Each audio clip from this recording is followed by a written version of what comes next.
Martian Argia Desert, you came across a farmhouse in which dwelt people who spoke English and believed they were living in Australia. Yes, I do. What were they supposed to be doing there? Well, raising sheep. They ran a station. They weren't sheep, really. They were peculiar animals, rather like anteaters. They looked like sheep to me. Mitchell says sheep. You, Captain Morgan, say anteaters. Mitch was conditioned. He was supposed to think they were sheep. How did he become conditioned, as you call it? It happened when he wandered away from the land trucks and out of our sight. And what are the symptoms of this conditioning? Well, sir, a belief that one is in some place other than where he really is. Down on Earth, usually, at home, or in a place where he was happy. Mitch here thought he was back in Australia. The place looked, to him, like Australia. He met Australians. To him, Martian animals looked like the animals he'd expect to find in Australia. And how did they look to these sheep raisers? Well, like sheep, the same as they did to me. They even had a dog. Except it wasn't a dog. It looked like a beetle. To me, it looked like a dog. No. It barked anyway. No, Mitch, it whistled like a bird. Anything else? Yes. Conditioned people are able to breathe the Martian atmosphere, and their body temperature is abnormally low. It would have to be if the oxygen content of the Martian atmosphere is as little as you say. How many of these experiences, Mr. Mitchell, do you remember? Enough to swear on oath that they actually happened? Oh, not many. They seem more like vivid dreams now. In fact, when Mitch finally came back to normal, he knew nothing of what had happened to him. Not at first, that is. But when he's reminded of certain things, like, for example, the flying doctor in the Pyramid City, it seems to arouse his memory, and he can now recall incidents as well as we can. How is this conditioning brought about? Well, it starts with a noise. What kind of a noise? In your head, like you got bees in there. And then you hear a voice telling you not to worry and everything's going to be all right. Next thing you know, you're back home in London. A kid again. With all your old friends around you. At least that's how it was with me. You were completely conditioned? No. Jet and Doc found me just in time. All that happened was I felt all cold inside, was violent when I woke up, and caught Jet a clump round the ear. And you, Dr. Matthews, were never affected by a noise or anything else? No. No, I believe that Hope you're doing well, demonic. Martian conditioning. I happen to be one of them. Are you in your professional capacity able to hypnotize people? Yes, sir. These days, it's a normal part of a doctor's training. I see. No, you're not suggesting that Doc uses... We will ask the questions, Captain, if you don't mind. Yes, sir. And so it went Hope you're doing good. Hope your day's been going well. Hope everything's going all right. To Earth under seal. Our logbooks, which how was your day? Of our journey to Mars and back, were played over to us, and the questions asked over half the entries. We told the committee all we could remember of the great underground factory in the Lacus Solus, where hundreds of men worked building spherical spaceships under the impression that they were still down on Earth building aircraft for the use in the Second World War. Of the Earthmen who seemed to realize exactly who they were and where they were, and who begged us to take them along when we made our final dash to get away from the planet and back to the moon. At last, after 6 weeks of grueling questioning on the part of the investigation committee, our ordeal came to an end. We were told nothing of the committee's findings. That's what and a I week thought. later, they took a ship back to Earth. We were still confined to our Been a pretty good day. as were the crews of the freighters who were kept in another Been a part pretty of the good colony day. with Went to whom go we get had no some contact clothes and whatsoever. such errands. Adult We cramp. learned later that they too had been subjected to a searching examination. Demonic One morning, Lemmy came bursting into our restroom with some exciting adult news. stuff. I was talking to my dad, and he said that I was, but what I saw up there simply that I need to talk to my the Discovery. They're working on it. What? Yes, Jet. There's a whole army to of my engineers place out at of the launching employment ground. and tell them that the vehicle that I'm driving right now An inspection, maybe. Yeah, well, of course he's not going would anywhere. not be the best one, and that I might need to transfer. How about the freighters, Lemmy? Anybody working on those? Not that I could see. So I might have to talk to them about transferring to a closer to somewhere closer, because it takes me about a 30 to 40 minute drive to get there. Good morning, gentlemen. Hello, sir. Morning, sir. Sit down, please. And if I can make it to a, you know, closer, that would be one divive. It's quite a formidable document. What does it say? Are they going to turn us loose now? Let us go back home? You're going back to Earth, yes. Well, there's a turn up for the book. What did the inquiry, sir? What did they conclude? That you were probably telling the truth. Probably.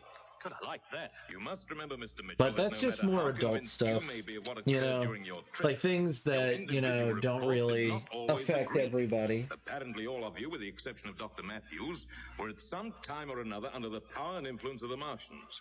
But I hope your day gets better and better. All of you are rather vague about You're just chilling out, hanging out with the goat, making his comic book a reality. Yes, in fact, they are quite prepared for the worst. The invasion. Just slowly making my comic book a reality. They're awake to it at last. And what are they going to do about it? Day by day. For a body on a far higher level It's a than the committee to process. decide. But this I do know. Copies of their report will be given to all Commonwealth and major foreign governments, and a worldwide conference will then be held to decide how we can defend ourselves against a Martian invasion should it come. It will come, sir. In 1986 of the next close opposition? So we were led to believe. Well, that gives us 14 years in which to get ready for them. But how do you prepare to meet something you know next to nothing about? We hope to find out a great deal in the not-too-distant future. Yeah, I'm hoping you get my Would you form return to Mars if we asked you? from work about my tax stuff so I can file my taxes and get my returns as quick as possible. I did my taxes. I got nothing. So that was fun. The modifications would have to be very extensive. How'd you carry enough fuel? We've only 2 freighters left. The backroom boys think it can be done. Extra fuel tanks and a more powerful motor will be installed. She'll be as tall as a skyscraper. Next semester of art. It'll be a 3-stage job. Should reach twice her old velocity. Next semester. Not quite, Lemmy. Next semester. Demonic Warfare, I believe in you. I'm not for college. Will you go? Look, it's just not for me. How long before we leave? If you need to go to college, go to college. That is the estimated time it will take to get the Discovery ready. And when do we go back to Earth? Damn On it. the next ship. But there's one thing more. Yes? This project is to be treated with the utmost secrecy. You are not to talk about it to anyone. Nobody at all. Hope you're doing well, Zara. Very well, Yes, I gentlemen. am doing the Transport to normal launching comic ground book will call stuff. for you in 12 hours from now. Hope you're When you doing reach well. Earth, you'll I've be been seeing escorted your around art. waiting I'm for so you. glad that you're so active in my in I don't know there. that either. All I do know is that I'll be I'm coming with so you. glad that you've been so active. And also Demonic Warfare, you can be That's all active as for now, well. gentlemen. That's perfectly And fine. good luck. College isn't for everyone, just what I want to do. Do requires college. Hey, I totally understand. I'm doing well. That's good. That's good.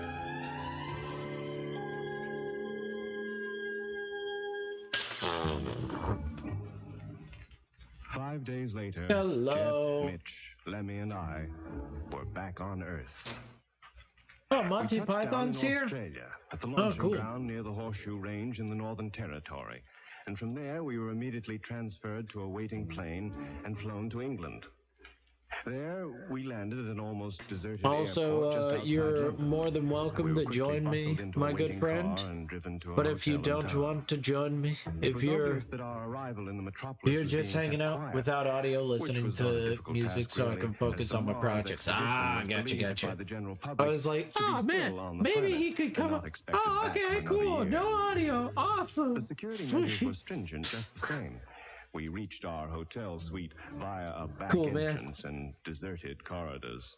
No We were then problem. left for the night, and a police guard placed outside our I was door. like, oh man, Not he so could much to come keep on us in. as to keep inquisitive He could people come out. on in, chill out with me. The No, guard also brought no, our meals nah.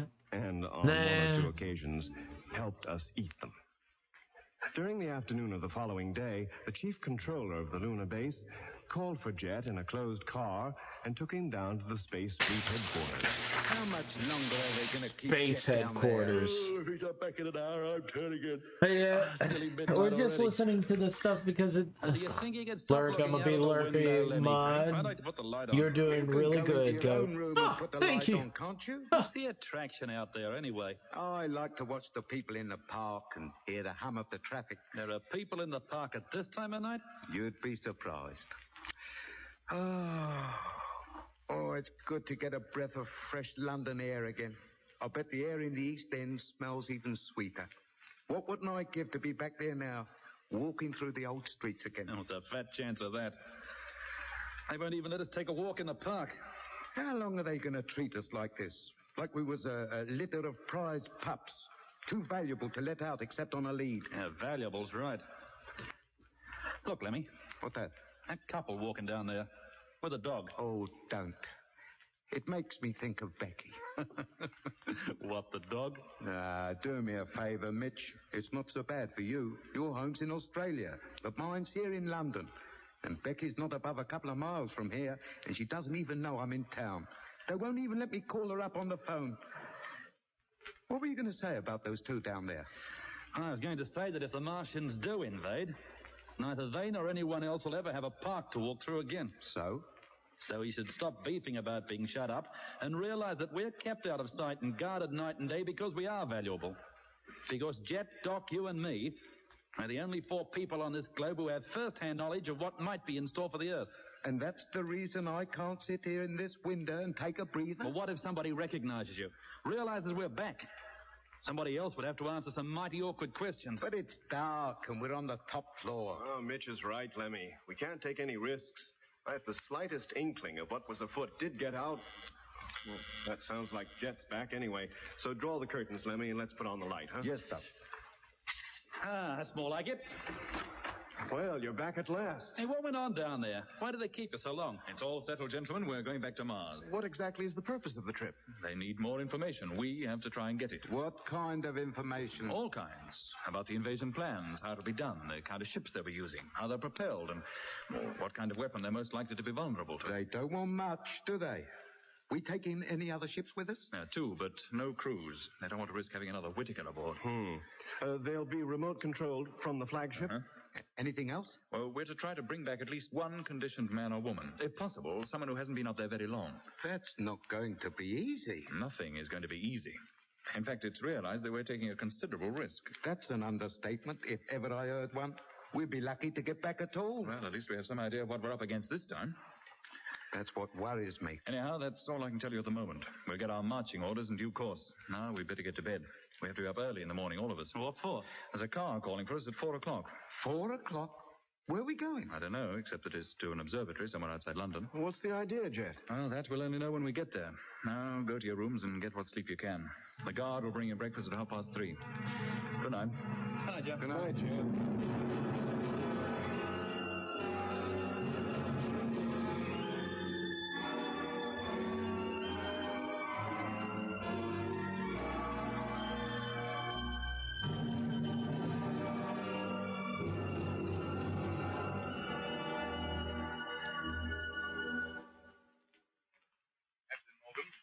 This is Professor Hadley. How do you do, sir? Stephen Mitchell. Hello. Dr. Matthews. Glad to make your acquaintance, Professor. And Lemmy Bonnet. Pleased to meet you, I'm sure. A pleasure indeed to meet you, gentlemen. But I hope everybody is having an amazing day. You guys make my day better The professor has something interesting by hanging out with me and watching me do this very boring We'll see the plates stuff. much better then. The plates? The I would- photographic plates. I really need to hire somebody to do this. There. Eventually, I will hire somebody to do this. Able to see much better. This You'll is recognize what's on all this just photograph, of the course. most annoying stuff. Sure, there are Like, so many stars, it's difficult to pick. it's very much yes, that's not the region of fun. Hercules. Precisely. How well do you know this constellation? I know it in outline. Aye, well, that will do for our purpose. Look in particular at the area below the cluster, just above the star But marked Theta. like, it's something that I need to do. Like, isn't that the best part? Is like, man, you know, I really want to get into comics. It's like, well, you're gonna need a small team at the very least. You're gonna need somebody that likes to work with words a little bit. Just a general rule of thumb. Maybe you need to find somebody that knows a little bit about typography. I think is type. I think I'm using that correctly. I think typography. I think I'm using it correctly. Yes. In fact, they've very nearly moved out of Hercules entirely down into the region of Ophiuchus, and all in the course of one evening. That can only mean one of two things. And the queens with the schemes maliciously plotted. With the exception of meteors, of course. Yes, I know you guys are probably very much enjoying yourselves in the background. Thank you. Thank you so much. Tell me about your days, guys. I would love to hear about it, Zara. And thank you so much, Demonic Woofer, for being awesome. And if you don't mind, we'd love to hear about you, Monty Python, if you're just hanging out in the background. We'd love to hear from you. You're quite sure they're not We're very much orbital rockets launched from Earth? interested. Sir, how do they look through the telescope? Roughly circular and nearly a mile in diameter. What? They can't be spaceships then. If it were not for their extraordinary behavior and their proximity to the Earth, I'd say there were asteroids. It's been good, Dave. Just vibing. All right. No. Well, if you vibing, just vibe. Other observatories on the night side of Earth will be tracking them. What would be their present position? The last time I saw them, they were in Aquila. That was just before dawn. Do they mean anything to you, Captain? Or if you mean in relation to our visit to Mars, no, they don't. You saw nothing like it during your trip? Anywhere near the planet? On it even? No, sir. The Martian ships were spherical, but made of some kind of metal. And they were quite small as spaceships go, 60 feet in diameter at the most. These things are a mile across. Do you think there could be any connection between these asteroids and Mars? Not that I can think of. How about you, Doc? Me neither, Jet. Mitch? Nah, Jet. Here, don't look at me. I don't know. Sir, how soon could an orbital rocket, a manned one, I mean, be got ready for takeoff? By tomorrow, I think. Then may I suggest you order one to be got ready? The only way is to go up there and take a close look at them. And that's just what we intend to do.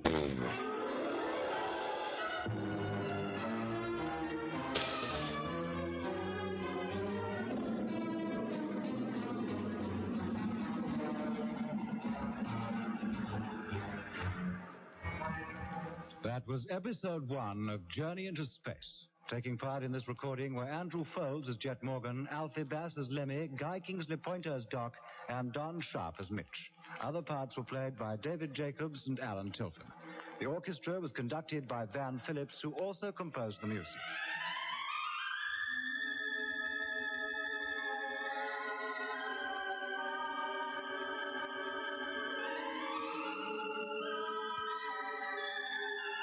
Journey into Space was written and produced for the BBC by Charles Tilton. Ba, ba, ba, ba.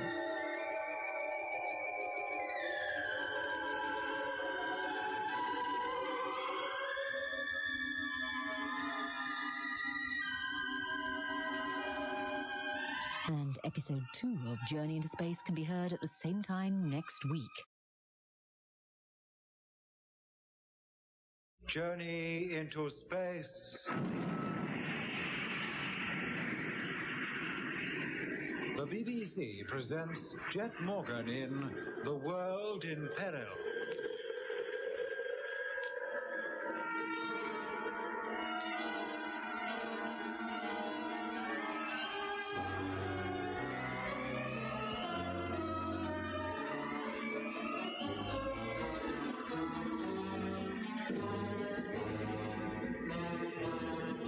When the queens with the schemes maliciously plotted. A year has passed since Jet Morgan set out on his ill-fated trip to Mars. And now, with the remnants of his crew, he has returned home bringing with him the startling news that the Martians are preparing to invade the Earth. The invasion is not expected until 1986, so it is believed the Earth has 14 years in which to prepare to meet this threat from space. And then, early one morning, Jet and the crew of the Discovery are taken to an astronomical observatory outside London and shown photographs of a group of unidentified objects, which, according to the director of the observatory, are encircling the Earth some 6,000 miles above its surface. Jet decides to take Lemmy and a passenger-carrying orbital rocket out into space to investigate the strange phenomena. Well, she's all ready, Captain Morgan. It will take off just after sunset. The asteroids, or whatever they are, will be in the night sky and visible from this latitude. Now, are there any questions? The takeoff and setting the ship in its orbital course will be automatic? Yes, takeoff and final orbital speed have been timed to match those of the asteroids. But once you're in free flight, you can maneuver the ship yourself, within limits. Well, will Doc and I be able to follow the proceedings? Certainly, Mr. Mitchell. I've arranged for you both to watch the whole course of events from the main control room. Now, there are your crew suits. I'll call for you in the wagon in half an hour. Thank you. Well, good luck, Jet, and you, Lemmy. Thank you, Doc. Thanks, Doc. If we land on one of those asteroids, I'll bring you back a stick of rock as a souvenir. A fat chance there is of that, but good luck all the same. See you both sometime tomorrow. So long, Mitch. Now, gentlemen, if you'll just follow me... All right, Lemmy. Put on your suit. Yes, Jet. Oh. All right, Jet. In you go. Thank you, sir. And you, Lemmy. Ah, I'm sorry the space is so confined, but this is no passenger ship. what, no takeoff couches? No, Lemmy, reclining chairs. Oh, don't worry about it, sir. We'll be quite comfortable, thank you. Good. Then I'll step out onto the elevator and make my way down. Take care of yourselves. So what harm can a few chunks of rock And do us? Fabian? All right, Lemmy. Close the airlock and the main door. On Fabian? Airlock, contact. Hello, and Carry Fabian. out pre-takeoff. Hope you're doing well. Hope everything's going well. Hope you're having a good day.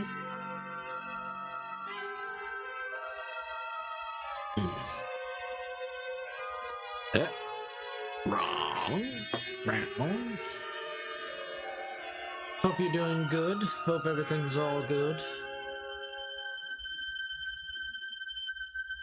Hello, sir. Pre-takeoff check now completed. Awaiting your orders. I know I'm not speaking much tonight. I have not spoken much, but I hope that I can... Hope everything's going all good. Ready, control, thank you. Televiewer, Lemmy. Televiewer on. Gyro. Contact. Safety straps. In place and secure. Then lower your seat to reclining position. Lowered. Now remember, as soon as the motors are fired, relax. Oh, if I had just a couple of hot towels on my face, I'd fall asleep. Hello, control. All set now. Stand by.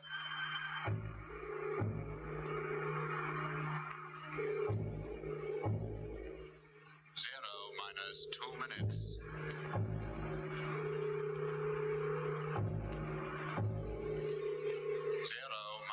1 minute.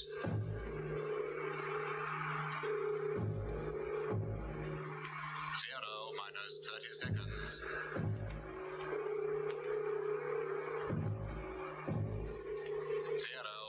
10 seconds. 5, 4. Stand by. Here we go. Change at Clapham Junction. 1.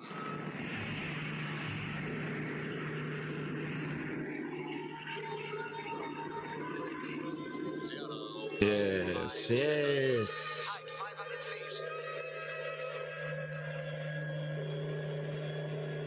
And then I've got to finish this. 4.6 miles. So tonight I'm gonna finish that. I'm gonna finish all this extra stuff all over it.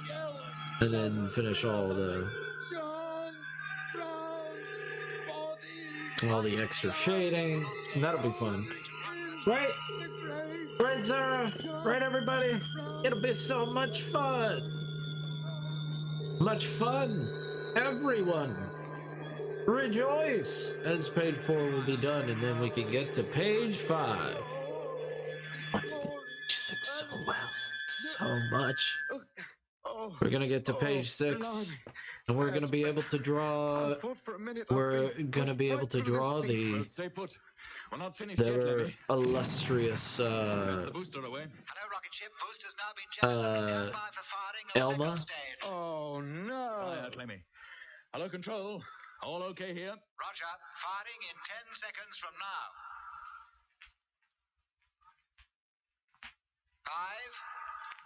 5, 4, 3, 2, 1. I think I volunteered for this. Maximum velocity will be reached in 8 minutes. Oh.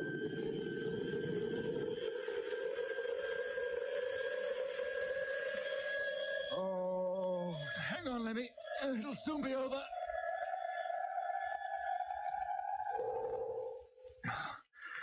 Ah, that's it.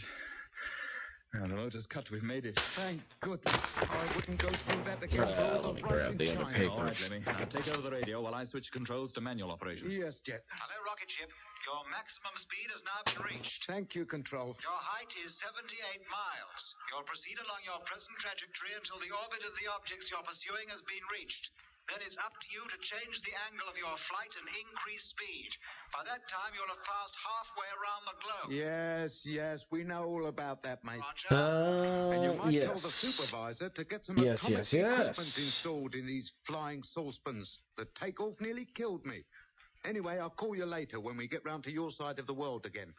Okay. You might like to know that it's quite dark on this part of the globe, and those asteroids have already been sighted. Watch out when you turn the corner. You might run slap into them. Oh, will we?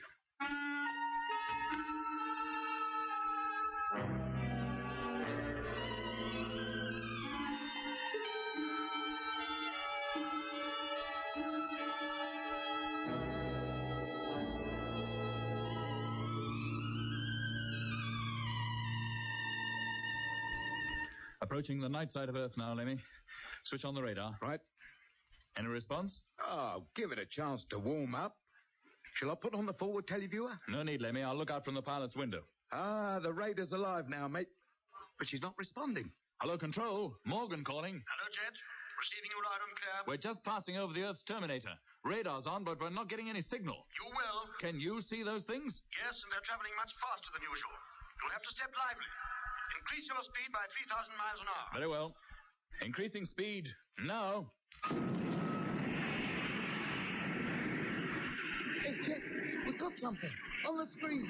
Right step in front of us. We found them. Hold on a moment. Now, where? There. See? As plain as the nose on your face. 1, 2, 3, 4, 6 of them. Same as we saw on the professor's photograph. Yes, that's them, all right. Strong signals, too. Hello, Control. Hello, Jet. This is Mitch. We've picked them up, heading straight for them. We'll give you a running commentary as we approach. Good on you. All right, Lemmy. Now get the camera ready and position the telescope. Yes, mate. We can't be far off now, Jet. Signals are belting in. Can you see them? Not yet, Lemmy. Well, you can't be far from them now, Jet. You must see them soon. Yes, Doc, I can now. Almost directly in our path. Where, mate? Where? There, see? But Good grief, they seem to be flying in formation. A crescent formation. And they're at least half a mile in diameter, as Hadley said they would be. Are they asteroids, Jet? Oh, we're still too far to tell, but we should fly right over them. We'll soon see then what they are. What else could they be but asteroids? Let me get back to the camera. Yes, Jet. And stay there. Yes, Jet. And don't leave your seat again unless told. No, Jet. Hello, Control. Yes, Jet? We're getting quite close to them now. They are a colossal size. What are they made of? Well, they look just as I'd expect an asteroid to look, but a lot smoother, perhaps. Not so jagged or shapeless as an asteroid would be. And very nearly circular, in fact. They haven't changed speed or position since we've been overtaking them. They are, in fact, just huge pieces of rock. Meteorites, maybe. Except no meteorites would fly in formation, nor keep a constant orbit so close to the Earth as those things do. You see nothing else, Jet? Nothing to suggest they might be. No, Mitch, nothing. How long before you're directly over them? Not long now. Jet. And how close would it be to them then? Jet. 2 or 3 miles. Not near enough to see any surface details with the naked eye, but the telescope is in position. Jet. What is it, Lemmy? Don't you hear anything? What? The closer we get to those things, the louder it gets.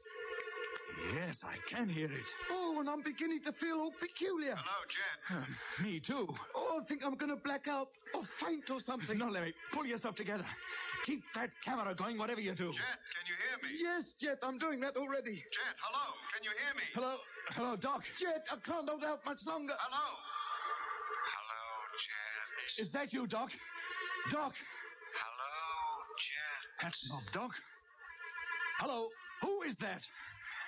Lemmy, what's happened to you? Oh, what on earth is happening to me? Hello, Control, can you hear me? No, Jet.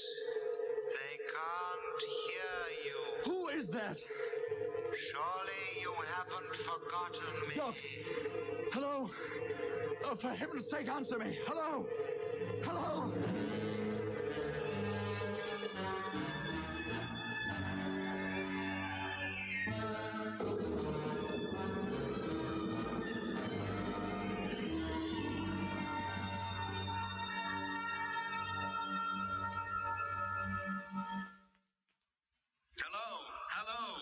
Ship X412 control calling, trying to contact. But I did want to say, I know they give them another try, Doc.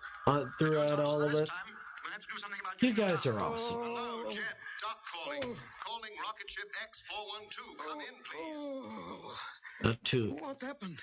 Not too I must have loud. blacked out after all. Are you all right, Jet? Jet? Oh, crikey. Hello. Huh? Who's that? Calling Jet Morgan aboard rocket ship X412. Come in, please. Doc. Hello, Doc. Lemmy here. Lemmy, you can hear us. Yes. What's all the fuss? What's all the fuss, he says? We've been calling you for more than 24 hours. But only a second or two ago, I was taking pictures of those asteroids or whatever they are. In fact, I still had my hands on the guiding control when I woke up. How do you mean, when you woke up? I blacked out. How about Jet? Judging from the way he slumped in his chair, I think he must have done an all. Here, wait a minute. Those asteroids, they've gone. Yes, they have. And we've changed our position, too. We're not over the same part of Earth we were a couple of minutes ago. It's daylight down below. What's been going on? Listen carefully, Lemmy. Yes, Doc. Is Jet strapped into his seat? Yes, he is. Good. Now switch the ship over to automatic control. Automatic? Yes. Then go back to your own seat and strap yourself in. Yes, Doc. Automatic control on. Now moving over to seat. What's the idea? We're going to hand you over to control and bring you down. We'll explain everything then. Hey, wait a minute. It's Jet. He's waking up. Hello, mate. How you feeling? What happened? You blacked out. We both did. That noise, remember? Yes, that's right. Stand by, Lemmy. Firing imminent. What's going on? They're taking us down, mate, on the automatic control. So you just sit still and take it easy. Yes, but what about those... No use worrying about them. They've opted.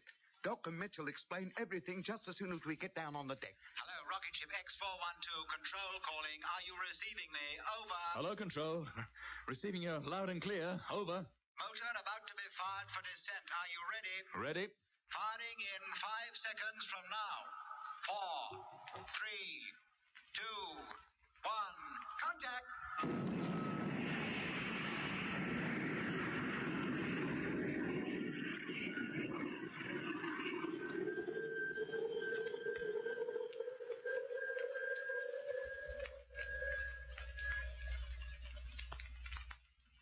And then, as we got closer, the noise got louder. And the louder it got, the more it affected us. And the last thing I remember was seeing Lemmy hanging motionless just above his chair in front of the camera, which was still running. Yes, Jet. And it continued to do so until the whole reel of film had been used up. Is there anything on it, sir? That we'll see in just a few moments. Oh. Jet, this voice you heard, we were calling you, you know. You're quite sure you couldn't have mistaken Doc's voice for someone else's? I'd stake my life on it. It was not Doc's voice. It was McLean's. What? McLean's? Did you hear it, Lemmy? No, Mitch. I must have passed out by then. I didn't even hear Doc calling. Who, may I ask, is McLean? He was formerly a crew member of one of the freighters in the Martian fleet, but we lost him. You mean he's dead? He was captured by the Martians, and we had to leave him behind. How long Captured by those Martians. Noise take to have its full effect, Jet? A minute or so, no more. And it seemed to be no time at all before I woke up again. It was more than 24 hours. We were just about to send up another rocket after you. And what happened to those asteroids? A few moments after you had passed out, they moved across the sky at a fantastic rate. Then half an hour, they disappeared over the eastern horizon. Where are they now? Goodness knows. Haven't been seen anywhere in the sky since. Even though dozens of observatories have been on the lookout for them.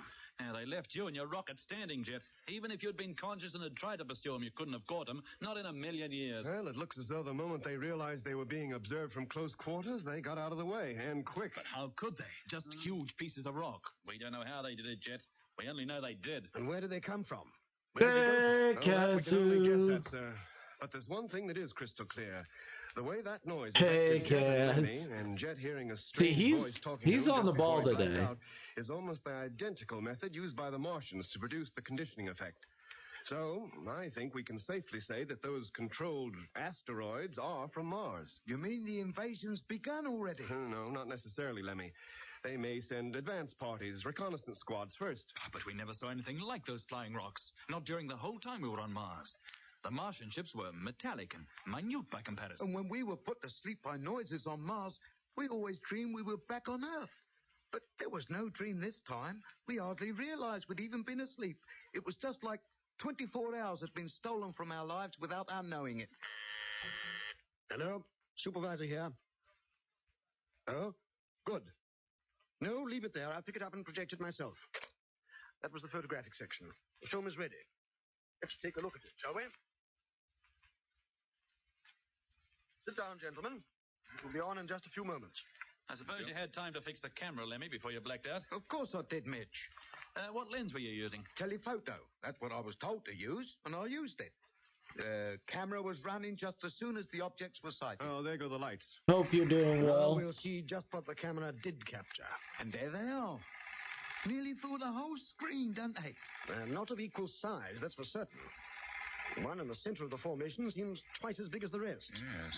Their surface is a lot rougher than you thought, Jet. Well, I was viewing them with the naked eye. They look like miniature moons, and they seem to have little craters on them, all of a uniform size. How big would you say they are? Diameter about 100 feet. Will we be getting a close look at them, Jet? Well, we were getting nearer to them all the time, but it was about now that Lemmy began to hear that noise. Well, they are increasing in size, gradually. What, the craters? No, Mitch, the rocks, the asteroid. You know what I think, don't you? What's that, Lemmy? Those craters are not craters at all. They're circular holes. What makes you think so? Well, if they were craters, the sunlight would be lighting up part of their floors at least.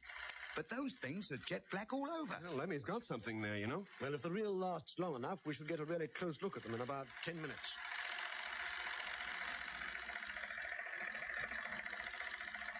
Yeah, they're holes, all right. No doubt about it. You remember getting this close to them, Jet? No, sir. Lemmy and I were out cold by this time. Good grief, what's that? Something's coming out of that thing. Out of one of the holes. A ship! A spherical ship! Just like the one we saw on Mars. And there's another, and another. There's a dozen of them at least. Well, that settles that, gentlemen, doesn't it? Those rocks are giant spaceship carriers. Every one must be full of them. I always said those ships could never reach Earth unaided. Seems they don't have to, Mitch. They're transported here and merely cover the last few thousand miles on their own. Touched down on the Earth's surface, you mean? Where else would they be going? But surely if that number of craft had landed, they'd have been detected. Well, they don't seem to be doing any more than hovering over their parent ship at the moment. Oh, blimey. Is that all there is? That's the end of the reel. And with you sound asleep, Lemmy, there was no one to load up a fresh one. Hope everybody's doing well. Told us a lot. Well, that's putting it mildly, sir. It's unbelievable. You saw it with your own eyes, Jet. I'm talking about the method of bringing those ships here. How do they propel those rocks? Well, where did they get them from? They didn't come from the Martian surface, that's certain. Yeah, and how about those spheres? Have they since landed on Earth? I think they must have. But we'll find out. Well, how? A worldwide search could be instigated. We should find at least one of them. I thought all information relating to the Martian invasion was highly secret. How do you keep it secret if you order a worldwide search for their ships? If all those ships we just saw have landed on Earth, it won't be a secret any longer. We'd better report this right away. Come along to my office, gentlemen. I'll get the chief down here and see what he has to say. Very well, sir.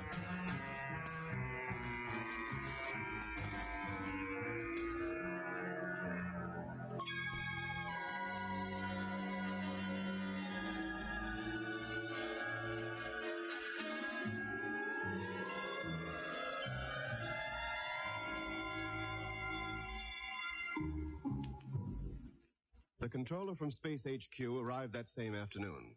He questioned Jet and Lemmy for an hour or more, saw the film through 3 times, and then left for London, taking the film with him. As for us, we were told to remain at the orbital rocket station until we heard from him again, which we did the very next day.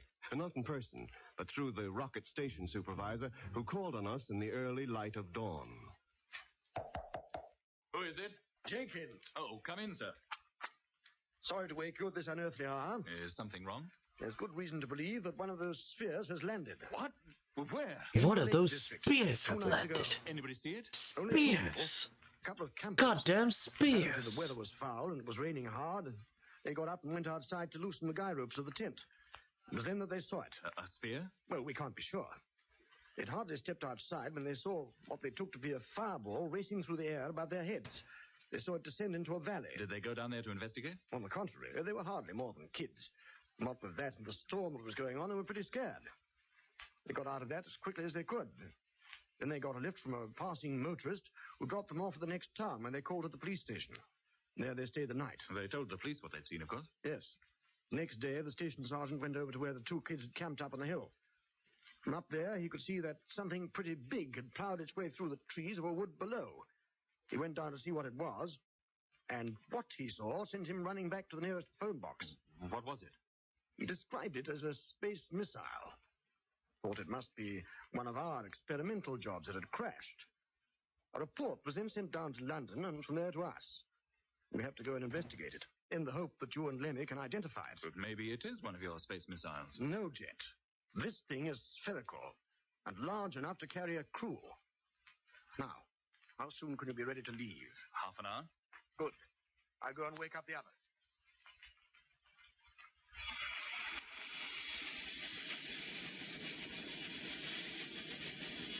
That must be the spot. That's it, all right. Certainly made a mess of that wood, didn't it? I'll land to the east of the trees, by the foot of the hill. Has anything been done about sightseers? Yes, Doc. Nobody will go within 5 miles of her. The place is cordoned by mobile police. Well, don't they wonder what's going on? Like the sergeant, they all think it's one of our orbital rockets that's come to a sad end.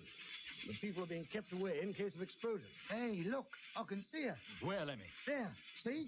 In the gap. Just a bit of her. The rest is hidden by the branches of the trees. Yes, I see her now. Take it easy, Lemmy. Get back on your seat. We'll be touching down in just a moment.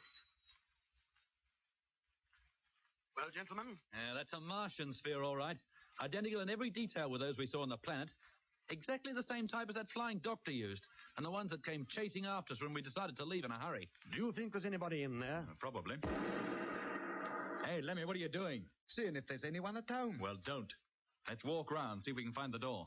Doesn't seem to be any kind of join or opening in it anywhere near ground level. There is, sir, if we can find it. Ah, here it is. But the wall there is perfectly smooth. This little button here is the remote control switch for opening the door from outside. The door is always alongside it, as you'll see when I operate it. Now, wait a minute. You're not going to press it now, are you? Well, just us here? Why not? We want to get inside, don't we? But what are these Martians like? How should we know? We never saw any. Only human beings like ourselves. Or at least they were before the Martians got hold of them. And you think there'll be human beings in there? Maybe. And what if they're not? Then we'll be the first Earthmen to come face to face with men from another planet. Go ahead. Open the door. All right. Something's happening. But she doesn't open. Try again, Jeff. No. It's no good. Mechanism doesn't function. Yeah, well, now what do? We'll have to burn our way through. How about it, sir? Could you get us the equipment to do the job? I could, but it will take some time. Go in the helicopter, sir. We'll stand guard here until you get back. Yes, well, if that thing does open and you need help, call up control point. And 50 armed policemen will come driving over here, just as quick as they can make it. Yeah. With the arms. One of the men in that ship. And then put music notes all through there. You better hurry, sir, if we're to have that equipment before it gets dark. Very well. I only hope we have gear powerful enough to cut through that ship. What kind of metal is that thing made of? How much longer is he going to be with that stuff? We could have burned our way through and out the other side by now. Oh, give him time, Lemmy. He's hardly been gone an hour. Well, at this rate, we'll be here all night. Aye, aye. Something's happening. The door, it's opening. Stand back, Mitch. Somebody might come out.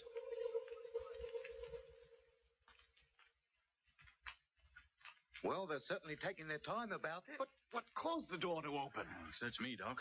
Unless our working on it accidentally completed the circuit or something, I don't know. I gotta head to bed, sadly. Got class in the morning. It's okay. By the way, everybody, if you didn't know, Demonic Wolfer, thank you so much, Demonic. No, I'm coming with you. You can't go in there alone. All right, if you must. Then stick close together and take your time. Come on, Doc, let's get it over. Now keep close to me, Doc. Yeah, I'll lead the way. Oi, why? Why? No. Have a good look around, Doc. Well, it doesn't seem to be any different from the sphere we saw on Mars. Same control panel, same pillar in the middle of the cabin. Yes, but that ship had a crew, Doc. It needed one to operate it. Hey, can you remember which controls were which? No, I can't say I can. I don't even chat or do anything. What the fuck? Yeah, he's so fast. He's so fast. What? You sure you didn't touch something? Yes, Jet. It moved down at least 3 inches. On its own? Well, and now a light has come on. There goes the lever back again, back to its former position. There must be someone in here. The upper cabin, maybe. Come on. Now, wait a minute, Jet. If there is somebody up there... That's just what we came in here to find out, isn't it? I hate this thing to take off. I don't think it can take off. If it could, it would have done so 2 days ago. As soon as it was realized... Yeah. Well, if you say so, I'm game. Do you know how to get into the upper section? Yeah, by this central pillar. Give that head pat. Control should be here somewhere. Give that head pat. It's not a shout out. It's just a welcome in.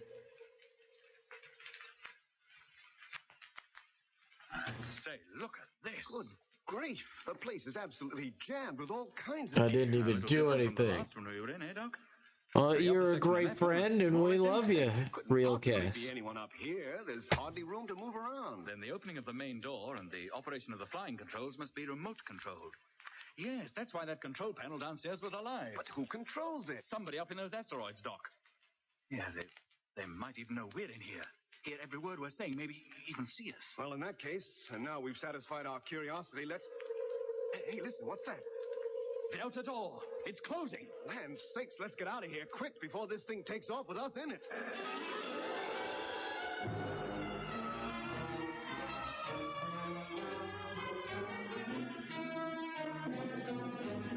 I'm a lurk while watching YouTube. It's okay.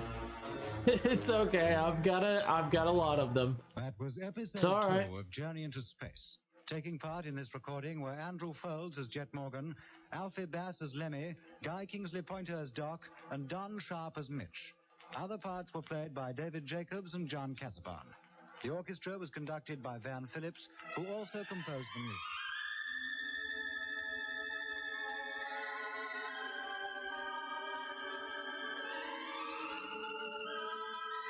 When the land... Journey into Space was written and produced for the BBC by Charles Chilton.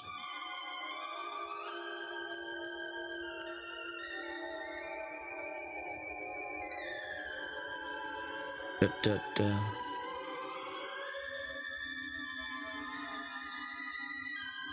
Ding, ding, ding. Ding, ding, ding, ding, ding. And you can hear episode 3 at the same time next week here on Radio 2. Journey into Space.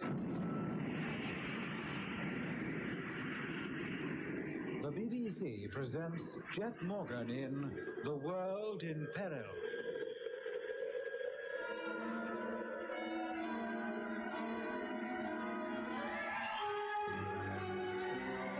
It's a servant, the goblins, the humans, and the elves. Da, da, da.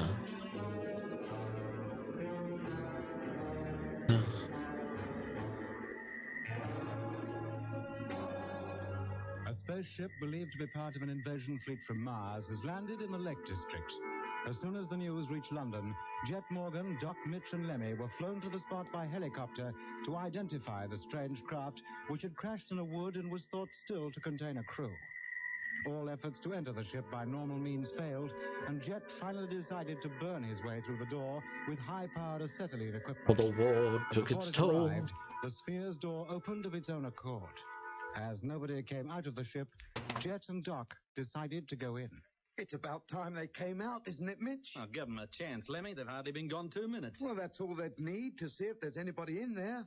I think we should call up Control Point and get some of those coppers over here. Look, the police are to be called only in an emergency. There isn't one yet that I can see. Oh, isn't there? Look at that. It's closing. Great Scott. Jet, look. Lemmy, look out! Stand back! sure, it's that boy. Hope you're doing well. How does it look so far, Shy? My dream's coming true. What? Can you hear us? My dream's coming true, Fox. I'm making the manga. The thing I've been talking about for way too long and just doing. Hey, listen. That must be them. They're all right. Finally making it. It's happening. Yeah. It's a little bit of... So, we still can't get them out. I'll try the outside control again. It didn't open it before. Why should it? I'm making it happen. It's no good. I might we'll have to wait for the proper equipment. give a little bit of that dark shading. Add that dark shading to it. Give that ship an occasional kick to let Jet like that dark shading. I like that dark shading. Yo, it looks awesome. So proud of you. Thank you, Shy. We'll get you out of there, mate. Hopefully you can stream sometime. Can you stream during the day? I can't wait till you stream again. Shy, we need you to stream again. You're so energetic. You're so energetic. We need you to stream. I miss you so much, my friend. So did we. In fact, we're certain that's what it tried to do. What did you do, Lemmy? How did you get the door open? I didn't do anything. It opened up all on its own. Oh. Where's Mitch? Gone over to meet the copter and help the supervisor. We need the Fox. No, but it's not Jenkins with him. It's the lunar controller. Unless you got other things to do, which is totally fine. I understand. The moment I heard about this ship landing, I understand. you've already been inside. That's right. Just, it's empty.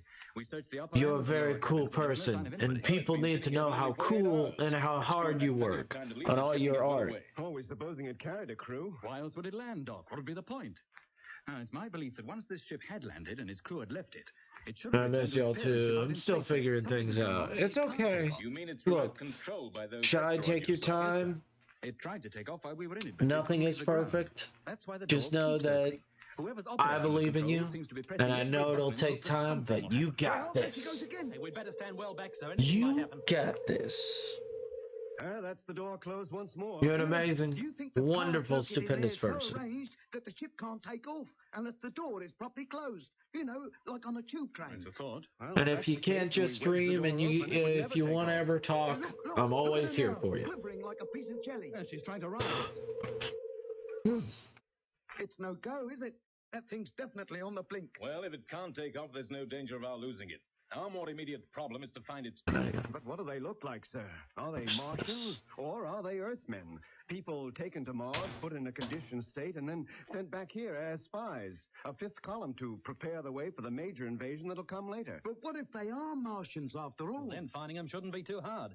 They couldn't possibly look like Earthmen. Anyways, how have you been? I've been good. They may not look like anything. What do you mean? Just gotta make sure that these are actually people that are following me. There is a crew in that ship after all, sitting in there, opening just and closing the door on us and generally trying to take the mickey. That's about the worst suggestion that's been made up. Just gotta make sure that they're not just dummy accounts intentionally, like... And they're succeeding this time. There are some that just recently followed. It was Bus. I just want to make sure that they followed for legitimate reasons. They followed because they wanted to see my stuff, not because I just started streaming everything. You ever see that? I just want to make sure. If there was anybody in it, they'd be squashed flat. And if they are real people, that's great. I always love a new follower, but I want them to be a real follower and not just some follow bot waiting to strike. Every square inch within a radius of a couple of 100 yards. Look for footprints. Anything that could give us some clue as to what kind of people came out of that ship. You understand. Split up. Start with a small area and gradually increase it. Sir. Yes, Doc? We found something, at least Mitch has. Where? On the other side of the wood. Footprints. But whether they have anything to do with Yeah, it sucks that there is follow bots. I understand. Yeah, but hopefully, hopefully it's okay. I mean, it doesn't matter if they follow or not. I am going to keep doing what I'm doing. Oh, also, I need to check my Ko-fi, see if anybody's commissioned me. I don't have any, like, I should create, like, let's head up the hill ourselves, shall we? Well, this must be about where those two just in case. No. Maybe it's their tracks we're following. Could be. But this is also the way to the nearest road where anybody leaving the ship would be likely to make for. Let's keep going as far as the highway anyway. Spread out. Walk slowly and keep your eyes open. Well, here we are on the road and no further sign of them. Well, they certainly headed in this direction. But other than that... We'll search both sides of the road for a mile each way. You and me this side, Jet. Doc, Lemmy and Mitch on the other. Right, okay, sir. Away you go, then. And watch out for the traffic.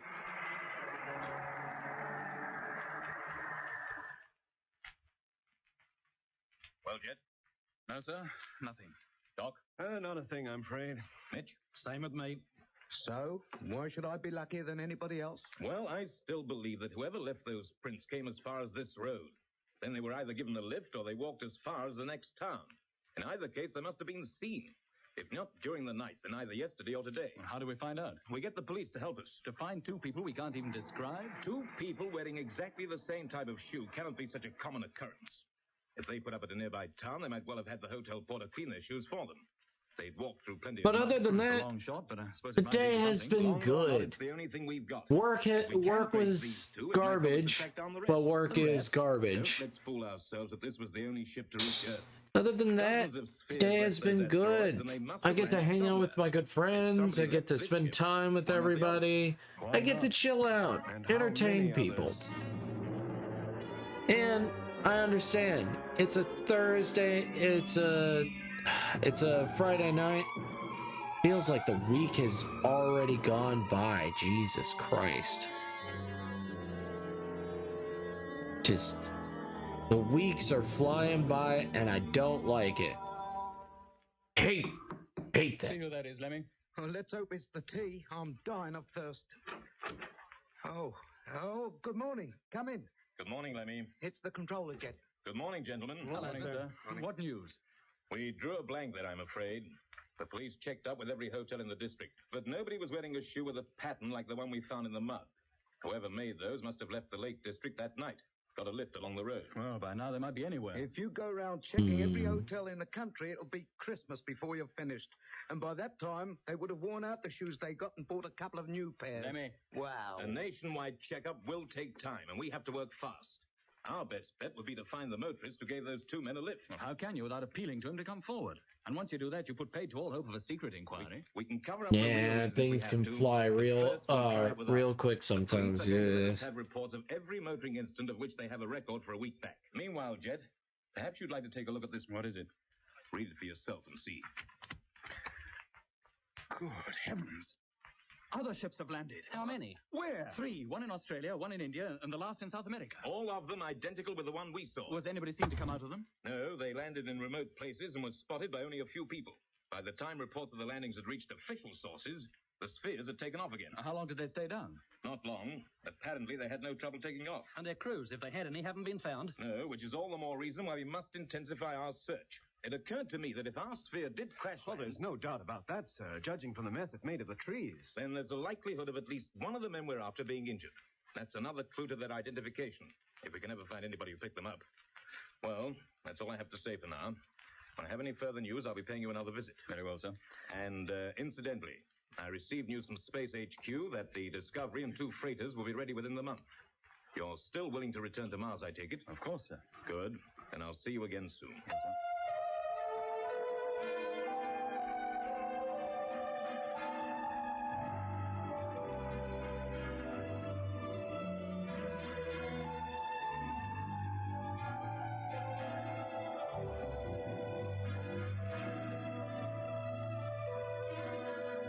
But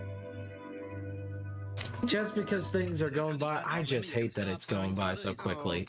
It's already the 21st. Like, and also you heard about my car and stuff like that. Ugh. And you know, I never realized so many people drove while under the influence. Engine burned out.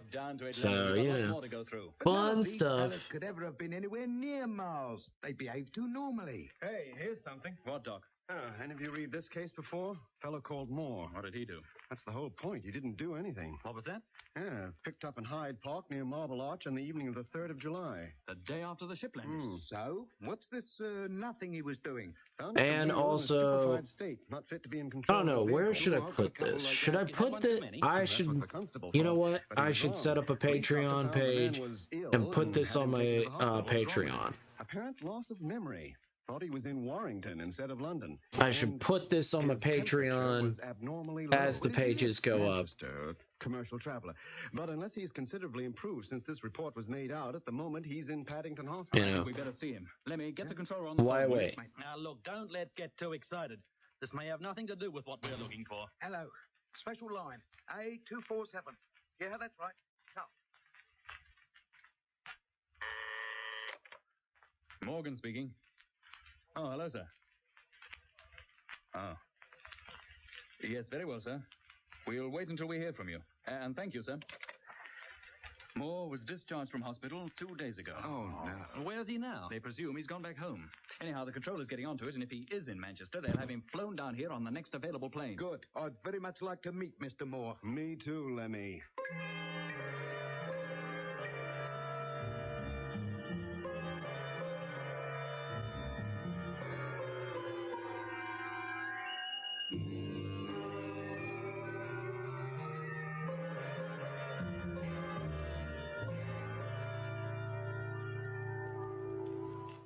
All right, gentlemen. He's outside. He'll come in just as soon as we're ready for him. You found him quite easily? Yes, Jed.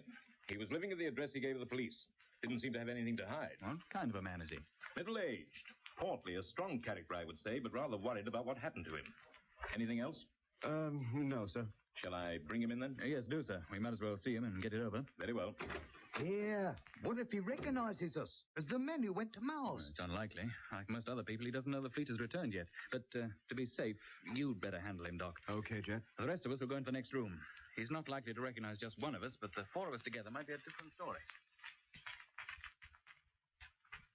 Mr. Moore, this is Dr. Matthews. Pleased to meet you, Doctor. How do you do? Sit down, will you? Hi, I don't mind if I do. The doctor would like to Yeah, ask I gotta you catch up on my monster pinups again. Being sick sucks. I've been sleeping like crazy, but thankfully I'm starting to feel better. Good. I'm sick too, but I have accepted my lot in life. And I can't understand it. I don't like days off. And next time sitting in Hyde Park at the wheel of my car without the slightest idea of how I got there. But that's just not possible. I mean, you couldn't be in one place one It's moment. just not my. It's just not my I thing. didn't say I was. And I said it seemed since. What time? I mean, what am I gonna do? I'm gonna sleep, and then I'm gonna sleep too much, and then I'm not gonna feel good. And the funny thing was, Because I can do that. But that's good that you're feeling a little bit better. That's good. Something strange before this loss of memory occurred. Aye, I did. I don't like to admit this, but long before I got to Warrington, funny things were happening. What things? Well, tell me, Doctor, is it possible? It's good that you're feeling slightly better.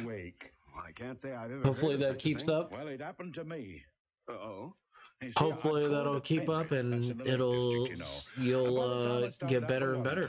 Which was my next port of call. It was already dark. And slowly but surely, gotta get all this shit done. I chose to drive along the secondary roads to avoid the heavy traffic, you see. You know, I found it difficult to keep awake. I'm not surprised. Well, I confess it now. I don't intend to hide anything from you. Good. Then the storm come up. One of the worst I've driven through for a long time. And I tell you, if I'd seen an hotel or an inn right there, I'd have packed it in and got myself a bed. But there was nothing for it but to press on. And then it happened. What? The bad dream, the nightmare. Tell me about it, Mr. Moore. Well, I'm driving along, not too fast, mind you. I'm not a fool, you know. Talking to myself to keep awake, when suddenly there's a flash of lightning, and I sees two men standing at the side of the road and waving to me to stop.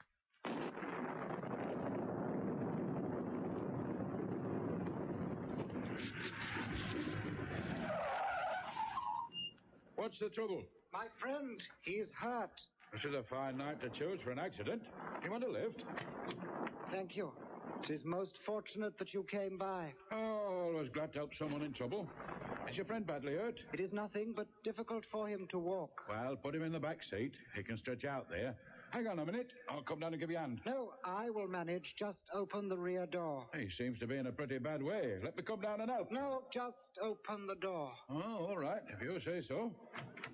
Thank you. Don't touch him. I wasn't going to touch him. Just moving a few things off the seat. You want him to be comfortable, don't you? He is comfortable enough.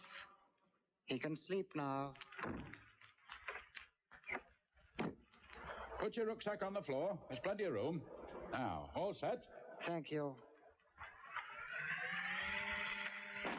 It's a foul night. Sadly, I had no choice the first few days when I got sick. I was absolutely exhausted and ended up sleeping the whole day. But yeah, hopefully I'll start getting better and better. Yeah, of course, Shy. Your health is way more important. I'm the kind of person that I want to get my dream done. I'm gonna do it. I'm gonna get my dream done, damn it. Ooh, I've never known a July so cold and wet as this one. Very wet. Aye, very wet.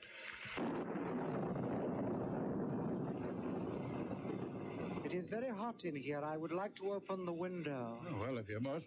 But I wouldn't open it too wide. You must be soaked to the skin. You'll catch your death of cold, you and your friend. Here, how about him? Is he asleep? He is asleep. How do you know? He didn't even look to see. He is asleep.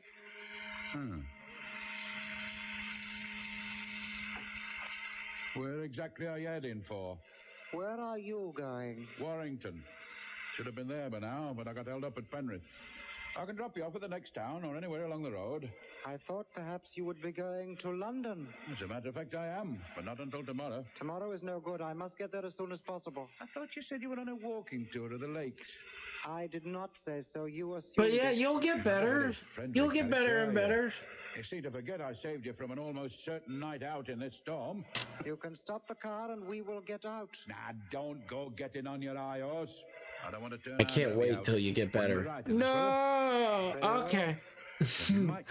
Well, I'm gonna be lurking while I work on stuff. Hope you have fun. Well, you're always welcome to lurk here. You're always welcome to hang out, and you're always welcome to lurk. Thank you for being awesome, Shy. I know it's so easy for you.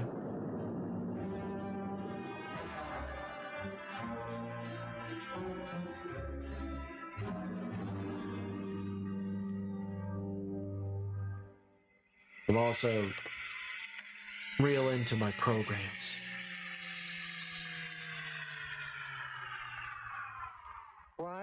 Give that Shy Red Fox a big ol' hug.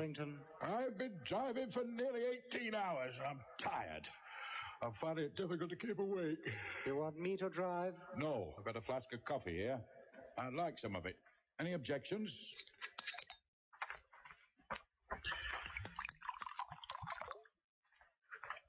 It's not very warm. Hardly surprising, I suppose. I've had it in here nearly 20 hours. Here, drink this. It'll put some warmth into you. Well, go on, take it. Go on, it's not poisoned. Thank you. What's the matter? Don't you like it? It's too hot. I cannot drink it. Too hot? God, it's hardly warm. Perhaps later, when it has cooled off a little. Well, you're a rum and no mistake. First you sit there by the window in soaking wet clothes and say you enjoy the draft. Then you can't drink a cup of lukewarm coffee because it's too hot. Let us get on. We're losing time. Well, I can't take you much further. We are going to London. You may be, but I'm not. I'm only going as far as the next town. I've got an hotel room booked. We are going to London. Well, then you'll have to find someone else to take you. I can't. What are you looking at me like that for? We are going to London. Hey, what are you doing? Take your hands off me. Oh, good heavens. Your hands. They're so cold. Oh, they're like ice. Help! Help! Come on.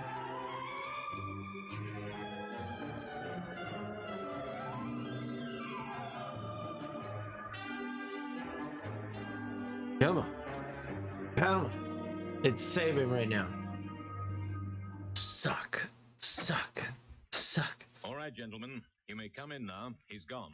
Well, he's the one who gave them the lift, all right. And who are they? Martians or are they Earthmen? Conditioned Earthmen who have returned from Mars. Yeah, did you get a full description of them? Of one, yes, but the injured one Moore hardly saw. Does the description fit anyone we know? McLean, maybe? It was his voice I heard up there among those asteroids, I swear it. It might well be McLean. It might be anybody. Well, whoever he is, he shouldn't be difficult to trace. A man with very cold hands who cannot drink hot liquids or stand high temperatures. But what's the purpose of their landing here? Well, they must have been sent here to prepare the way for the invasion. But what can they do? Oh, plenty of things. They don't look any different from the rest of us, so they could easily get themselves jobs in high places. The power they have to hypnotize could enable them to wrest official information on our defense plans or anything else from people who had no idea they'd given it. In fact, if enough of them were landed, the whole country could well be completely at their mercy in no time at all. And not only this country. No, it could happen the world over. And then, when all was ready, the Martians need only appear to take over the Earth at their leisure. The world could wake up one morning to find itself conquered, yet not know it. Oh, turn it up, Jet. What are you trying to do? Frighten the life out of me? But there's a great deal in what Jet says, Lemmy. If you hadn't escaped from Mars, McLean and thousands like him could have landed on Earth and been absorbed into dozens of countries and nobody suspect a thing. Perhaps they already have. Eh? No, now don't. Well, gentlemen, I must get down to Space HQ and report this immediately. Very well, sir.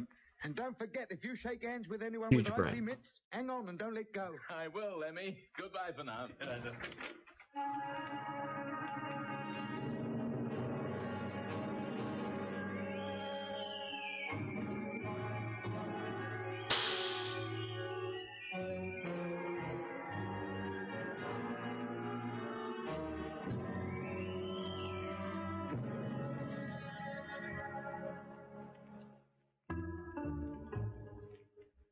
A nationwide search began, but not a trace of the two men was found.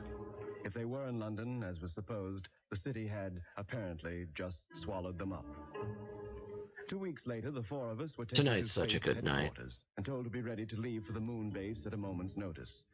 It was still intended that we should return to the Red Planet to pick up what information we could about the Martian invasion. For, in spite of the appearance of the asteroids in the sky and spheres down on Earth, Space HQ still believed that the main attack would not take place until 1986. We returned to our hotel to await transport to an airport outside London. Well, that's me all packed up. Hello, London, and goodbye. I've never spent so long in one place and seen so little of it. Consider yourself lucky. You at least saw your home. That's more than the rest of us did. Well, what are you grumbling about? We'll be heading for Australia tomorrow, won't we? Yeah, some remote launching ground in the outback. My home doesn't happen to be in the outback. Here, sit on top of this case for me so I can close it. What do you got in there? Nelson's column? What time is it, Jet? Close on midnight. Car should be here soon. Morgan speaking. Oh, hello, sir. Ah, I see. Very well, we'll see you at the airport then. Oh, yes, sir. That's quite all right. We understand. There we go. Goodbye, sir. Oh, yeah. Well, that was the controller. He won't be coming with us after all. No? He's been delayed. Says he'll meet us there. But our transport is already on its way. This is Did a... you say which field we're going Because to? he No, is he wouldn't, not over the a phone. different element within the I know to get a picture. move on. I've hardly started packing yet. Me neither. Not that it'll take me long. I'll see you, that is, Lemmy. Yes, Jet. Your car's here, sir. Allow me to help you down with your luggage. Oh, that's very kind of you. Mine's the brown one, over there by the bed. It was the guard who'd knocked at the door. One of the men who, ever since we'd arrived in London, had kept watch outside our hotel suite 24 hours a day. The corridors were deserted as the guard, carrying Lemmy's suitcase, led the way to the elevator. A car was waiting at the rear of the hotel, and apart from the chauffeur, there was no one in sight. Inside the car, the curtains had been drawn over the windows and across the transparent partition that separated us from the driver. Soon we felt the soft vibration of the gearless motor, and a few seconds later, we were speeding on our way to the as yet undisclosed airfield. How soon before we can open the windows, Jet? Well, not until we're outside town. Controller's orders. I wonder how many people are raising their hats as we go by. Why should they? Well, with the curtains all drawn like this, they must think we're going to a funeral.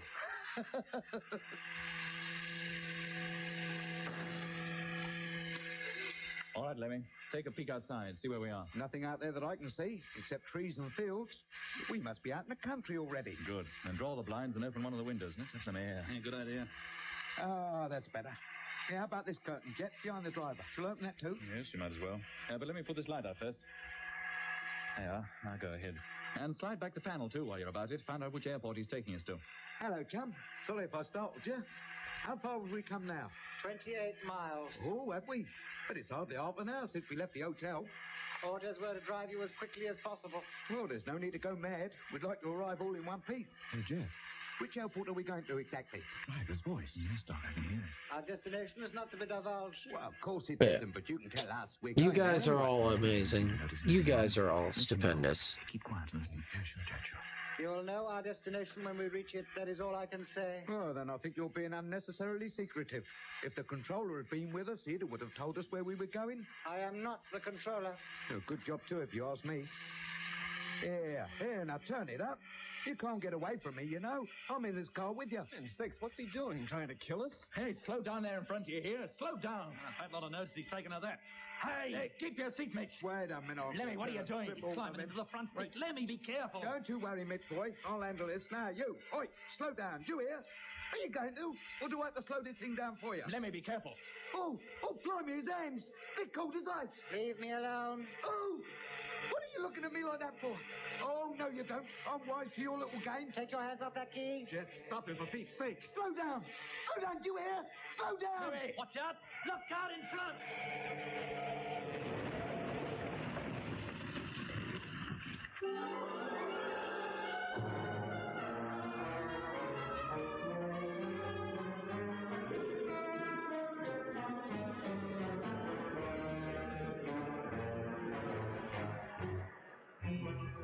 That was episode 3 of Journey into Space. Taking part in this recording were Andrew Foles as Jet Morgan, Alfie Bass as Lemmy, Guy Kingsley Pointer as Doc, and Don Sharp as Mitch.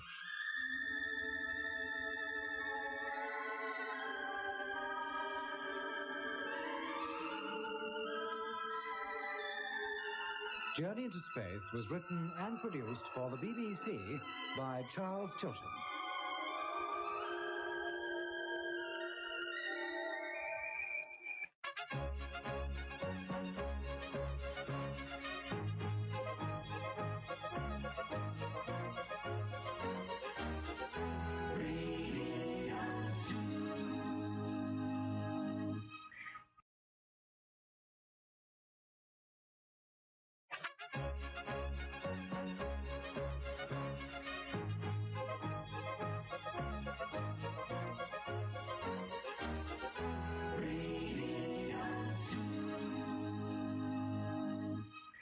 Journey into Space.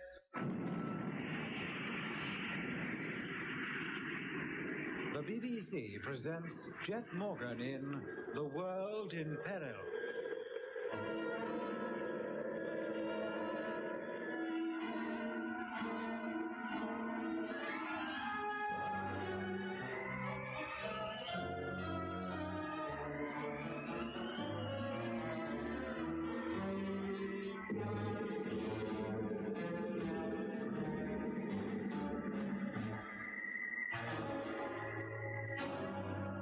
After helping to prove that the spherical spaceships which landed on Earth carried crews of conditioned Earthmen, Jet Morgan and the crew of the Discovery are ordered back to Mars to seek out, if they can, further information on the expected major invasion. In the early hours of the morning, a car calls at their hotel and, with curtain drawn, conveys them rapidly out of London towards an airport from which they will catch a super stratocruiser to a launching ground in Australia. But when, some 30 miles out of London, Lemmy drew back the curtains and spoke to the driver of the vehicle, it was realized that he was no ordinary person. Here, now turn it up. You can't get away from me, you know. I'm in this car with you. And Six, what's he doing? Trying to kill us? Hey, slow down there in front of you here. Slow down. A fat lot of notes he's taken of that. Hey, keep your seat, Mitch. Wait a minute. Lemmy, what are you trying to do? Climbing into the front seat. Lemmy, be careful. Don't worry, Mitch boy. I'll handle this. Now, you, wait, slow down. Do you hear? Are you going to? Or do I have to slow this thing down for you? Lemmy, be careful. Oh, blimey. His hands. They're as cold as ice. Leave me alone. Here. What are you looking at me like that for? Oh, no, you don't. I'm wise to your little game. Take your hands off that key. Stop him for Pete's sake. Now, slow down. Do you hear? Slow down. Lemmy, watch out. Look out in front. Look out, we're going to turn over.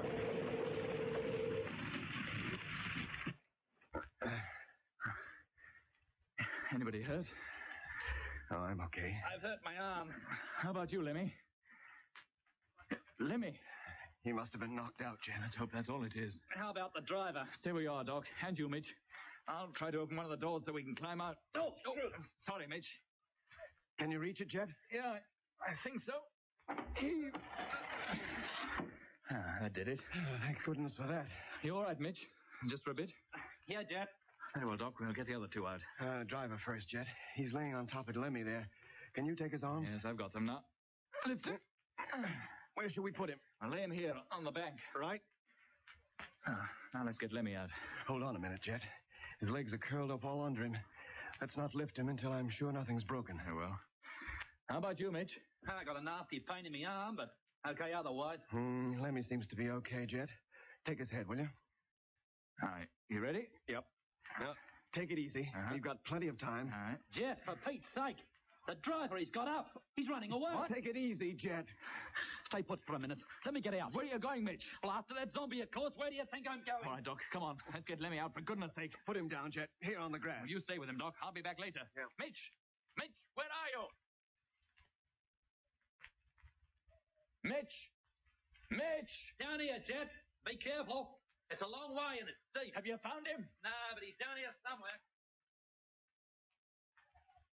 Mitch, are you there? Here, Jet. Oh. Right. So dark, I can hardly see a thing. Yeah, I'll be lucky to find him now. Well, where are we, do you know? I haven't the slightest idea, but well, wherever we are, the country's very hilly. We've come a long way down. Well, let's keep looking. It can't be far away. It's hopeless, Jet. If it were a clear night, we might stand a chance, but he could be within 10 yards of us and we wouldn't know it. Hey, listen. That's a familiar noise. Where's it coming from? Over to the right. Come on, hold it, Jet. Look out! You all right, Jet? Yeah, yes, Mitch. Well, that settles it. We'll never catch him now. Yeah, that ship was waiting for him. Probably waiting for us, too. How do you mean? Well, it's obvious, isn't it? That driver intended to kidnap us, bring us here to that ship. Yeah, but how? How could one man hope to persuade four of us to enter it? By the usual method. In fact, just before the car turned over, the hypnotizing process had begun. And that's why we heard the noise. You mean he was expected to hypnotize the four of us? Well, not necessarily. That might have been done by somebody in the ship. It could well have been following the car just above our heads. We wouldn't have seen it. Yeah, I suppose it might. And then when the driver escaped, it touched down here to pick him up. Exactly. He probably wasn't knocked out at all. Just lying doggo until he saw a chance to make a run for it. How did he know we were expecting a car to pick us up? And where did he get that car from? It's the exact model Space HQ personnel use. Yeah, I don't suppose it's too difficult to get the car, but how did he know the controller wouldn't be coming with us? That was a last-minute decision. Yes, and how much else did he know? Did he know we were going to Australia en route for the moon and from there to Mars? If he did, then our trip back there could well be a darn sight more perilous than the last one. Come on, Mitch. Let's get back to Doc and Lemmy. Once we get off on the road, maybe we'll find out exactly where we are. Perhaps a phone box, too. Wherever we are, I bet it's nowhere near the airport.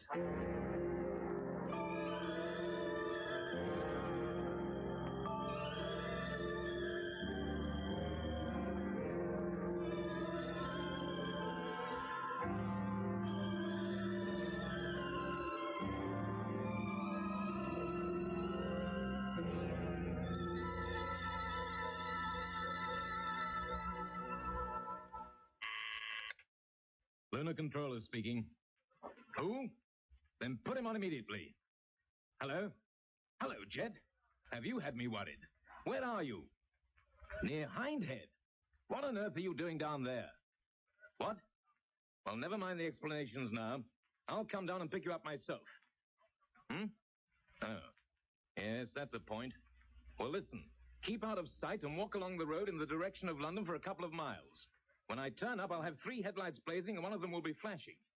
Is that clear? As soon as you recognize the car, step out into the road so that I can recognize you. Good. See you later, then.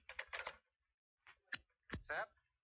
Get a car ready immediately. I'll be leaving in 5 minutes. Yes, sir. Will you want a chauffeur? No, I'll be driving myself. Very good, sir. That's all. Yes, sir. Supervisor, please. Hello, Jenkins. I found them. No, I'm going to pick them up right away. Now, have a breakdown squad go along to the Portsmouth Road as far as the Devil's Punch Bowl to recover a wrecked car. It's lying on its side in the ditch at the edge of the road. Meanwhile, bring the police and have them put a guard round the wreck. I want no one to go anywhere near it before the breakdown squad get there. Is that clear?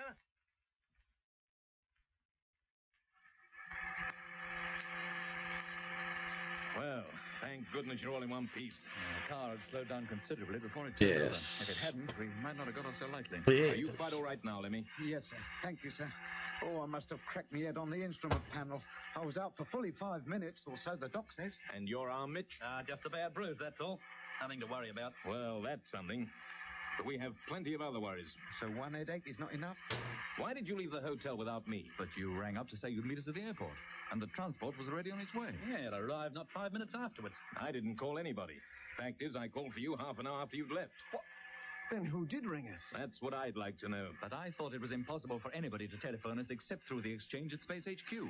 And even then it was necessary to know the code number of the line. Well, somebody knew it. They also knew you were about to pick us up, and at what time. How else could that Whitaker driver have timed his call on us so nicely? Do you think they knew of our intention to go back to Mars? Probably. On the other hand, they may have merely wanted to get you out of the way. You're the only people on this Earth with first-hand knowledge of the way the Martians behave. You're the only real stumbling block to their infiltration plans, if that's why those men were landed from the spheres. I wonder where they would have taken us if they had managed to hypnotize us. Yeah, I hate to think. Well, there's one thing arises from this which must not be overlooked. What, Jet? Somebody friendly to the Martians, a conditioned Earthman, maybe one landed here only recently, has been planted in Space HQ. How else could they have known of our intention to leave London tonight? That can be the only answer. And if there is someone there, he must have been there for years. He would never have had access to guarded information otherwise. Yeah, well, if that's true, there can be hardly anything the Martians don't know about us. They must have known every detail about the first trip to the moon and of the trip to Mars long before the public ever had an inkling of it. Of course they did, Mitch. That's why Whitaker was planted in the Mars fleet. He probably had orders to wreck the whole project. And here we are getting ready to do it all over again. You still want to go, Jet? Of course we do, sir. The fate of the world may well hang on it. Well, at least there'll be no Whitaker coming along with us this time. Yeah, that's right. Unless one of us happens to be a Whitaker. How about it, Lenny? Oh, turn it up, Mitch. You're giving me the creeps.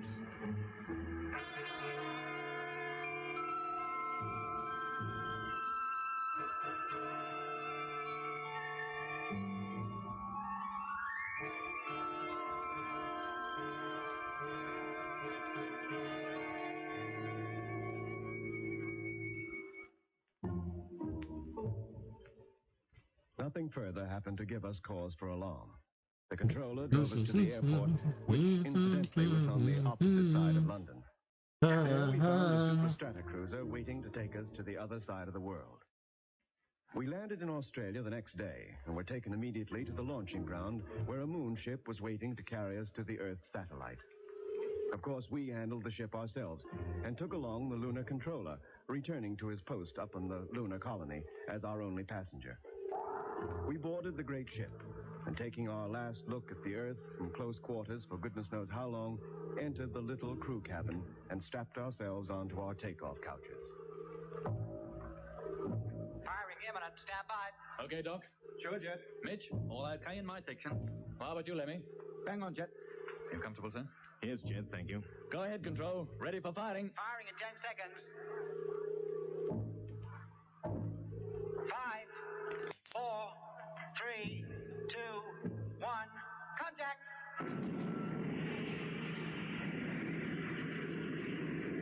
0 plus 5 seconds.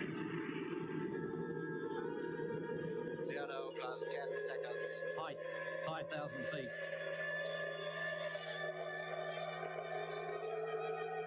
0 plus 20 seconds. Height, 6.4 miles. Velocity, 4,000. 0 plus 30 seconds. Height, 27. Ka-chow.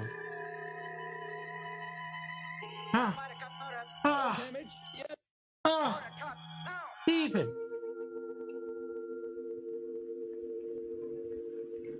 Oh my gosh. First class takeoff. Hope you're doing well, Heaven. Very well, you may leave. Hope everything's going well. Sad ka-chow. They're ready, Lemmy. Radio them back to control. Hope you're doing well. So good. How am I today? I'm doing all right. As you can see, I am almost done with this page. Once I'm done with this page, I've got to set up a Patreon somewhere. How soon after we land on the moon do we take off for Mars? A week from now. From now? But it takes us 4 days to get to the moon. That leaves only 3 days to get So ready. I can start putting these up. It's all been done for you while you've been down on Earth. HQ don't intend So, to waste any time, do what they? I've got so far is right here. And mine, Lemmy. Get them off straight away, huh? Control will be wanting. And Hello, Control. I'm good, not long away. Have first reports. Are you ready to receive I'm good, not long awake. Okay. Ready for reports. Go ahead, please. Right. Well, that's good. You're not long awake. Tank 1. Ooh, Patreon. It's either a Patreon or an Indiegogo or whatever it is. I don't know. What? I don't know.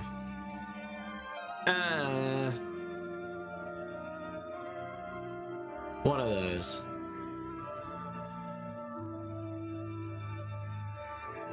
Sorry, Unity Master. Dab.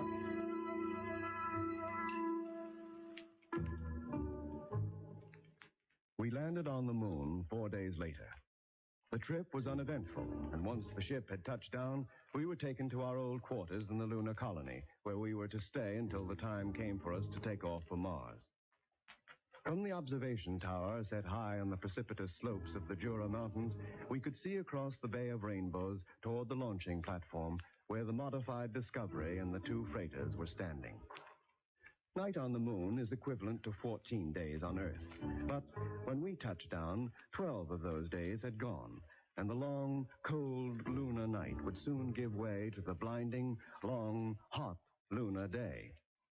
The sky was Patreon is cool, but with them adding the cost to use for new members since like 2018, I'd probably go with Subscribe Star or something. Yeah. Hi, I've been Lurk. Well, pleasure to meet you, Miss Lurk. Wow. Hello, Lurker. Boy, what's that in the waters? Is it a lurker down there? Boy, I think that's a lurker. Is the lunar sunrise. At one moment, the moonscape is dark and somber, lit only by the reflected I'm messing with you, Zara. At the next, at the very instant the first rays of direct sunlight appear over the horizon, the moon's surface is transformed into a study of bright light and deep shadow. We love a lurk. We do love a lurk. Hills and crater rims. I'm also an idiot, so don't worry. Don't worry about me. I am also an idiot. So if that offended, just know that I'm stupid. So, you know, it's okay. The sun's prominences was due to appear from Sorry. the mountains in the west. The 4 of us gathered in the observing tower to watch the breathtaking sight. Oh, dab. How much longer, Jet? Just a minute or two, Lemmy. Yeah, there's one of the peaks catching the sunlight now. Always dead on time. Yep. There's another. And another. Now, wait a minute, Doc. There are no peaks that high over there. That's the direction of the bay. But something's catching the light up there. And whatever they are, they're moving. Good grief, they are, too. Excuse me, Doc. Let me get the intercom, quick. Sure. Hello? Control room. Morgan here. Is the controller there? No, Captain. I think he's gone up to the observatory. Oh, then you put me on to there, right away. Yes, sir. Observatory? This is Morgan here. Is the controller there? No, Jet. He's just left. He's on his way to your quarters. Oh, he would be. And I'm in the lookout tower. Still, never mind. Listen carefully. I want you to investigate some flying objects just above the horizon to the southwest. Now, wait a minute, Jet. The sun's about to rise. That means we've got a lot of work to do. Important work. I realize that, but these objects are important, too. Very well. If you're Don't taking full responsibility... keep me heckin' silly sometimes. That's why we love him. Yes. Just don't get offended. Because I'm an idiot. Just know that you're smarter than me. Just be like, it's okay. I'm smarter than them. Well, Doc, where are they now? There they go. And here comes the sun.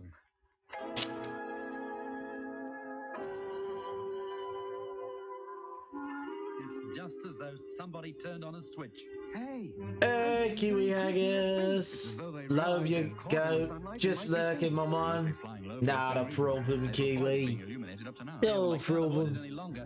All they can do now is move over Not a problem at all. What they are doing. Look at them move. They're climbing, too. They're getting away from here fast. Getting smaller all the time. There, they're gone. Will they be back? How should I know? Come on, let's get back to our quarters. The controller better hear about this.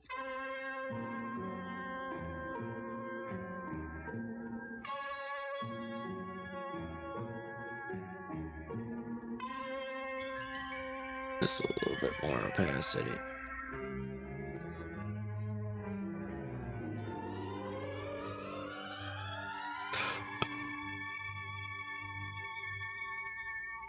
Then, just after the sun rose, they gathered speed and disappeared over the eastern horizon. At first, we thought they were on the tip of the mountains catching the first light of the sun.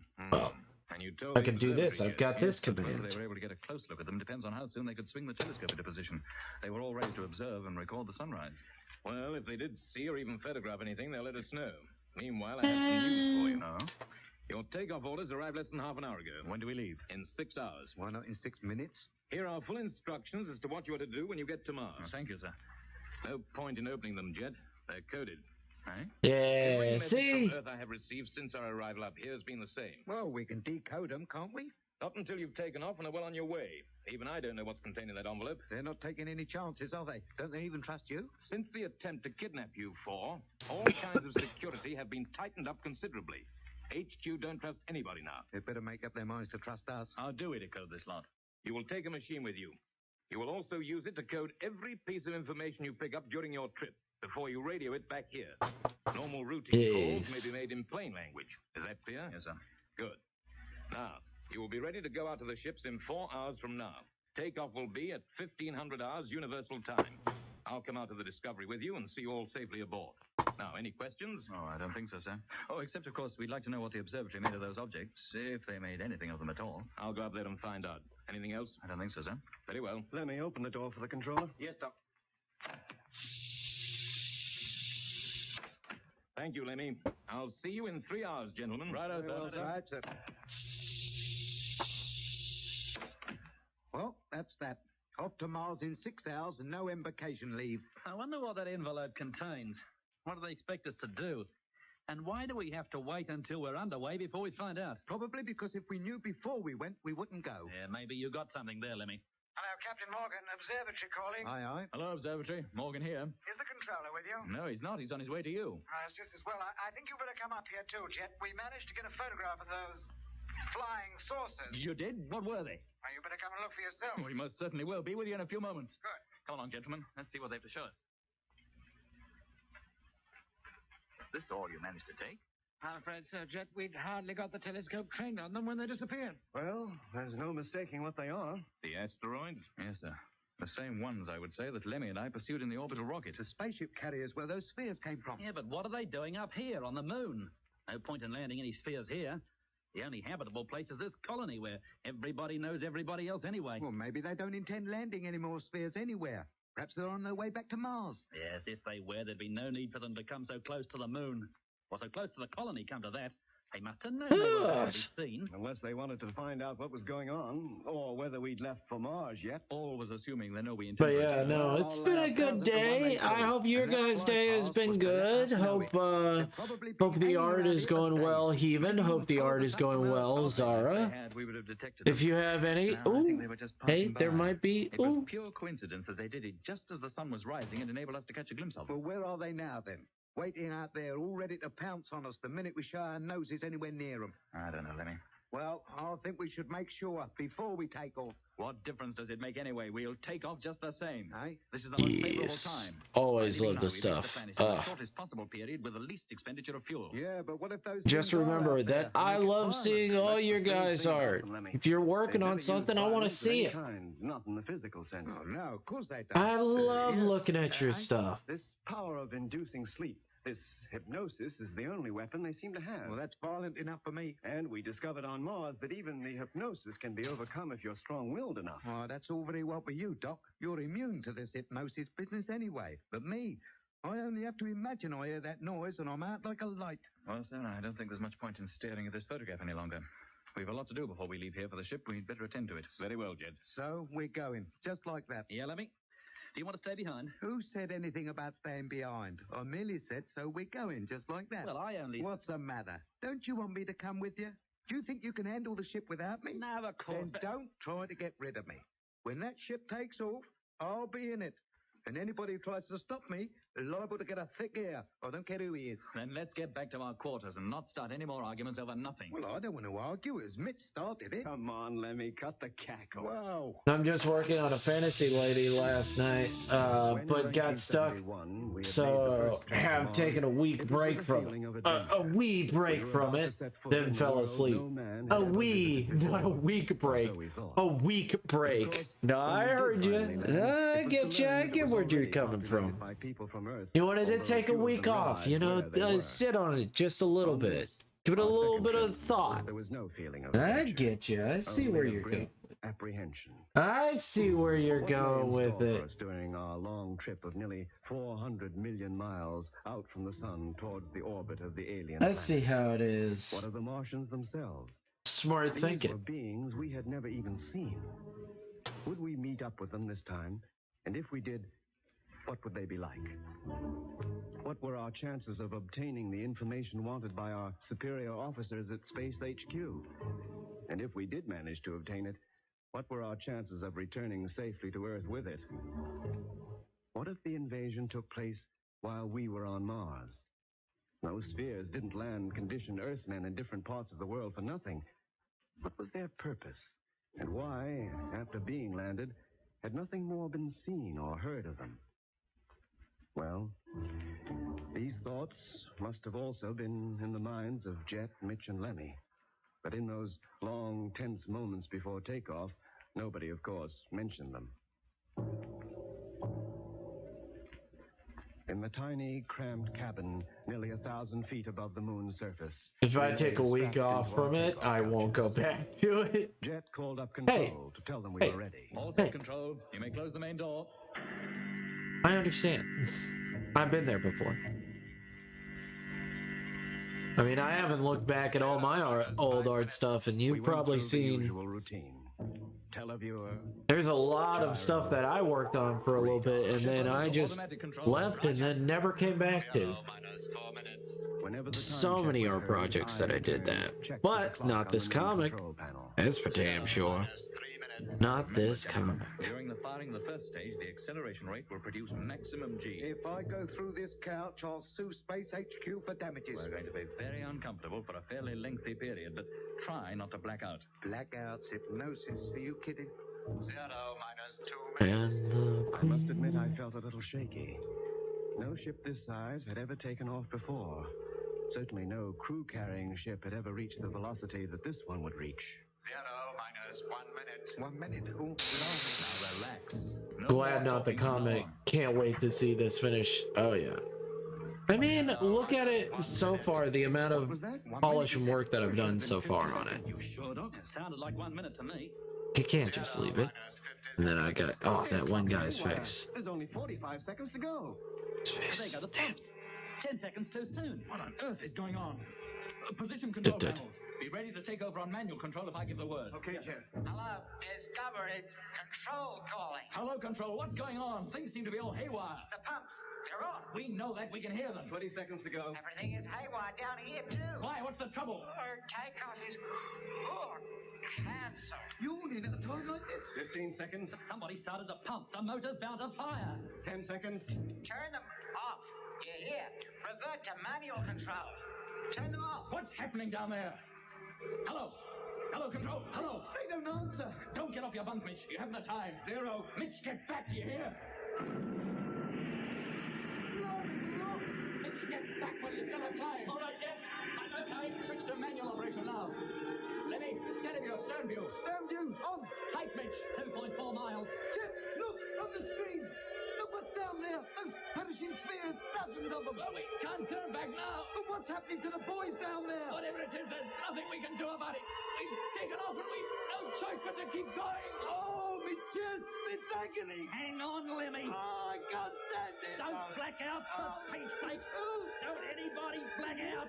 We've got to keep awake! We must control... Yeah, I can't wait till it's finished, too.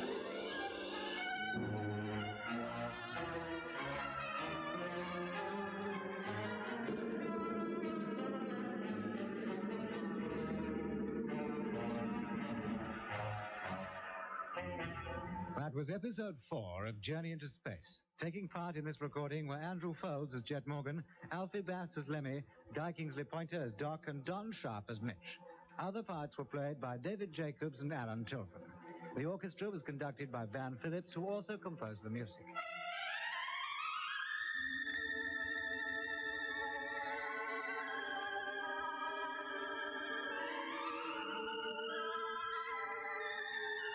Journey into Space was written and produced for the BBC by Charles Chilton.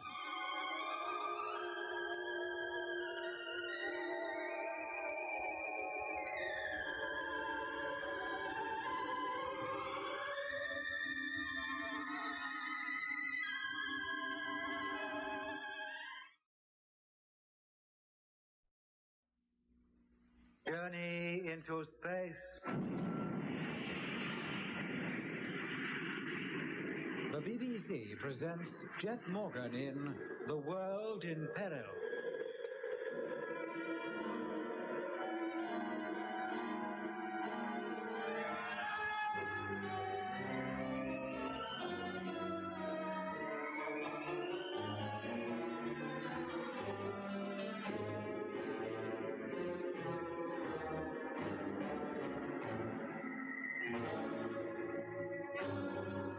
Jet Morgan and his crew, under sealed orders, are about to leave for Mars to seek further information about the Martian plans to invade the Earth.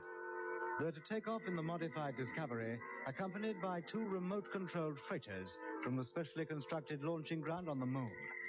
A few hours before takeoff, while watching the lunar sunrise, Jet sights a group of objects flying low in the sky. A photograph of the objects taken by the Lunar Observatory proves them to be the same huge asteroidal rocks which serve as spaceship carriers for the small Martian spheres which landed on Earth. As nothing more of the ship carriers was seen, it was decided that takeoff for Mars should go ahead as scheduled. Jet, Mitch, Doc, and Lemmy climbed aboard the tall rocket ship to await zero. All went well until a minute before firing time. 0 minus 1 minute. What was that? 1 minute, he said. Should have been seconds. You sure don't. Sounded like 1 minute to me. 0 minus... But yes. Their clock's haywire. There's only 45 seconds to go. And there go the pumps. 10 seconds too soon. What on earth is going on? Position control panels. Be ready to take over on manual control if I give the word. Right, Okay, Jet. Hello, Discovery. Control calling. Hello, control. Things seem to be all haywire. The pump, they're on. We know that. We can hear them. 20 seconds to go. Everything's haywire down here, too. Why? What's the trouble? Takeoff is cancelled. Yawning at a time like this. 15 seconds. But somebody started the pumps. The motor's bound to fire. 10 seconds. Turn them off. Do you hear? Revert to manual control. Turn them off. What's happening down there? Hello? Hello, hello. They don't answer. Don't get off your bunk, Mitch. You haven't time. 0. Mitch, get back. Do you hear? Blimey, we're off.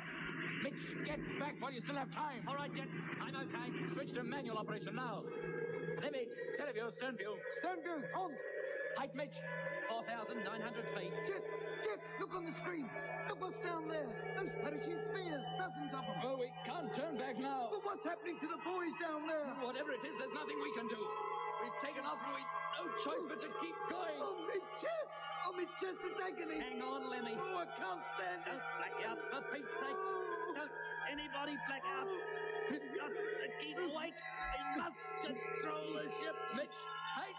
7.6 miles. Velocity 1,355. Course, Lemmy. Hang on. Radar, Doc. Okay. Oh, the pain. Oh, I shall die. I know I will. Hold on, Lemmy. You must not black out. I'm 14.1 miles. Velocity 2,100.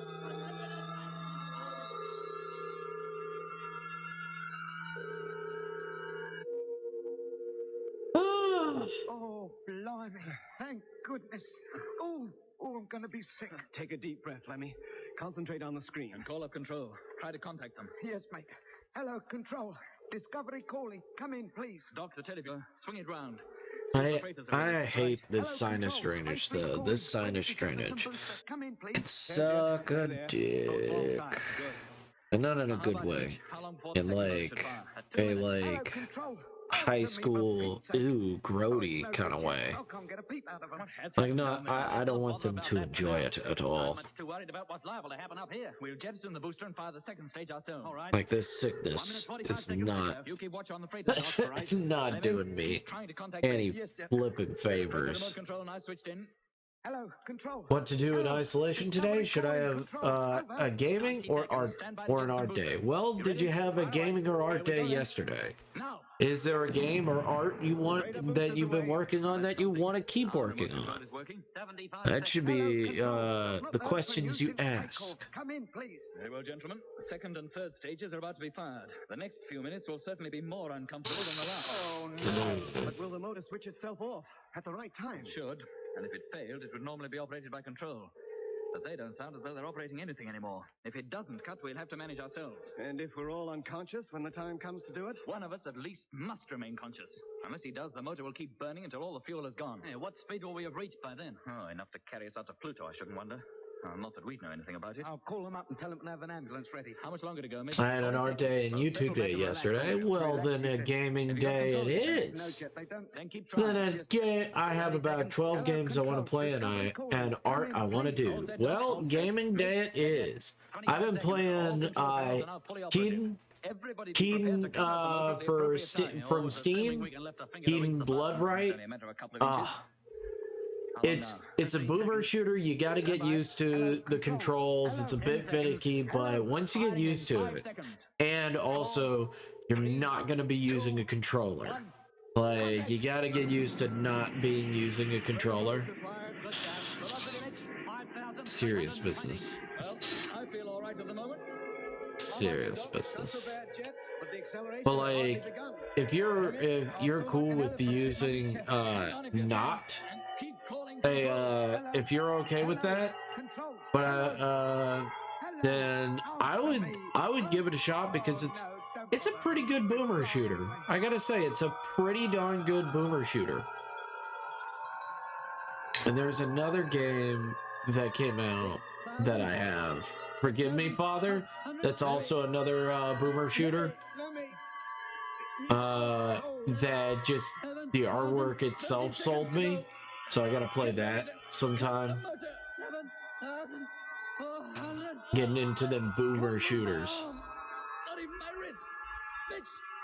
Oh yeah. Oh yeah, I was worried that this was not going to be as good, but it just feels so good. A little nearer. 5 seconds. I can't make it yet. Can you? No, Doc, I can't even move.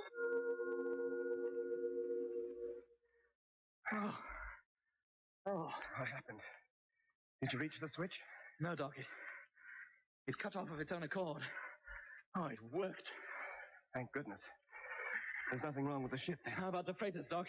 Yes, still alongside. Lemmy. Mitch. Oh, I never felt so croaky in all my life. Come on, drink it down. Yeah, Doc. What happened? You blacked out. Lemmy? Yeah, he passed out too. He's still out. Jet's over at his bunk now. That sounds good. I'll add them to my list. Yes. Keaton, it's But take a rest now. We've got plenty of time. Oh, too right. Get ready for Orc Women. Well, I'm going to Orc Women and Fighting Demons. Which Orc Women and Fighting Demons sounds slutty. It is slightly slutty. Can you hear me? Lemmy.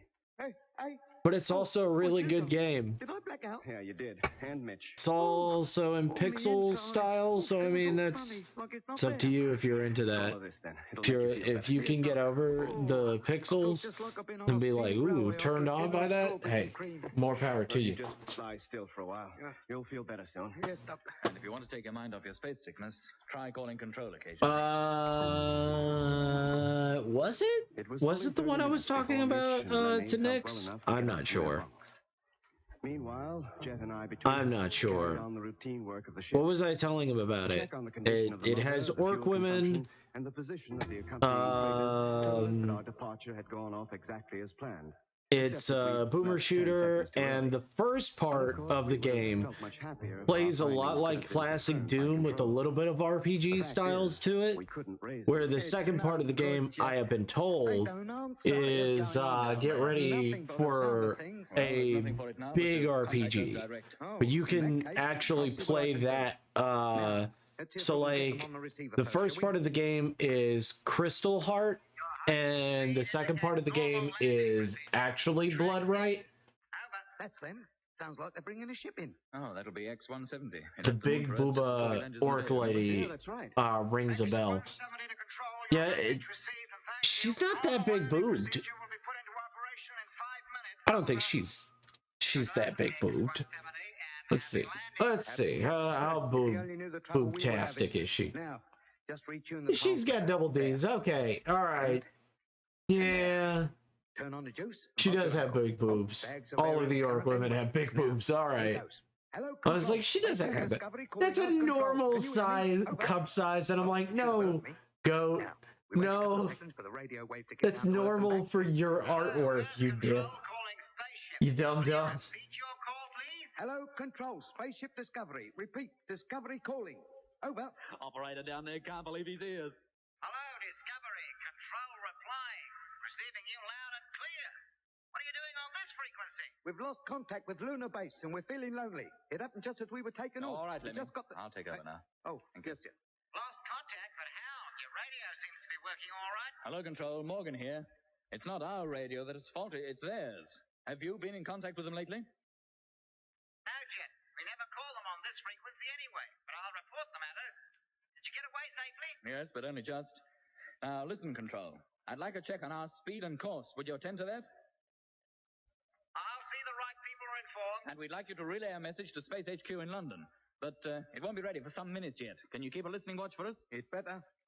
Yes, Jet, but we're bringing a ship in. If he comes on, I'll have to attend to him. I understand that. Sorry to have butted in on you like this, but we had no choice. Ah! Thank you. Thank you. Thank you so much. Thank you so much. I really appreciate you. Hey everybody, what's going on? Welcome in, Ganger.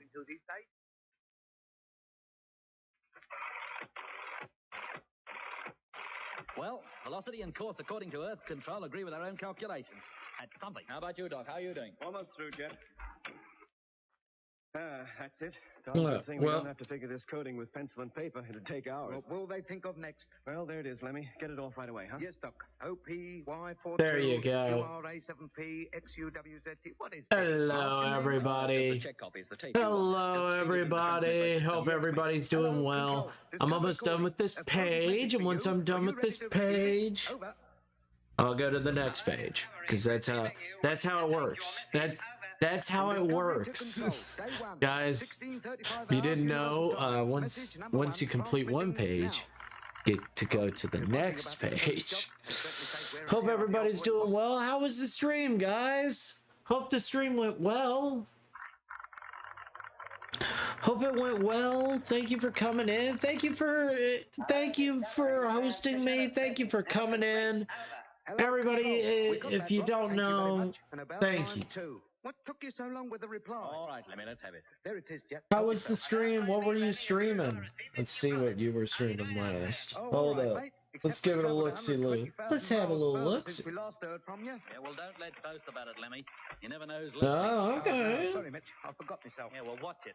Yes, mate. All right. That's all for now. Call you again in 1 hour for routine check. Roger. You were doodling for funsies. That's what it says on there. And stay tuned to Earth control. So there's still no contact with the moon? Oh, I hope you enjoyed it. Hope it was everything you wanted and more. For the moon to find out just what has happened. Let's hope nothing happens to the ship. Well, whether it does or doesn't. Glad you came in. Glad I can entertain for even a little bit. If you gotta go to bed, go to bed. You're totally fine. Well, there's no point in our pretending. And if you got an ad, just let me know. Ad. We got off when we did. And whatever happened to the I don't even know how long ads are these days. You never know. Never know how long these ads can be.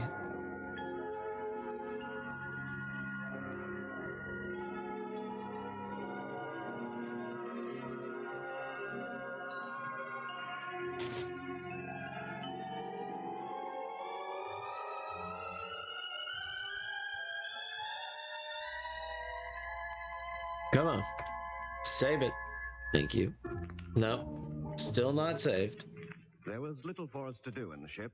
Every couple of hours, we checked our position relative to the Earth, Moon, and Sun, and carried out routine checks on oxygen supply, power packs, radar, radio, televiewer, and other electrical circuits. We very quickly fell into ship routine. We took it in turn to prepare meals. 2 men were always on duty, sleeping being arranged accordingly. To the port side of the ship was the sun, a brilliant blue-white globe, its corona clearly visible. Behind us lay the Earth and its attendant moon, both rapidly decreasing in size as we traveled further from them. The 2 freighters, both as large as the Discovery, coasted alongside us. In spite of the speed at which we were traveling, the freighters appeared to hang motionless in the void. Of course, being remote-controlled, they carried no crews. Seeing them there and knowing they were empty of any kind of human life made them appear uncanny. On our last trip, these same 2 freighters had carried 2 men apiece, and aboard number 2 had been Whitaker, the first condition Earthman with whom we had knowingly come into contact. But I hope you guys have an amazing one. I hope your day is going incredible. I hope everything's been going great. 10 million miles, left the Earth I hope that your day has been going well, Jinsey Poo. I hope everybody's been doing good. I know that Heaven is always doing good these days. Even when she's not. She's doing good. Over to himself. He read it twice, in fact. Well, Jet, come on. What's it all about? The ship that left Earth for the moon. Didn't he get there? Oh, it got there, all right. And then? They've heard nothing since. Oh, no. Well, what do they do now? Send up another one? Oh, I doubt it. No point in throwing away good men or ships. Yeah, well, when did they lose contact? Almost the moment the ship touched down. The pilot reported he'd made a safe landing in the bay, and that was the last they heard from him. Well, what happens now? To us, I mean. We press on, of course, and remain in contact with Earth control. What I meant was, what happens to us when we get back from Mars? These ships can't land anywhere except on the moon.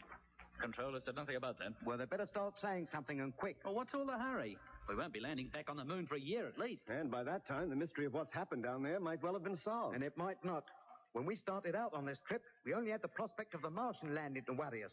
Now we've got the worry of what we're going to run into when we land back on the moon. If things at Lunar Colony are not back to normal by the time we return, we won't land there. We're going to free orbit around the Earth and ask Control to get us down by orbital rocket or some other method. Always assuming Earth Control is still in control. For all we know, the Martian invasion might take place while we're away. What do we do then? Wander around the solar system forever? Until we starve? Or the oxygen runs out and we die of suffocation? What makes you such a cheerful character? Well, it's better to face up to the facts, isn't it? They're not facts yet, only possibilities. Well, then we should be prepared for every possibility. If we call up Earth Control one day and get no reply, don't say I didn't warn you. Lemmy, if the Martians could take over the whole world, it should be easy enough for them to take over control as well. And give the orders, you mean? Well, if they cared to. Why they should want to bother, I can't think. With the invasion completed, we'd be of no danger to them anyway. They could afford to ignore us, leave us to get along as best we could. But the possibility of their invading before we get back is remote. Meanwhile, it's a wrap, as much information as we can about how the invasion is to be made. Well, I didn't think there was any doubt about that. Thousands of those sphere-carrying asteroids will approach the Earth, and from them, thousands more spheres will make the actual landing. Whatever kind of creatures those spheres contain will attempt to conquer the world and take it over. Oh, I don't think it'll be quite as simple as that, Mitch. That method could only result in interplanetary war, and war, in the way we know it, is something completely alien to the Martians. Well, how would they do it? You know as well as I do. The Martian method is to attack the mind, to get people under their control by hypnosis. Once that had been achieved, their subjects could be led to believe that everything is quite normal. I doubt if they'd even realize an invasion had taken place, in the majority of cases. You mean there would be exceptions, Doc? Well, not everybody on Earth would succumb to the hypnotic treatment. Thousands, millions maybe, would be immune to it, as I am. Yeah, and what would become of them? Well, I suppose they could band together, form pockets of resistance. Properly organized, they might even drive the Martians off the Earth again. They'll be lucky. Well, let's hope it doesn't come to that. If we're lucky, the invasion may not take place at all. You think we can prevent it, just the four of us? What we find out on Mars may help the Earth to prevent it. If we get to Mars. Why shouldn't we? These Martians are no fools. They know what we're up to. If they wanted to, I'll bet they could snuff us out right now. All right, well, why don't they? Because they realize that for the next 6 months, while we're coasting out to Mars, we're no danger to them. But when we get to Mars and start poking our noses into things they don't want us to know, it'll be a different story. We'll end up just 4 more conditioned slaves, just like Frank Rogers, Dobson, Harding, and the rest of the old fleet. If only we knew more of what we're up against, who the Martians are, or even where they live. There was certainly no sign of anybody on the planet other than conditioned human beings. And they'd all been brought up from Earth anyway. Well, those pyramid cities certainly weren't built by Earthmen. No, Mitch, they weren't. They must have been built, long before the first Martian settled on our planet and picked up the first... No, not my nose! Oh, guys. Not my nose. Did they ever come out of them? Whenever they say follow your nose, they probably don't mean when your sinuses are killing you. Pattern of Martian life is operated. In that case, if They probably don't mean that. They might. You know, there might be some people who are like, follow your nose, hee hee. There is somebody. Who? The time travelers. Just trying to be smart asses. Yes, the time travelers. We've no proof they even exist. Not one of us remembers meeting them. Look, the only account we have of them was written in Doc's diary during our first trip to the moon. I bet my life that we did meet them, Mitch. If we did, then we must have traveled back in time, as your diary says. Back 25,000 years. That's right. Then it must have been 25,000 years ago that the time travelers left the Earth and took up residence on Venus. That's a long time ago. How can we be sure they're still there? Or that they ever got there? Or if they did, whether their descendants will be as chummy as their forefathers were. Whether they did or not, or whether they are or not, it makes no difference. We're heading for Mars, not Venus. If we find the Earth occupied by Martians when we get back, we might be glad to go to Venus. We'd never make it. We've hardly enough fuel to get to Mars and back. Now, Venus is out of the question, so there's no point in discussing it any further. No, Jet. The thought just struck me, that's all. Yeah, and the thought strikes me that I'm hungry, and it's your turn, Lemmy, to get the meal ready. Yes, Mitch. I'll start opening a few cans. An itchy nose here means you're going to be in a fight. Love Scottish old wives' tales. Oh. Old Scottish wives' tales. The full journey to Mars was expected to take nearly 7 months. Now, that time is long enough in itself, but cramped as we were... I don't know enough about them. All I know is that the Japanese one is sneezing, but I don't know if there's one for America. I haven't heard a lot. I know peeing on you on your feet will stop funguses. Nothing more. Foot fungus? Outside looked the same at noon as it did at midnight. Wives' tales. Still no contact with Luna Base. Step on a crack, break your mama's back. But the pilot had been told not to make the landing, but merely to encircle the moon and photograph the bay, the launching ground, and as much of the lunar colony as possible. But that ship, too, had failed. Just trying to think. We could now I can't think of any. But I'm also... we had seen landing. All Earth-Moon ships were grounded now, and no further attempts to land on the Earth satellites were made. In fact, the 4 of us were the only Earthmen now plying the spaceways, and we were some 30 million miles from home, and had traveled some 360 million miles to reach that far. We passed off-duty hours listening to the radio programs relayed up from Earth, between routine calls with control. We played card games or read books from our microfilm library. I did more writing than reading, although I must admit after a few weeks of coasting through space, my entries grew shorter and shorter. Life had become so much routine, there was hardly anything to record anymore. Then, also, if you get an itchy knee, whoever is it's pointing at is pregnant. No! Even through the little navigational telescope, the time came for us to do something out of the ordinary. My baby boy, why are you pregnant? He's like, you don't have an itchy knee. You don't have an itchy knee right now. Until we reach the point from which we start. I'm not so sure that I wouldn't prefer that. At least we'd be near home. Yeah, but not near enough. The Earth would be in an entirely different part of its orbit. Oh, well, in that case, we'll stick to routine and slow the ship down. It's better to have miles to land on than nowhere to land at all. He also needs crunchies, so let me get him crunch. Hold on. I gotta give that boy some crunch. Be nice to go outside for some fresh air. You, Mitch, will go down to the hold and see the Discovery receives her ration. Righto, Jet. You, Doc, will stay here and control the proceedings. Now, let me now put on our suits. While we're doing that, Mitch can get down to his post, and you, Doc, can call up control and tell them the transfer of fuel is about to be made. Oh, that's me all dressed in me gent's natty summer suiting. And put on your helmet and test the radios. Helmet fastened. Testing. Can you hear me, Doc? Yes, Lemmy. Helmet fastened. Testing radio. Okay, Jet. Down you go, Lemmy. Into the airlock. Right. Now, remember, Doc, contact will be by personal radios until we're in the freighter. Then we'll switch over to the ship-to-ship system. Okay. Very well. You can close the hatch. Contact.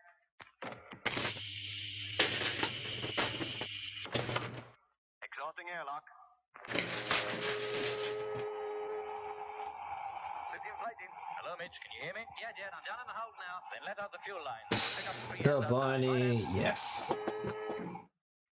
Very well, Doc. You can open the main door. Main door. Pet the bunny, pet the bunny.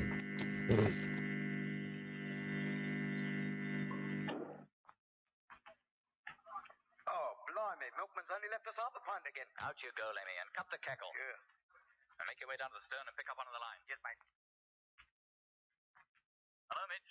We've picked up the line and are now making our way across to number 1. Roger. I can see you on the televiewer, Jet. Is everything okay? Yes, Doc. No hitches as yet. Almost at the ship's side now. We've made it. Now hitching pipelines. Pipeline secure. Mine too. Now moving up to outer door. You and me both. And now we're outside main door of number 1. Contact. Door opening. Ship-to-ship radio system on. Now. In you go, Lemmy. Main door closing. Oh, put the lights on, Lemmy, for goodness sake. Give us time to find the switch. There. Ah, that's better. And there's the door closed. You can fill up the airlock now, Jet, and we get upstairs. Contact. Suit deflated. She's filling up. We're beginning to hear things again.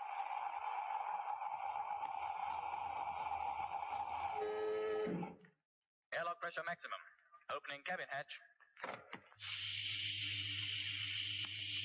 As soon as you get up there, Lemmy, switch on the radio, and I'll check the air replenishing system. No point in working with our suits on if we can avoid it. No, mate. Uncanny, isn't it? How do you mean, uncanny? I don't know. Coming into this ship like this, finding it all dark and without a crew, don't seem right somehow. It's like going into an empty house, one that's been empty for years. Hey, listen. What's that? What? I didn't hear anything. Well, I did. Sounded like somebody talking. It's probably Mitch or Doc. We shouldn't hear them. Not now we're inside the ship. The walls act as a screen. That's why we need the ship-to-ship system. Listen, there it goes again. Yes, I heard it that time. There's somebody up there. But that can't be. There was nobody in here when we took off. They could have stowed away, couldn't they? Well, if they had, they'd never have survived the takeoff. There are no couches in this ship. Sounds like they didn't need them. Listen, Lemmy. Let's hear what they're saying.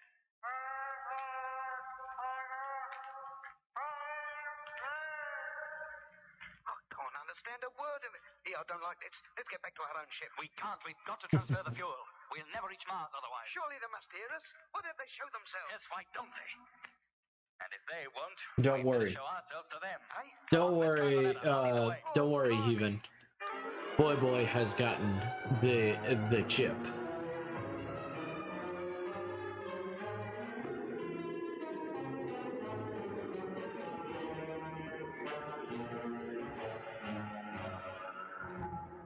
That was episode 5 of Journey into Space. All right.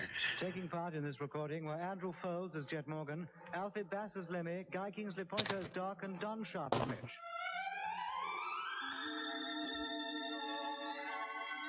Journey into Space was written and produced for the BBC by Charles Tilton.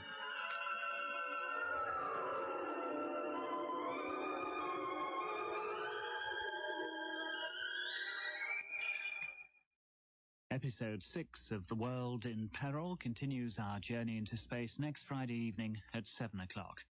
He is old, and yet He is the sweetest bunny. Into space.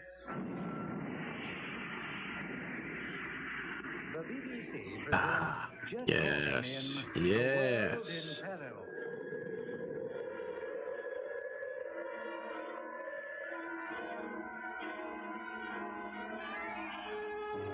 Now, Eben, I'm going to ask you a question, and you got to be honest with it. You can read this, right? It reads correctly, right? You know what? Just gonna. Jet Morgan and his crew are on the way to Mars in the rocket ship Discovery, accompanied by 2 remote-controlled. I'm just gonna hit it like After that. 5 months coasting out to the Martian orbit, the time arrives for the transference of fuel supply from the freighters to the Discovery, prior to slowing the spaceships down so that Okay. So, donning their spacesuits, Jet and Lemmy Yeah, from the I got Discovery you. to freighter number 1, carrying the fueling lines Yeah, with them. it's a greeting. After securing the line, Yeah, I knew they that. enter the freighter, Okay. which they will control. To be the honest, refueling operation. does this read correctly? She's filling up. We're beginning to hear things again. I'll put this in Bati's with. Air pressure maximum. Is this? Opening cabin hatch. Does this read correctly? As soon as you get up there, let me switch on the radio, and I'll check. That's just a question. Is like, or is it too far away? Is it like, does it go bam, bam, bam, bam? Like, does it make your eye travel? Without a crew, it don't seem right somehow. It's like going into an empty house, one that's been empty for years. Even I got confused there. I'm gonna pull this one up, which is fine. Just fine. I didn't hear anything. Well, I did. Sounded like somebody talking. Yes. Probably Mitch or Doc. We shouldn't hear them. Not now we're inside the ship. The walls act as a screen. That's Just why we need the ship-to-ship move it system. up. That's all that I need to do. There it goes Move it up over here. There's somebody up there. But they can't be. There was nobody in here when we took off. They could have stowed away, couldn't they? If Okay. they had, they'd never have survived the takeoff. There are no coaches in this ship. Wait. I just pointed at my own itchy knee. No! No, board! No! Oh, don't like this, Jet. Let's get back to our own ship. I don't know how many kids he's going to have. Surely they must hear us. Why don't they show themselves? That's why, don't they? And if they won't, we'd better show ourselves to them. Hey, come on, let's climb the ladder. I'll lead the way. Oh, blimey. Well, seems to be anybody up here. And who was that we heard nattering? Close the hatch, Lemmy. I'll check the air supply.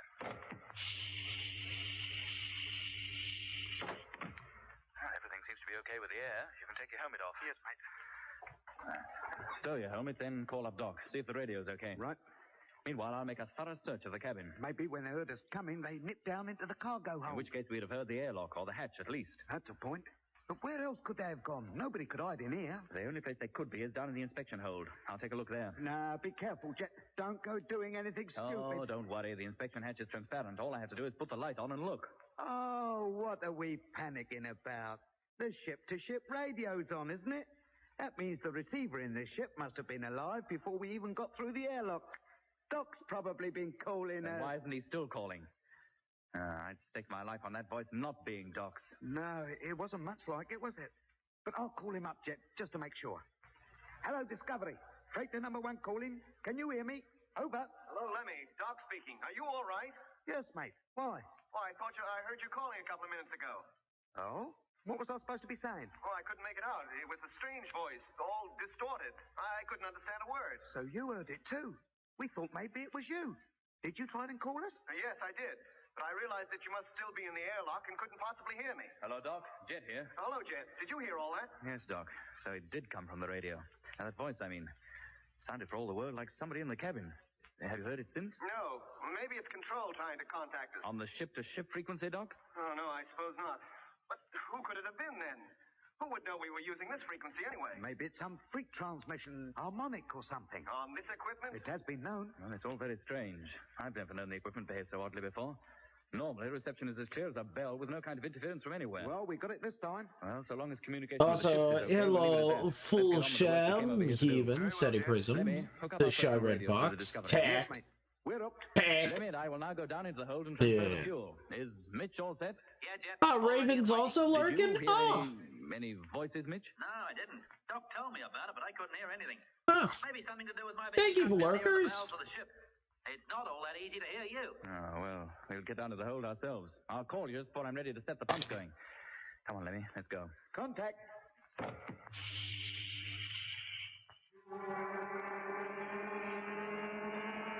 Coming up to maximum, Jim. Check. Ready to switch off. Cut. Tanks now filled.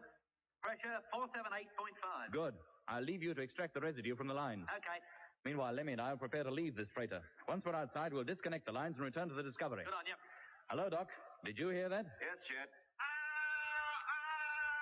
And did you hear that? That voice is definitely trying to contact somebody, and he's not succeeding. All right, Doc. Keep listening. Stay on the ship-to-ship system until we get back. Record all you hear. Sure, Jet.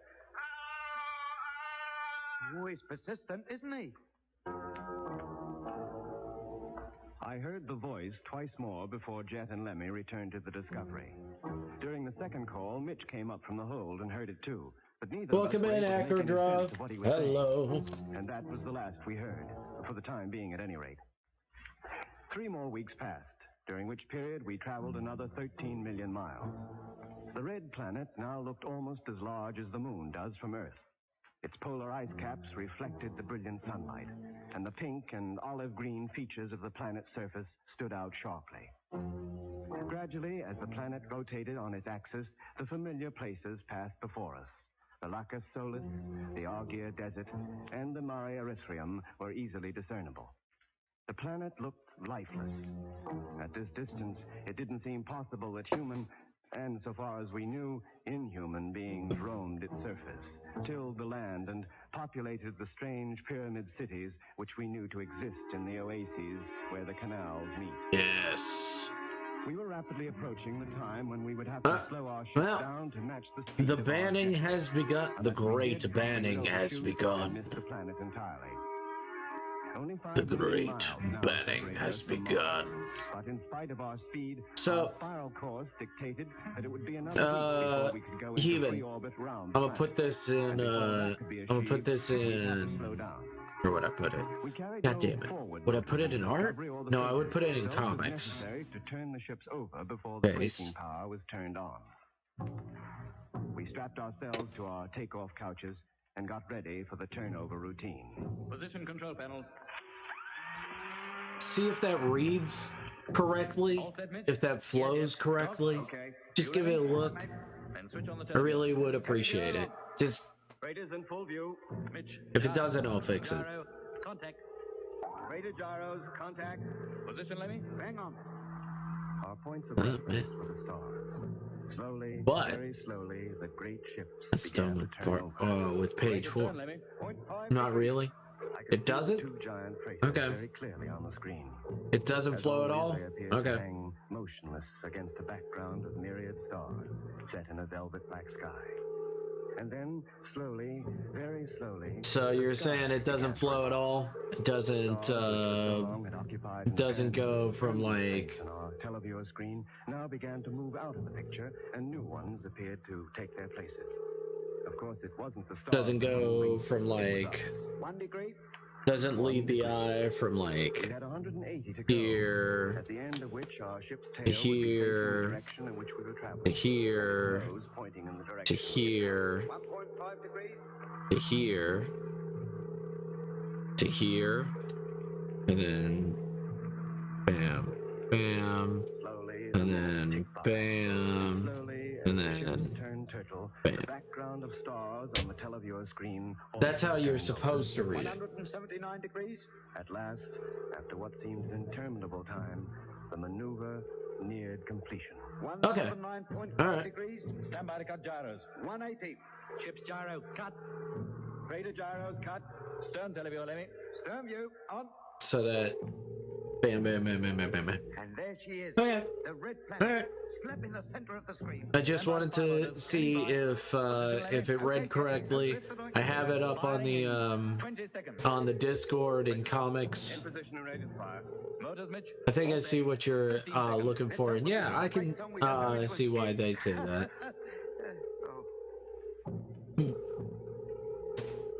Five seconds. Cool. 4. Oh, okay. 3, 2. Oh, Oh, all right. Contact. All right. Nice. But just seeing... I did. That's a buff man. That's a buff wolf. Very buff wolf. Okay. Yeah. I saw DMs. It's a buff wolf. Yeah, I was just seeing if it read correctly. I just wanted to make sure that it read correctly. Because if it doesn't, it doesn't. There's nothing I can do. I'm just gonna... I'll come back to it and fix it. I mean, there's things I can do. That is why they are on their own layer. Well, that's that little job. So I could fix it. Next, so far as you're concerned, let me call up control. Tell them to stand by for a coded message. Yes, mate. Just let me undo me straps, and I'll be right onto it. Doc, code a message, will you? That's the way I read it on Discord without looking at your flow. Okay. You want art from her? Cool. Nice. Nice. I just wanted to make sure the flow was correct. Like a bathroom stall. Finally.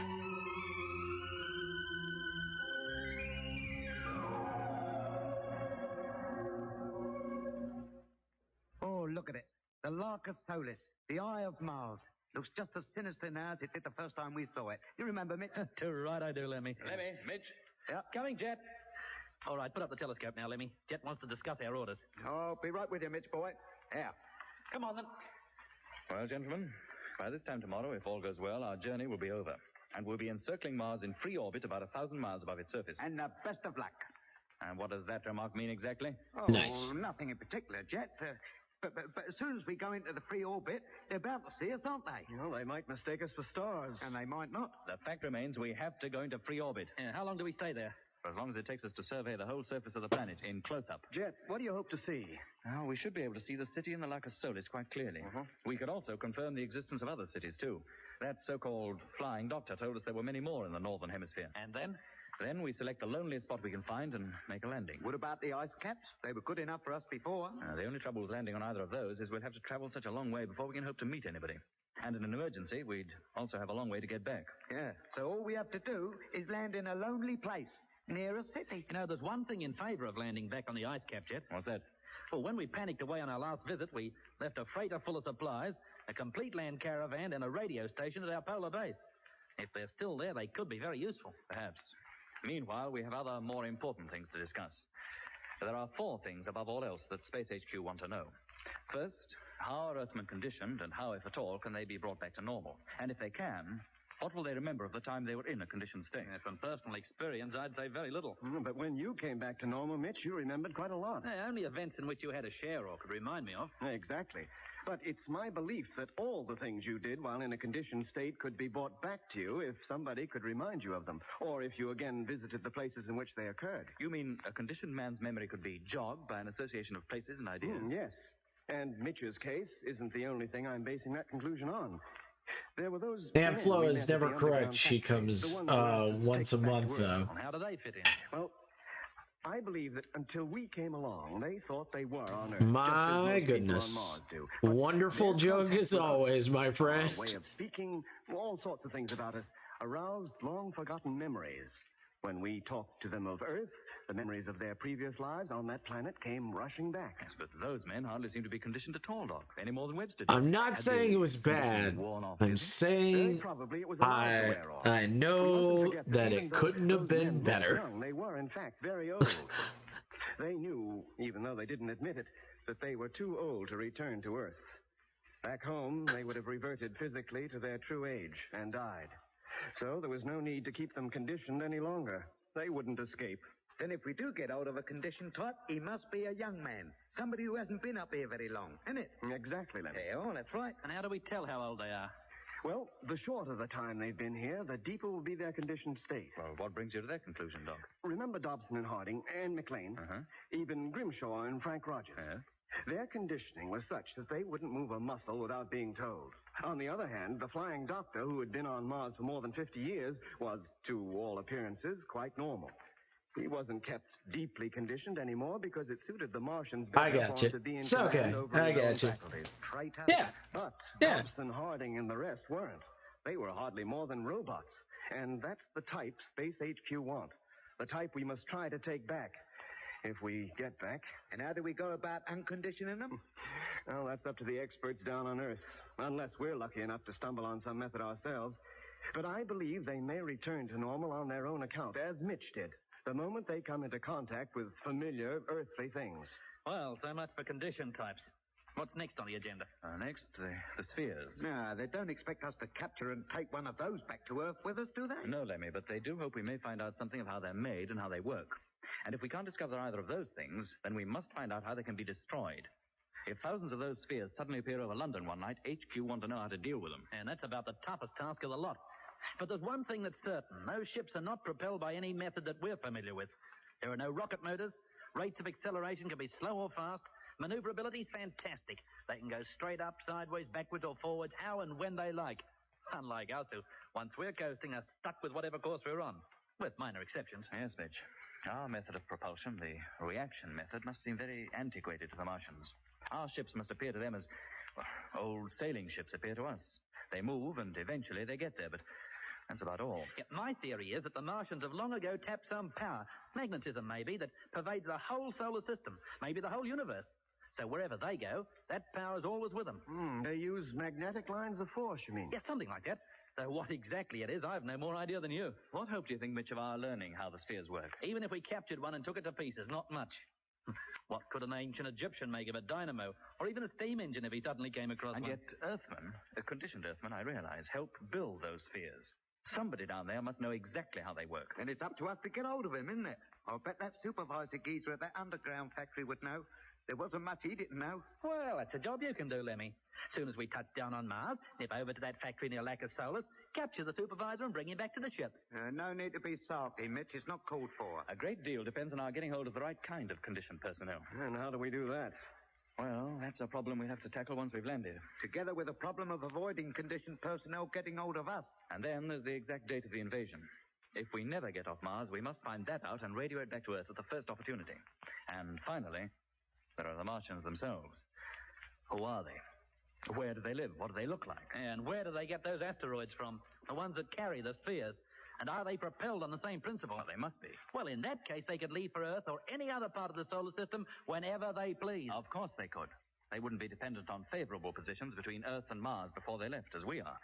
They wouldn't have to travel halfway around the sun, 400 million miles, to reach an objective that comes within 40 million miles of their own planet anyway. Yeah, the only thing they'd have to consider was the direction in which the Earth was traveling in relation to their own planet. Though if their ships are as efficient as they appear to be, they'd hardly have to consider that if they didn't care to. The outlook isn't very rosy, is it? No, it isn't. But we'll do our best anyway. Maybe we'll find somebody down there who will want to help us, as Webster did last time. Maybe. Meanwhile, we'll make our plans as though we're getting no help from anybody. Once we're down there on the Martian surface, we stick together as much as possible. Nobody is ever to wander away on his own. Now, is that clear? Too right. Okay, Jet. Now, if we have to split up, it'll be only in pairs. And one pair will always remain in the vicinity of the ship, wherever we put her down. Right. Yep. Now, remember, our main object is to radio all possible information we can to Earth. If we can get away ourselves Gotta later, with or without ban those conditional bots life, then. then all the better. But our own safety is second to the relaying of the information that is so vital. Now, if anything should happen to me, Doc will take over duties as captain of the ship. After him, Mitch. Don't go any further. I'm not used to giving orders anyway. Very well, gentlemen, that's all for now. Exactly how and where we land will be decided after we've traveled round the planet a few times and taken a good look at it. Right now, prepare to go into free orbit.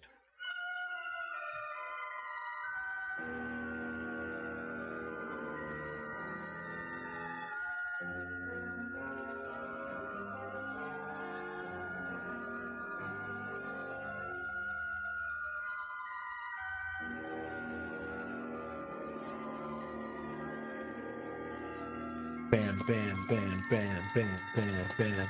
Bow, bow, bow, How's it bow, going, bow. Mitch? Hey? Oh, fine, Jet. Everything's bang on. The freighters and the Discovery can be fired just as soon as we're ready. We don't need to transfer more fuel. Nah, not until we're in free orbit. We've still got enough in the tanks to get us that far. Good. How far off are we now? Oh, about 5 hours, Doc. I only hope this trip has been worthwhile. Well, why shouldn't it be? Oh, I don't know. When I think of those Martians with all the power they have at their disposal, the thousands of ships they must have, And then I think of us and these, let's face it, antiquated space machines. I know, Doc, I know. These 3 ships Destroying bots. the Earth possesses that can fly beyond the moon. Well, I don't think it'll help to dwell on the fact. No. It just seems so hopeless. As hopeless as David going out to meet Goliath. Hmm? If I can drag Lemmy away from the telescope, I'll get him to call control. Oh, I'll do it. You've got plenty on your hands. Thanks, Doc. The message is already coded. He can send it as soon as he's made contact. All right. Hey, Lemmy. Hello, Doc. Here, do you want to have a look? Maybe I will. But Jet wants you to call up control. There's a message waiting on the table. Oh, just as I was enjoying myself. Now get over to the radio. There's a good fellow. Yes, Doc. Right away. Hey, Jet, Doc. He's here again. I heard him. What was that, Lemmy? The voice is back. Come up, almost slept on Control's frequency. Are you sure it isn't Control? Of course I'm sure. I switched the gear on and there he was. I hadn't even called anybody. Oh, how loud was he? Strength 1 to 2, but it was him all right. Were you able to make out what he said? No, not really. He was on and gone almost before I realised it. I don't know how long he'd been calling. There he goes again. Quiet, Lemmy. Switch on the recorder. Yes, Jet.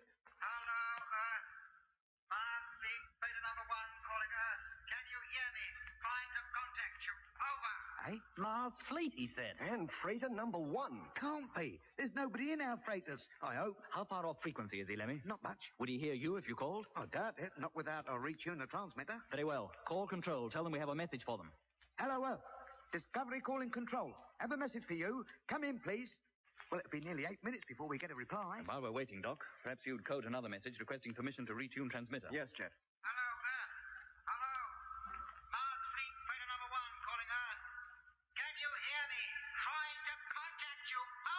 All right, there he goes again. He seems to be in a bit of a state, doesn't he?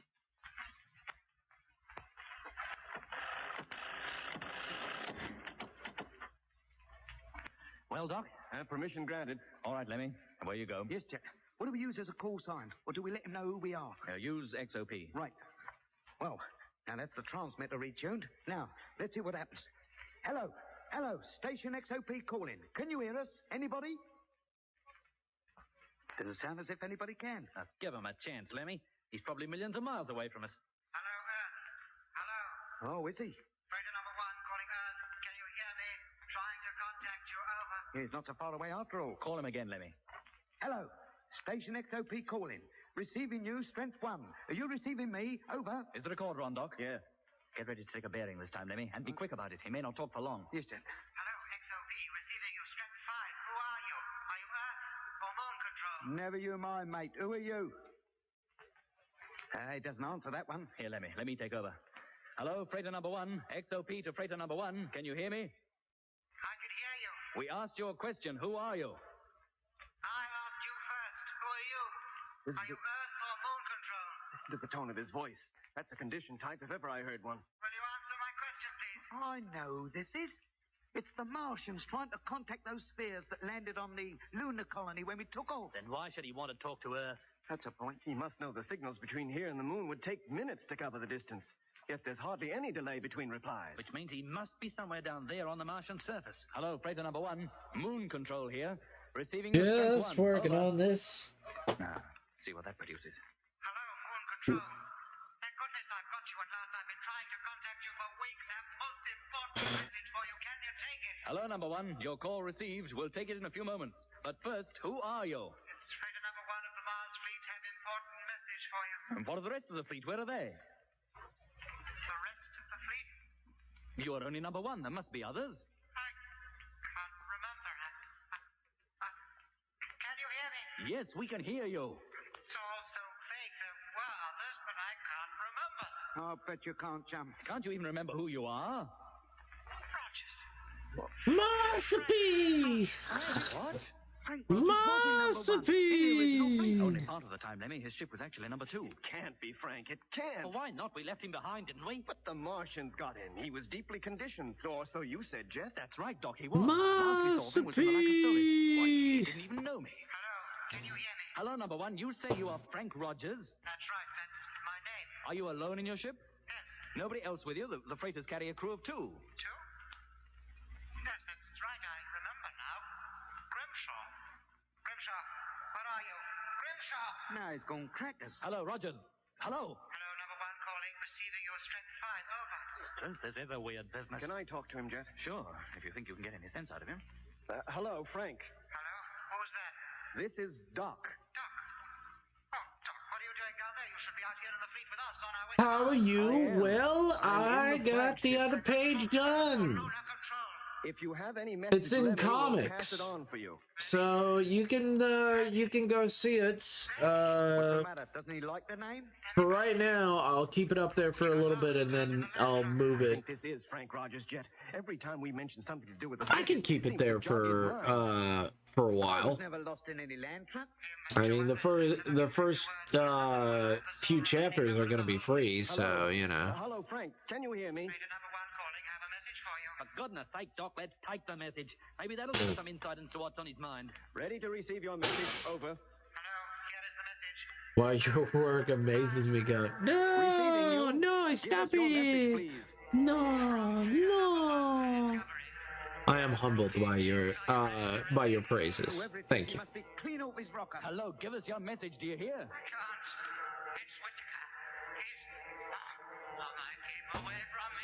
Whittaker? But he's dead.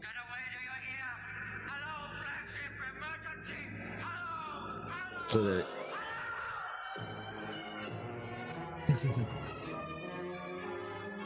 Well, your art is very good as well, Marsupi. I'm glad that you have come on here, and I'm glad that you are enjoying yourself. That was episode 6. I'm glad I can entertain you for even just a moment. Jet Morgan, Alfie Bass as Lemmy, Guy Kingsley Pointer as Doc, and Don Sharp as Mitch. Other parts God's work is always amazing. Ah! The orchestra was conducted by Van Phillips, who also composed the music.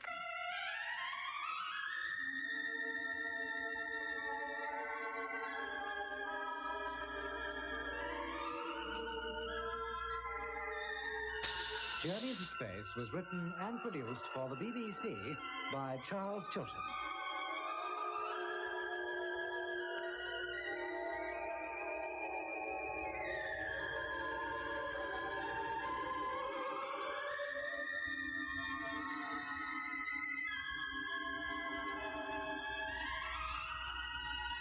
Gotta make sure his hair and you can hear feels really weighed down next week here on BBC by the wind. Radio 2. Currents. Thank you. Hi, Evan. Your work is so great too. Yeah, Evan makes good work.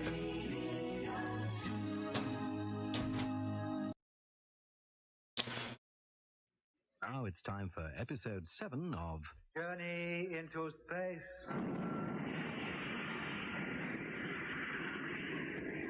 The BBC presents Jet Morgan in The World in Peril.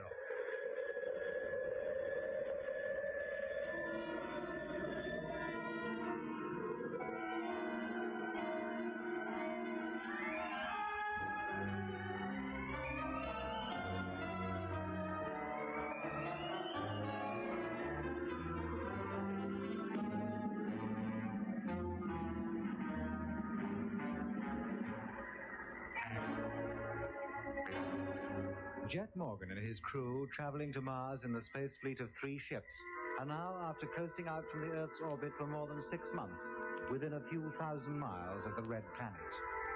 Just before preparing to go into free orbit round the planet, Lemmy picks up a strange voice on the radio. The same voice that the crew of the Discovery had heard 3 weeks before, only then reception was so bad that it had been impossible for them to make any sense of what was being said. But now they understand every word. It is the voice of Frank Rogers, a member of the original Mars fleet who had been captured by the Martians and, so Jet believed, conditioned by them. Can I talk to him, Jet? Sure, if you think you can get any sense out of him. Hello, Frank. Hello? Who's that? This is Doc. Doc? Oh, Doc, what are you doing down there? You should be out here in the fleet with us. On our way to Mars. I am. I'm in the flagship. I must talk to Earth or Lunar Control. If you have any message for them, Lemmy will pass it on for you. Lemmy? What's the matter? Doesn't he like the name? Lemmy back. He got lost out in the land truck. I think this is Frank Rogers' jet. Every time we mention something to do with the fleet, it seems to jog his mind. Yes, and also, Marsupi, you already know that your art is great. Don't sell your self short. Can you hear me? Don't Don't do that. That's not cool. Ready to receive your message. Over. We all love your art. Receiving you. Give us your We all message, love your art. It's so good. It's so very clean. It's so soft. It's like I could just pat it. Just give it a little pat. Yeah.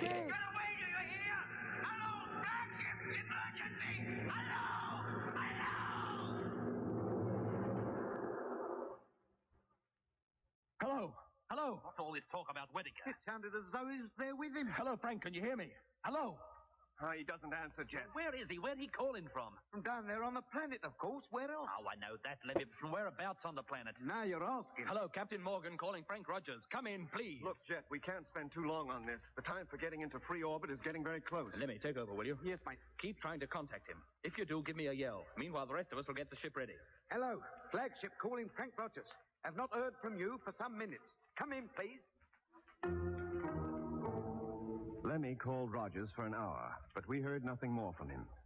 At the end of that time, Lemmy had to leave the radio panel and return to his bunk, in readiness for the increase in speed that would carry the Discovery and the two freighters into free orbit 1,000 miles or more above the planet's surface.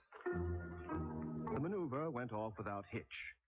When it had been completed, the main transmitter was retuned and Earth Control informed of the fact. We encircled the planet approximately every 5 hours. At the same time, of course, the planet itself was turning on its axis, so each time we completed a full circle, it was to find a new part of Mars below us. In this way, during a period of 18 to 20 hours, we were able to observe every part of the planet's surface. You may remember that when we had so hurriedly left Mars more than a year ago, we'd left 3 of our freighters behind. This was unavoidable, for with the loss of so many of our personnel, we had no crews to man them. The freighters were left encircling the planet in free orbit, as we were doing now. Provided they had not been disturbed, they should have remained in free orbit for many years, and naturally, we expected to see them. I might go get something to drink in a second. What could have happened to them? Maybe they crashed down on the surface. But they couldn't, unless somebody came up here and took them down. Well, it's time we began to survey the surface anyway. Doc, get on the televiewer, will you? Yes, Jeff. Use the telescopic lens. Sure. If you see anything of particular interest, photograph it. Right. Mitch and I'll take turns with the telescope. And what do I do? Get back to the radio, Lemmy. Have another try at raising Frank Rogers. Yes, mate. We had been encircling the planet for 3 days, and our main interest now was centered on the oases, the places where the canals cross, and in particular, the great oasis known as the Lacus Solus, where we knew a Martian city was located. Can you see it, Jet? Yes, Mitch, I can. But it blends so well with the surrounding features, I'm sure we'd never have noticed it had we not known it was there. Any sign of any activity? Not that I can see, but we can hardly expect to at this distance. Well, that establishes 2 cities up to now, the one in Ophir and the Lacus Solus. But there must be many more. I'm sure there are, Doc. If we knew exactly where to look for them, we could probably see them. But to scrutinize the whole planet would take days, weeks, in fact, and we haven't the time for that. And how about those asteroids? We should see them. They're bound to be parked near together wherever they are and should be easy to pick out. But they can't come from the planet, Mitch. They're much too big. They'd never get off the ground, not in 1,000 years. Where do they come from, then? And how do they get those spheres into them? What are the insides of those asteroids like? I don't know, Doc. But where they come from puzzles me even more. Well, how about one of you taking over here? I've stared through this eyepiece for so long, my eye is weeping. I'll take it, Jet. Very well, Mitch. I don't think there's much more to be seen in Lacus Solis, so cover as much as you can of the area up to the South Pole. We should be directly over it in about half an hour. Sure. Hey, Jet. What is it, Mitch? Polar base, it's still there. I can see what can only be the land trucks, both caravans. What? Here, let me take a look. Sure, go ahead. Well, yes, you're right. But how did the second caravan get there? There should only be one. Aye? Well, don't you remember I left my caravan in the Argia Desert? You, Doc, and Lemmy picked me up in that sphere, and we completed the journey to Polar Base in that. Yeah, I do remember now, though I can hardly say I was aware of it at the time. And how did that other caravan get up there? Oh, somebody must have taken it. Of course, but who and why? Oh, beats me, Jet, but there they are. You can see them for yourself. They're very minute, but there's no mistaking them, is there? No, there isn't. Hello, land fleet. Polar Base calling land fleet. Hey, Jet, I've got him. Is that it again? Coming, Lemmy. Stay on the telescope, Mitch, will you? Yeah, sure. Yeah, sure it's the same voice, Lemmy? Of course it is. But now he says it's Polar Base, and he's calling the land fleet. Hello? Hello, flagship calling. Receiving you loud and clear, over. Switch on the recorder, Lemmy. It's on already. Hello, land fleet.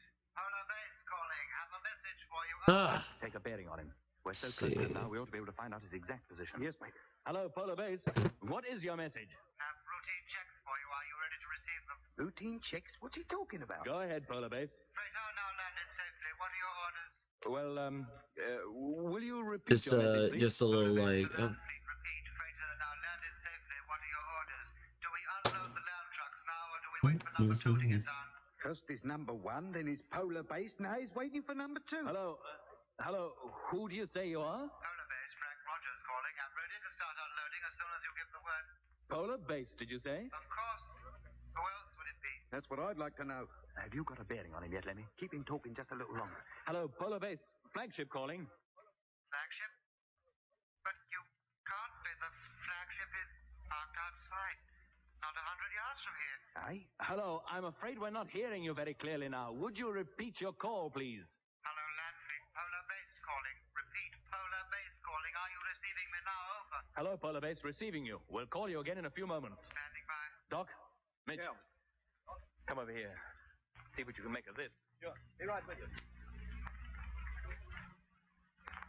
Well, if he is Frank Rogers and he says he's at Polar Base, why shouldn't he be? That might be the answer to both sets of land trucks being down there on the ice cap.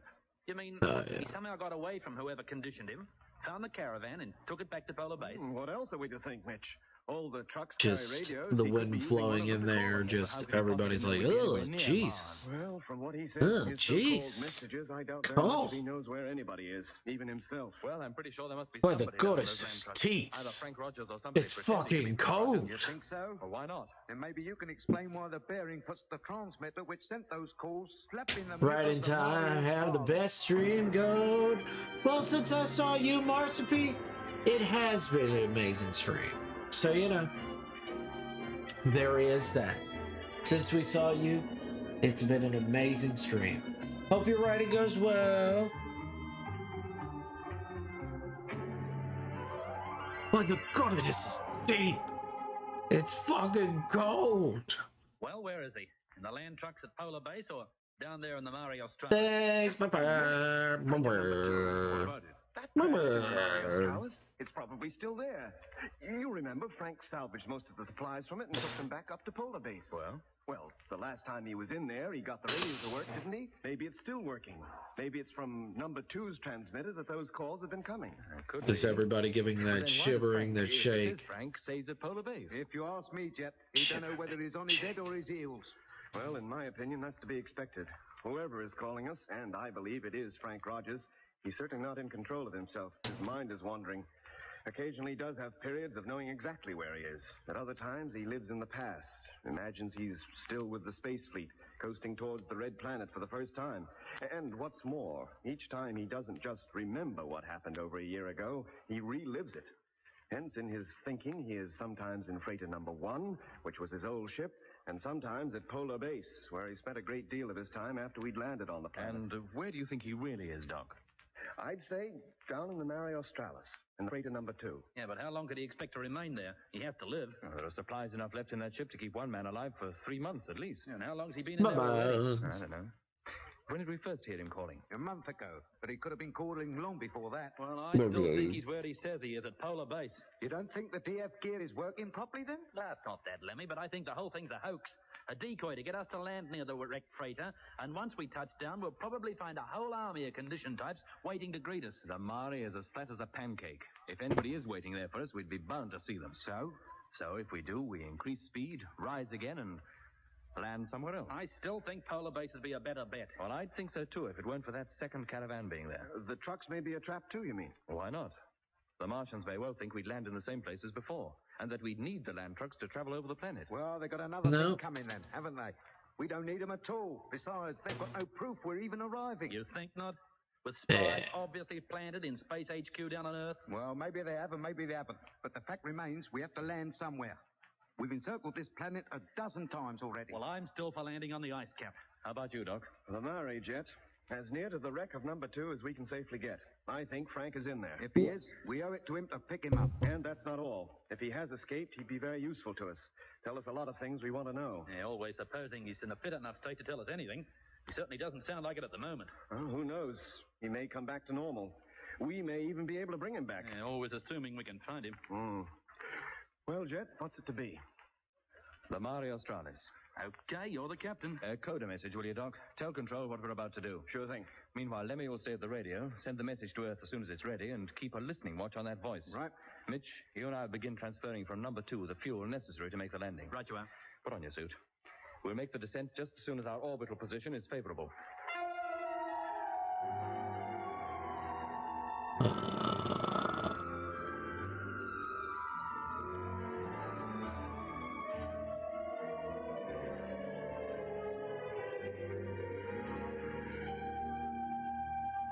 Where is it? As soon as the message had been coded, I handed it to Lemmy for transmission. Then went down in the hold to receive the fuel that Jet and Mitch were to pump into our tanks from the second freighter. We needed very little to get us down to the Martian surface, just enough, in fact, to propel us into the atmosphere through which, with the aid of our huge wings, we would glide the rest of the way. But to get off Mars again, we would, of course, need a considerable amount of fuel. So we had no choice but to take it with us. The transfer took about 2 hours. By the end of that time, Jet and Mitch were once again safely back in the Discovery. That's a weird feeling floating around out there with the sunlit side of the planet lying directly below. I felt at any moment I go falling down towards the surface. And that's just what we will be doing soon, Mitch. Gliding down at any rate. Now, I think we'd better prepare for the descent.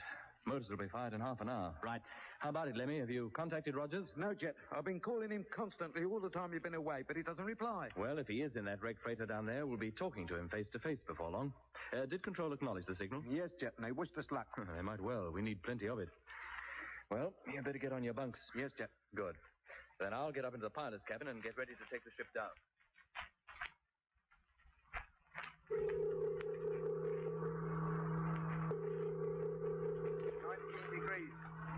19.5. 20. 20.5. Stand by to cut gyro. Right. 21. 21.5. 22 degrees. Gyro cut. All set, Mitch? Yeah, Jet. How long, Doc? 25 seconds. You can say your last farewell to the freighters. For the time being, at any rate. Well, let's hope they're still here when we get back. 15 seconds. Well, they're down in the right place, Jet. I hate to That's so cute, but it's wrong. And we got enough trouble. 10 seconds. Hello, Land Fleet. Polar base calling Land Fleet. Aye, aye. He's here again. 5 seconds. Don't answer it yet, Lemmy. I'll tell you All when. right. You don't think I'll get out of this seat now, do you? Me too, what commands? Commands, add commands. That's a command.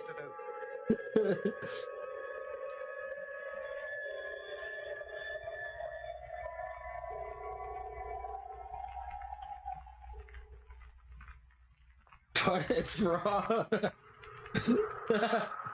But that's so cute, but it's wrong. Over the southern ice. Can you see the traps down there? Sure, come over here and look for yourself. Hey, Mitch. 17,000. They don't think they've suffered any damage, do they? No, but it's wrong. Yeah, but it's wrong. That ice doesn't have a mark on it. And the ice cap's a lot bigger since we were here last. You try. Down over the southern hemisphere. Josh, okay, I put in a reminder just in case it's wrong. Thanks, guys. You guys are the best. 5,000 feet. Where are we now, Doc? Over the Mare Australis. Get back to your seat, Lemmy. We'll be landing soon. Hello, Land Fleet. Polar base calling. Can you hear me? Have not heard from you for some hours. Land Fleet yet. He's much louder now than he's ever been. He must be in that freighter. And the closer we approach it, the louder his signals get. Answer him, Lemmy. Tell him we've heard him and we'll call him in a few minutes. Right. Height, Mitch? 4,000. Can you see the freighter yet, Jet? No, Doc, I can't. Well, you should. We're dead on course. Hello, Polar Base. Land Fleet calling. Receiving you loud and clear. Over. No sign of it.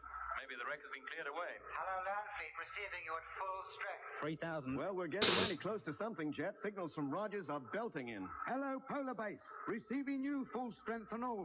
What are your orders? Orders are that you have to be a little patient. We'll be calling you again in a few minutes. Is that clear? 2,500. I said, is that clear? Now he's not replying again. Hello, Polar Base. Hello. Never mind it now, Lemmy. Get back to your seat and strap yourself in. We'll be landing any moment. Yes, Doc. 2,200. Hello, Mitch, Doc. Yeah, Jet? I can see it, the wreck. Exactly as we left it, standing off at its nose. I don't think anyone's been anywhere nearer. 2,000. Are we going to land anywhere nearer, Jet? I think so. Putting the nose down now. 1,500. And the flaps.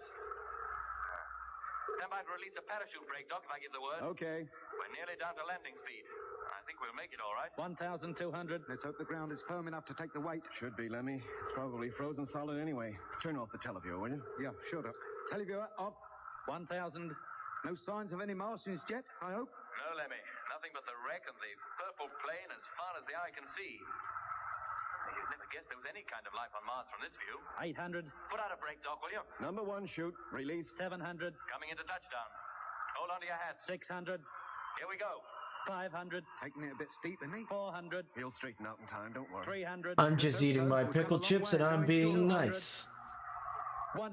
Get ready. Straightening out. Touching down. Now. Ooh. Tails down. We made it. Hey, wait till we stopped and I'll agree with you. Now applying Oh, also, bored. Someone followed me the other day, and I thought it was a funny name. Good on you, Jet. First class landing. And we're all in one. BUSSY Destroyer followed me, and then unfollowed, and I'm like, yeah, I guess that. I could guess that.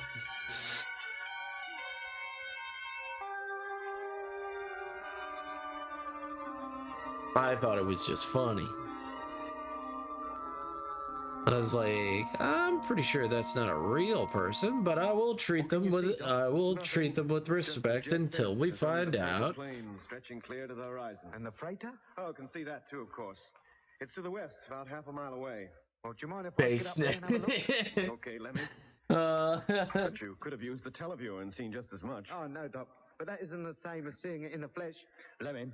Yes, Jet? We've work to do. You can look at the I scenery mean, later. they just don't like buses, I guess. Outside through the Astro Hatch. You'll get plenty of chance for that later. What's happening, Jet? We unloading the gear? Only part of it. Just the high-speed land truck. Command, do I look like a street? Time to go over to that. Command that.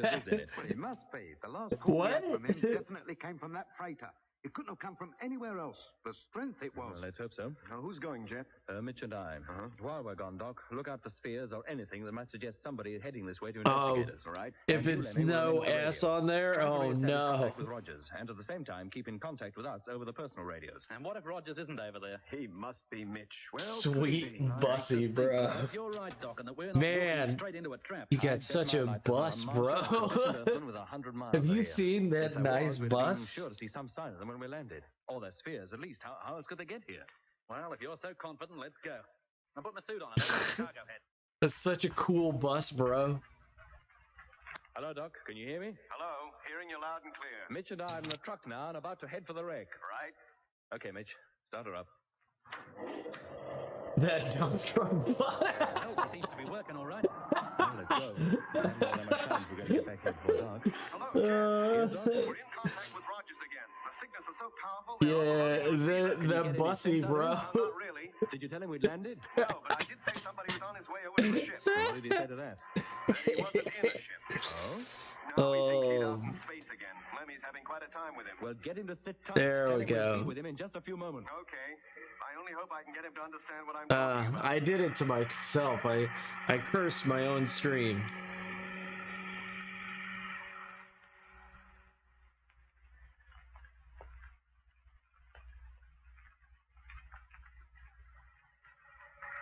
All right, Mitch. This is close enough. Put on your helmet and we'll go outside. Sure. Hello, Doc? Yeah, Jet. We're alongside the ship and leaving the truck now. Okay. Testing personal radio. Okay, Mitch. And me, Doc. Okay. Then open up the airlock, Mitch. Airlock. Contact. You do know what bussy is, right, bro? Yeah, I know what. Damn, bro, that bussy pop. That's why I'm saying it wrong. That's why I'm intentionally saying it wrong. I'm back to haunt the chat. Don't worry, we were already haunting it. We were just talking about that sweet, sweet bus. You know, The bussy. From how we left it over a year ago. I shouldn't think anybody. You know, when you get that your ticket. Take it easy, Jet. Don't worry, Doc. We will. And the wheels on that bus. Try putting the lights on me. Yeah. There. Well, our circuits still seem to be working. Then let's go up as far as the cabin. Can you still hear us, Doc? Yeah, Jet. We're walking through the cargo hold towards the cabin airlock. Nothing here seems to have been disturbed. In that case, you should find the airlock open. The outer door, anyway. We've just reached it now. Well? It's closed. Oh. Then somebody must be in there. Call up Rogers. Tell him we're outside. There's no point, Jet. He doesn't answer anymore. In that case, there's nothing for it but for us to go in. Always assuming the remote controls are still functioning. They are. Good, good. The bus. Go on, Mitch, and close the door behind you. We're in the airlock now, Doc. If Rogers is in the cabin, he should hear us. The bus destroyer. Well, if he does, he gives no indication of the fact. Lemmy's calling him constantly, but gets no reply. Filling airlock.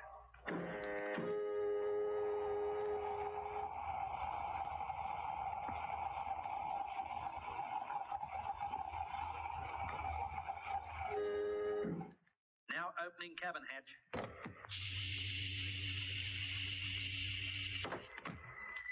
That's strange. The place is in darkness. What? Ah, that's better. Mitch has switched on the lights. Take it easy, Jet. Have a good look round before you go in. That's just what we are doing.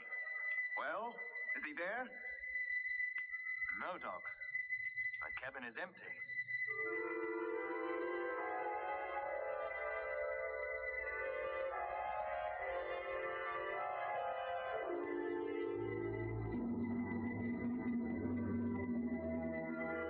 Bus destroyer. Nixon Goat, all about that bus. What an excellent jokes there. It's no eggs about it unless you had them for breakfast. Yeah, Jet, hang on a minute. Stop. Guys, with the chicken strips? Rotating all the time. Huh? Yes, hello, Jet. Doc speaking. What's up? Well, Mitch and I have searched the cabin over here thoroughly. And? And although there's certainly nobody in it now, there has been. Oh? How do you know? The radio transmitter is on. And judging from the juice it's used up, it's been on about a month or more. Then we could well have been receiving calls from it. We must have done. And there's no sign of Rogers? No. Mitch is back in the cargo hold having another look, but it's pretty certain he's not in the ship. Well, maybe he, if it was him, left the ship when we landed. But how? And what in? We'd have been bound to see him. Hello, flagship. Frank Rogers calling flagship. Good grief, did you hear that? I'll say I did, and no wonder. It was this transmitter that radiated that call. What? Yes, Hold up.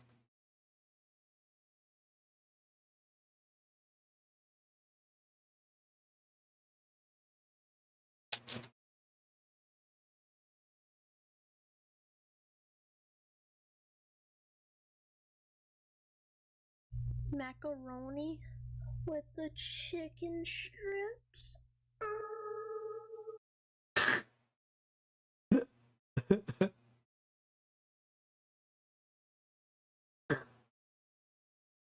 I love that. It's so dumb. Macaroni with the chicken strips. It's so dumb. It's working by remote control. Where from? That's what I'd like to know. Answer the call, Doc. See if you can get any sense out of it. Or of an after dinner snack. I'll contact him Why are there here. chicken strips in the bussy? Yo, what? Receiving you loud and clear. Go ahead. Wow. Wow. Where are you? Well, what is more the point, where are you? Polar base. My instructions were to stay here until further orders. Did you find the wreck? Yes, we found it. How about the crew? Are they hurt? There's no crew in her, Frank. No? And what's happened to them? Where have they gone? Listen, Frank.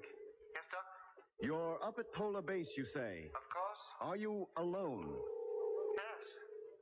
That's the funny thing. Where is everybody? Yesterday the Discovery was parked right alongside these trucks. Now she's gone. Where are you? Listen carefully, Frank. Are the land trucks still mobile? Of course they are. Why shouldn't they be? Then these are your orders. You will drive your truck down to the Mare Australis. What position? We'll put out a bearing beam for you. That should guide you straight to us. Very well, but what's happened? How did you get down there? Why wasn't I informed? Never mind about that now. Just come here as quickly as you can and call me as soon as you're underway. Message received and understood. Call you again in half an hour. Hello, Jet. Did you hear that? I certainly did, Doc. It sounded exactly like Rogers that time. But he still seemed very confused. Do you think he really is at Polar Base? Where else could he be? He's been calling from there and using the transmitter of number 2 to boost his signals, just as we did last Chicken time we flavor were there. bus. Oh. If he manages to handle the truck, he should be here in about 36 Making it. hours. Yeah. I don't think there's much point in Mitch and I staying over here any longer. We're coming back. Good. Just as well. It's Welcome getting in, dark Kiwi soon. Haggis. Good. Meanwhile, I'll set the DF system so Frank can Oh, Kiwi Haggis has been here. Yeah, Jet. Making it tastes nice, Birdie. Man, that bus tastes just like chicken. Chicken flavored bus. No! No! No! We're not talking about that bus. What is it? Those perishing spheres, hundreds of them, like a flock of birds, and all heading this way. Look at them. Land sakes, they are, too. I am a family friendly. I'm a family friendly streamer. Didn't you see the tag? The tagline said family streamer. Discovery calling. Family Guy funny moments. Compilation streamer. That's what I am. No, Lemmy. They don't answer.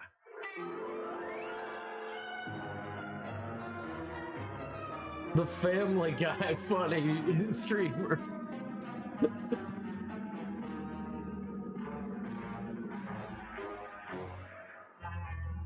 That was episode 7 of Journey into Space. Taking part in this recording were Andrew Foles as Jet Morgan, Alfie Bass as Lemmy, Guy Kingsley Pointer as Doc, and Don Sharp as Mitch. Other parts were played by David Jacobs. The orchestra was conducted by Van Phillips, who also composed the music.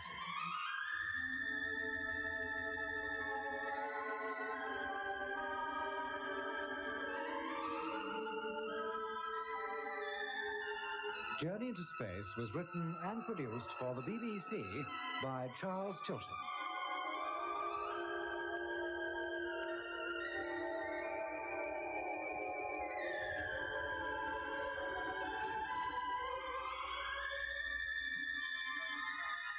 And you can hear episode 8 at the same time next Friday evening, just after 7. Journey into Space.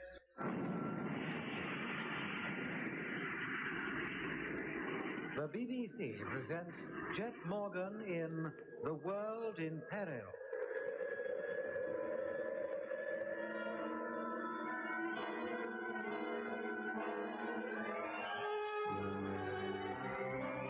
Well, not my Minecraft.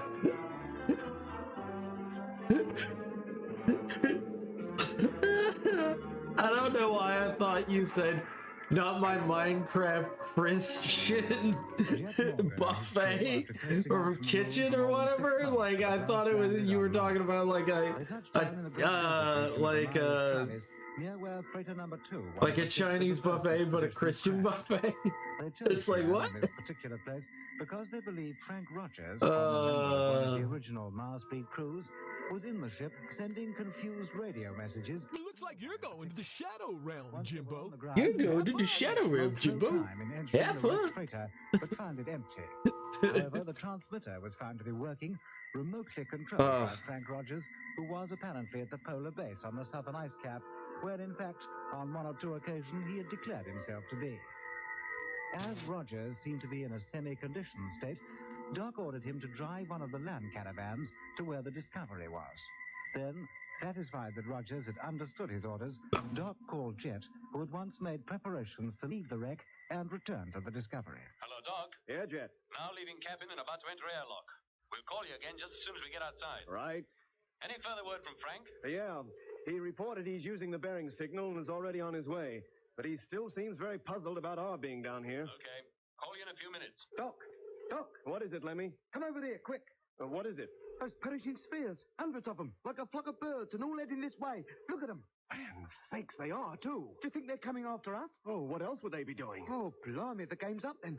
We don't stand a chance against that lot. And what about Jet and Mitch? They'll be out in the open in a few minutes. You keep at the teleview, Lemmy. I'll call them and tell them to stay where they are. Hello, Discovery calling. Jet, hello. Hello. They're getting very close now, Doc. Almost directly overhead. Hello, Jet. Hello. What's the matter? Can't you get them? No, Lemmy, they don't answer. Those spheres, they've stopped. They're hovering right above us. They must have seen us. How could they miss us? What are they doing now? They're just parked up there, not moving at all. Hello, Doc. Can you hear me? Hello, Jet. Receiving you. What happened? We were calling you a minute ago. I don't know. Our radios went dead. I can't understand why. They seem to be all right now. Well, where are you? Just leaving the airlock and going outside. Well, then get into that truck and get over here as quickly as you can. Why? What's up? Look at the sky directly above us. Eh? Well, I'll be... Look, Jet. Martian spheres. Dozens of them.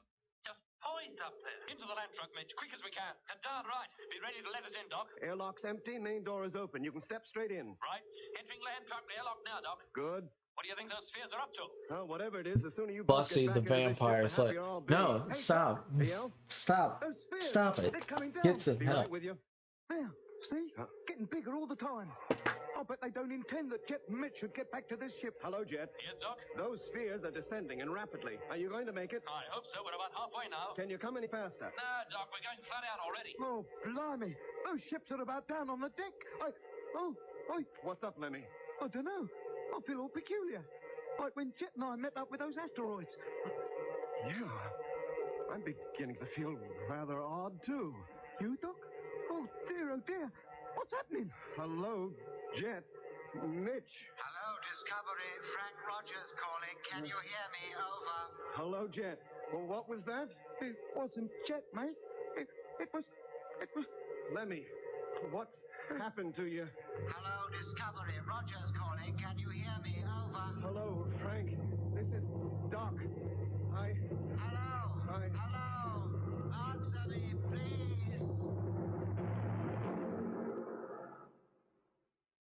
Oh. What happened? Where am I? Hello, Doc.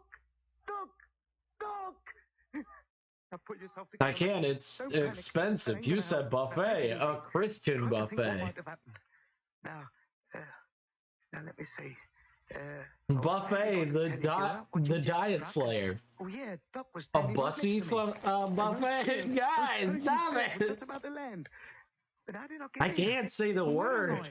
That's a gamer word. I'm lying on. It can't be me bunk. Don't feel like me bunk. That may be, in fact, a gamer word. No. I gotta watch myself. Let me don't panic. It's night and the lights are not working. That's all. I want to keep my streams monetized. If the pilot's cabin, I'd see the stars. Yes, that's it. Now, if I can only find the pilot's cabin. It's not a gamer word. Okay. Oh, give myself a thump every time I move. Now, what should that be? Something above my head, that's why. Now, feel it with your hands, Lemmy boy. Easy now. Oh, no wonder. There's no point in trying to sit up. Sideways, that's it. Get off this bed sideways. Oh, no. Something on that side as well. What is this? Oh. Now, mate, take hold of yourself. You've got 3 other sides to go yet. Now. Oh, nothing there. Oh, thank goodness. Now, put one foot over the side and feel for the floor. That's it. Now, easy now. Just a little further. And, oh, where is it? What's happened to the floor? It's a nightmare.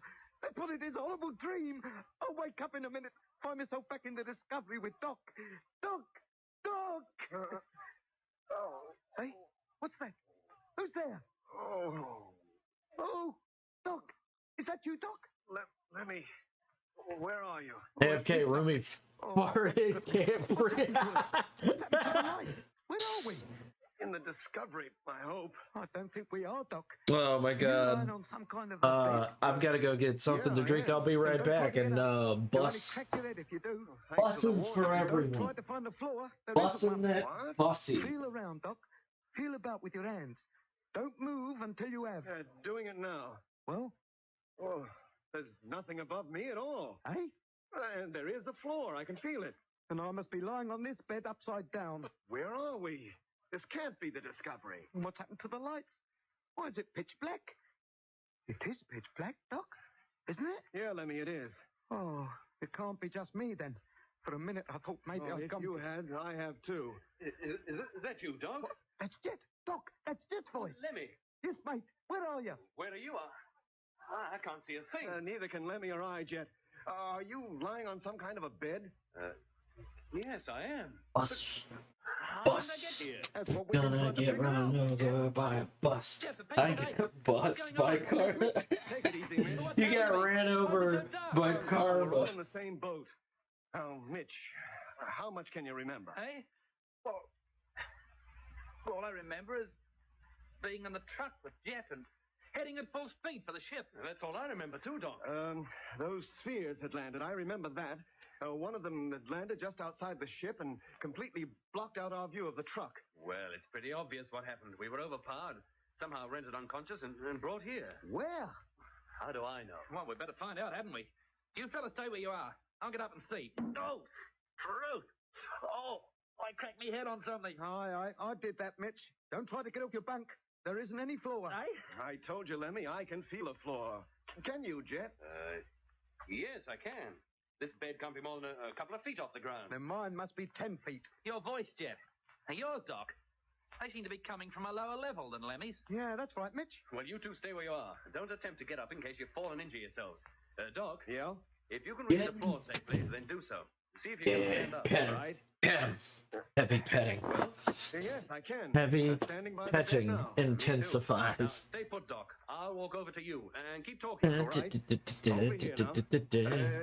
easy. There's no guarantee that the floor is level. Come on, then. Here I am.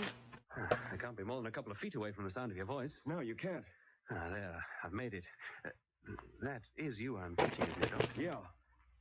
You still have your suit on. All but my helmet. Have you got on yours, Mitch? Yeah, I have, but like Jet... I'm just having some pickle chips. My suit? But I wasn't wearing it in the ship. And I have no helmet either. And I've got mine on. Yeah. Who dressed me and Doc? What's the game? Well, never mind that now. Here, Doc, hang on to me. We'll start from this bed. Find the wall and go all around this place. Feel it out. Right. But take it easy.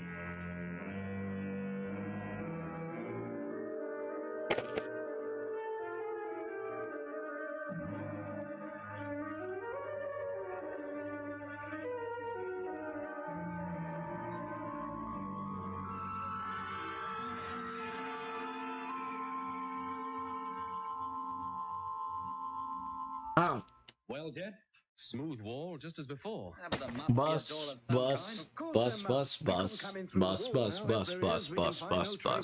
Hold it, Doc. Let's stop for a minute. Well? Let's get a picture of this place as far as we've explored it. Uh-huh. Now, first, there's your bed.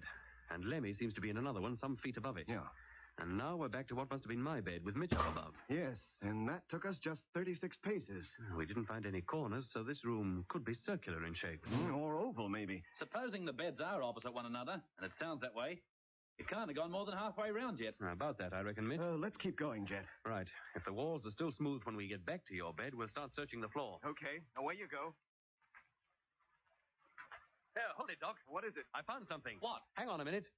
Directly in front of you, something on the wall, Doc. Can you feel it? Yes, I can. Blimey, what's that? The roof. It's opening. What? Land sakes, it is, too. It's all right, Jet. It's a kind of skylight, like an astro hatch. It's just as well. Had it been just an opening, we'd have lost all our air. Whatever you pressed, Doc must have operated it. Yes. Well, thank goodness we can see something again. The radio's going through an experimental phase. That much light down here, do they?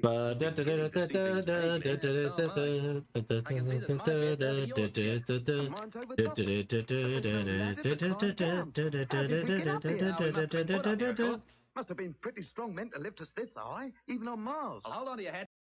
I assume the Kirby song is probably copyrighted.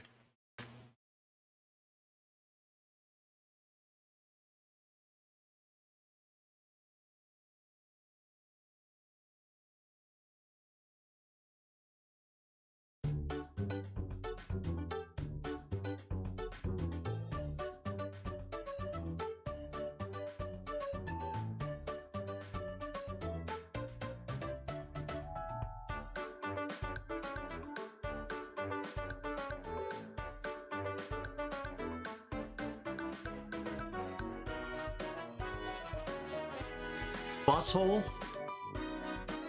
Man, these bus holes.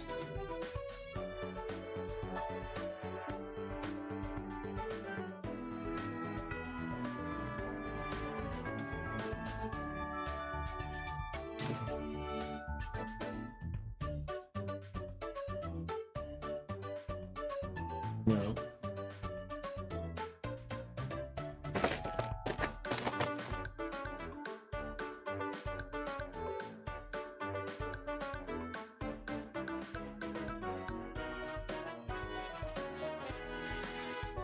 Video game music is allowed on here.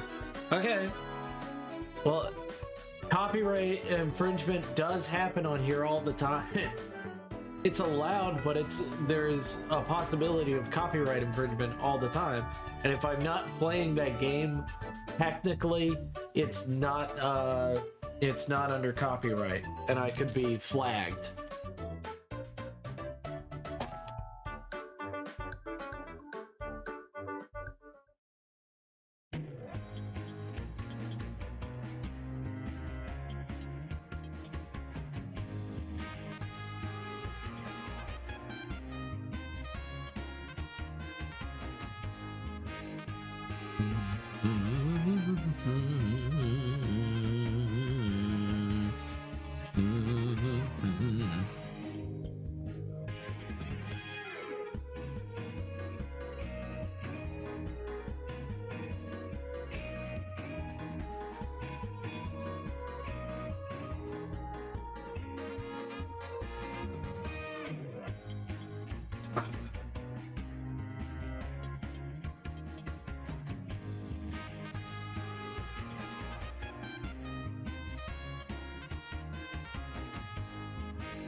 I've never had issues with playing Nintendo music whilst doing art.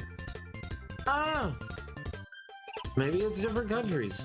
I could just put in Nintendo music.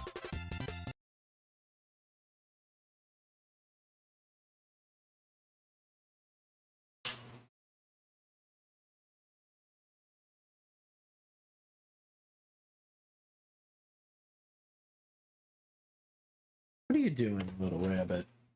What are you doing, little rabbit?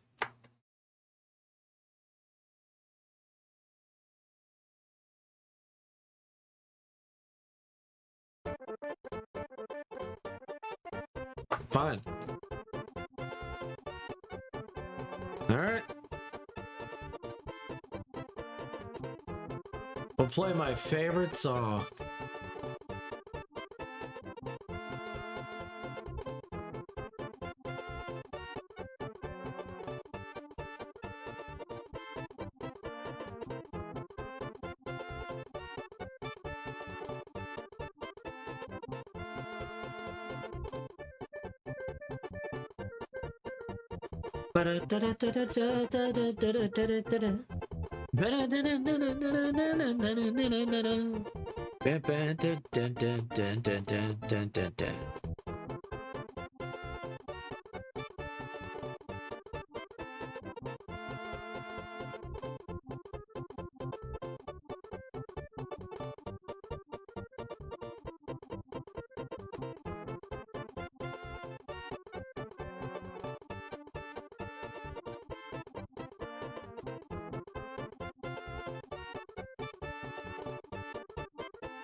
I mean, I can play the athletic theme. Athletic theme. Wow. Athletic theme.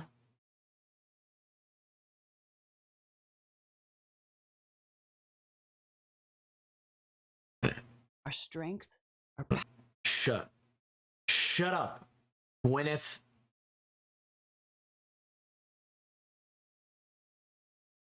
Pretty sure.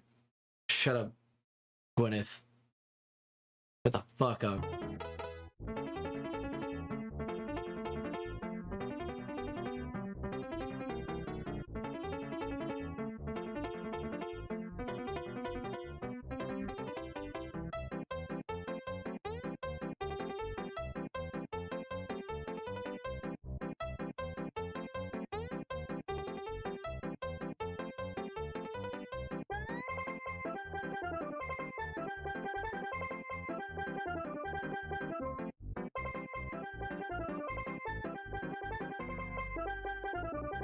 I thought it was.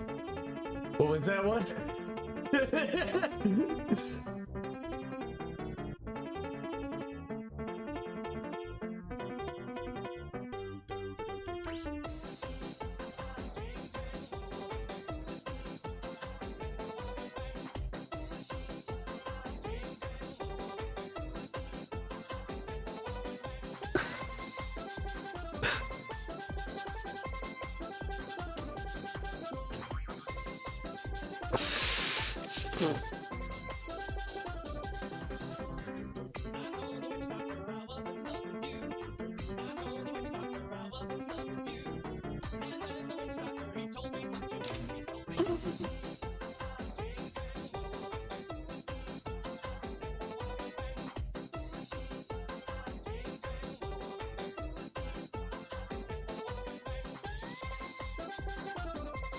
You know, I'm just gonna leave it.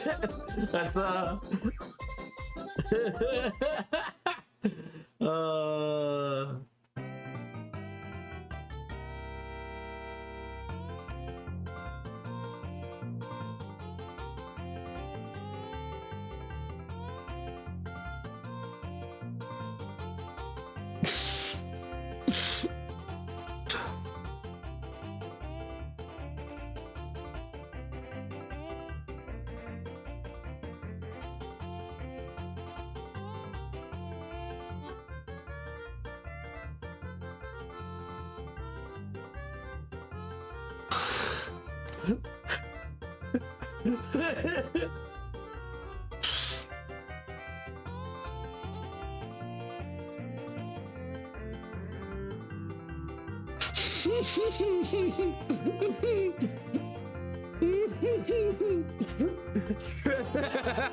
what are you talking about?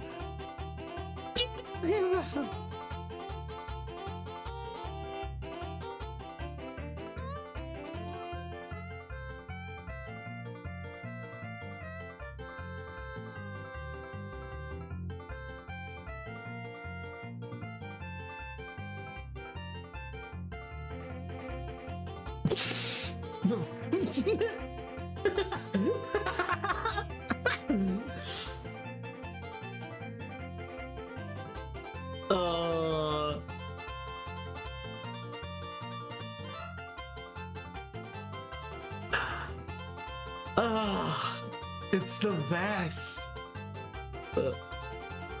That's right, we're gonna get chop suey, but like Yoshi story or some shit. Not gonna lie. Not.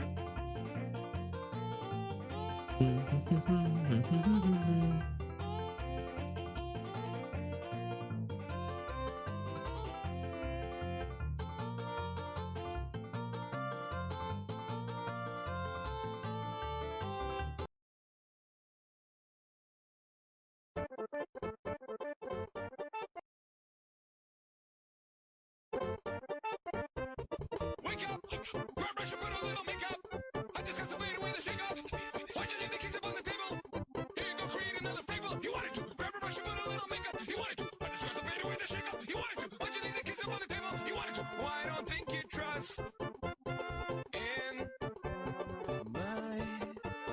self-righteous suicide. I cry when angels deserve to die.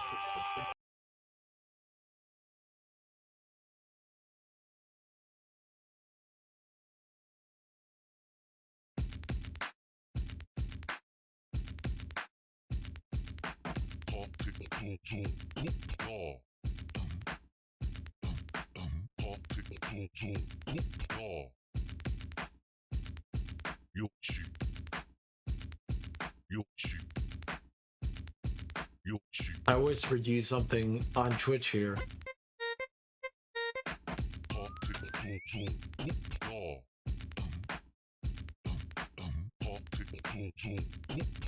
I sent you another one.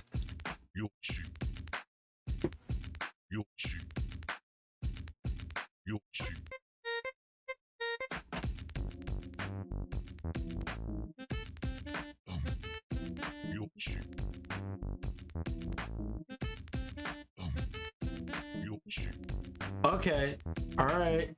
It's not bad. It's not bad at all. I'm gonna tell you right now. All right.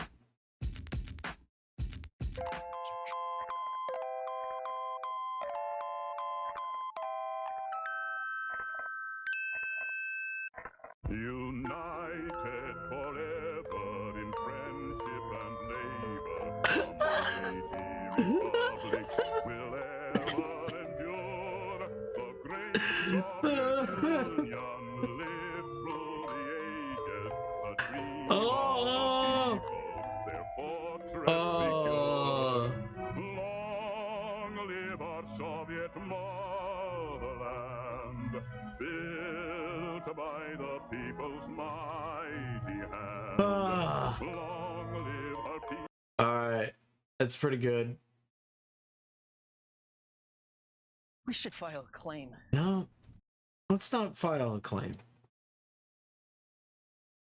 I think I found the man that I'm gonna spend the rest of my life with.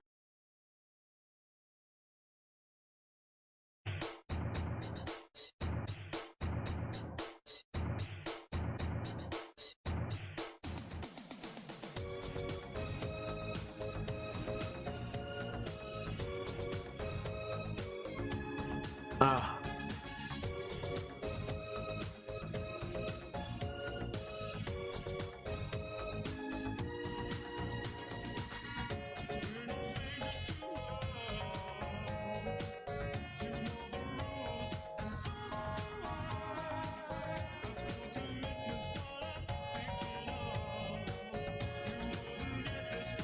Any other guy. Just wanna tell you how I'm feeling. I wanna make you understand. If you are, never gonna let you down. Never gonna turn around and you. Never gonna make you cry. Never gonna say goodbye.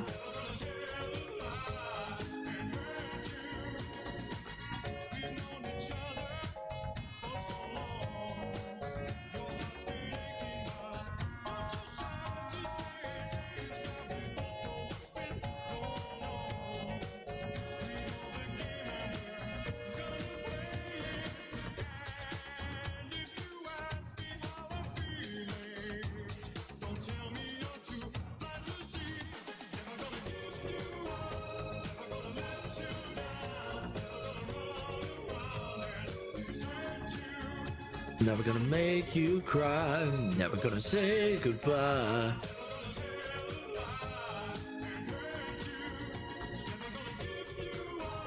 Never gonna let you down. Never gonna run around and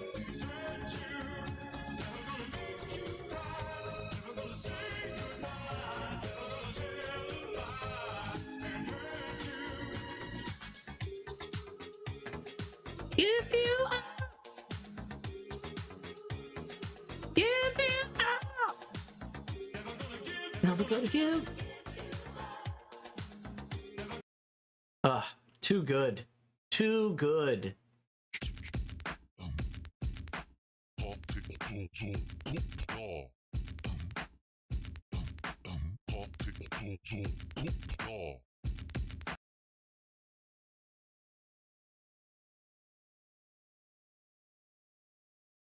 Yoshi story ending theme.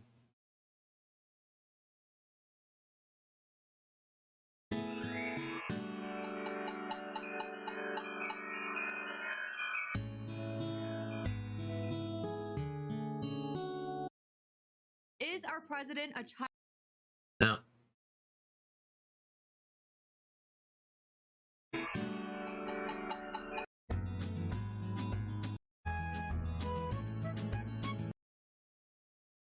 You know what I want.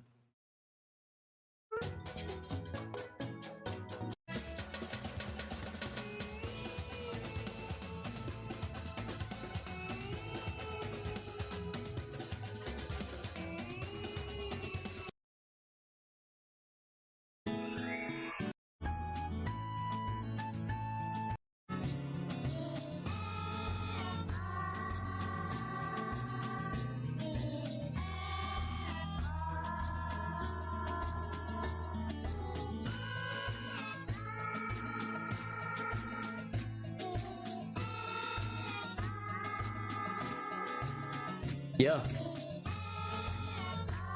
I have more music for you one sec. Buddy, the asshole. Asshole.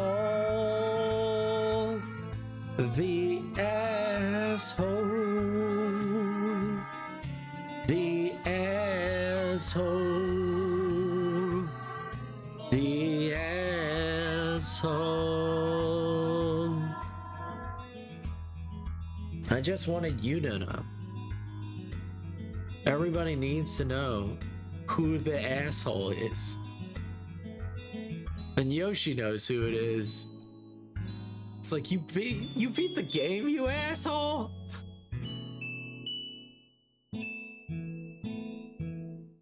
You fucking dick. Dick.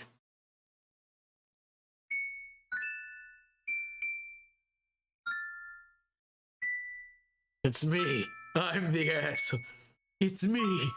My friends. I'm so sorry. I'm the asshole.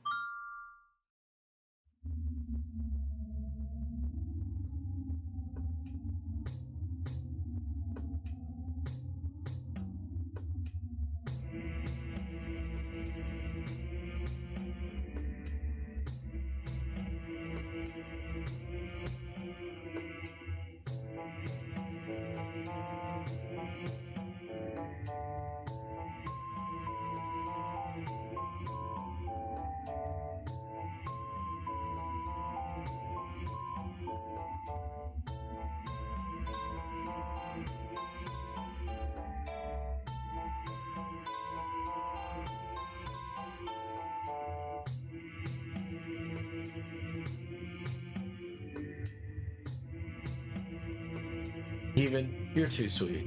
No, me.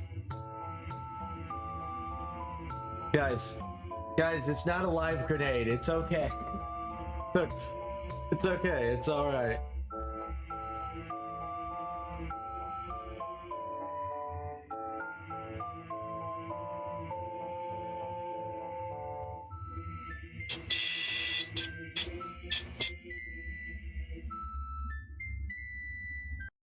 It's me, Austin!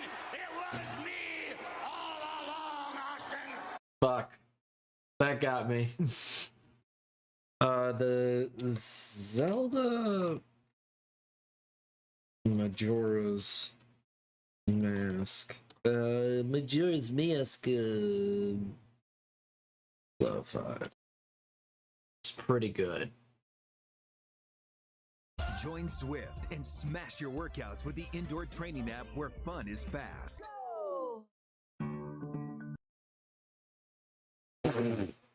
She is very pretty, but shush.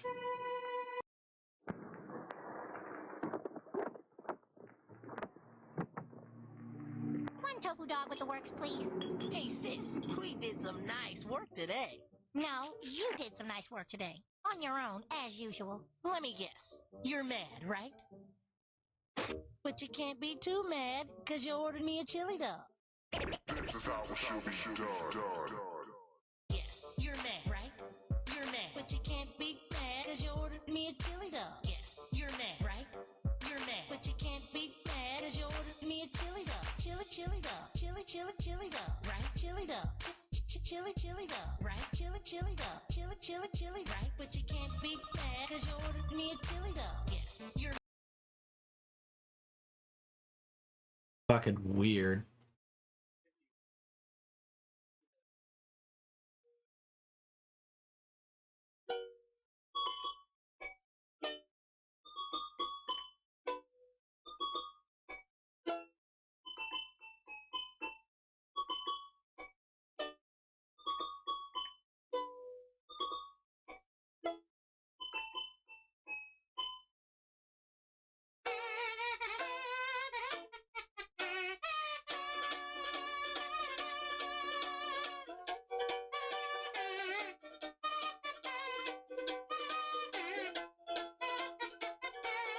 All right. Fair enough.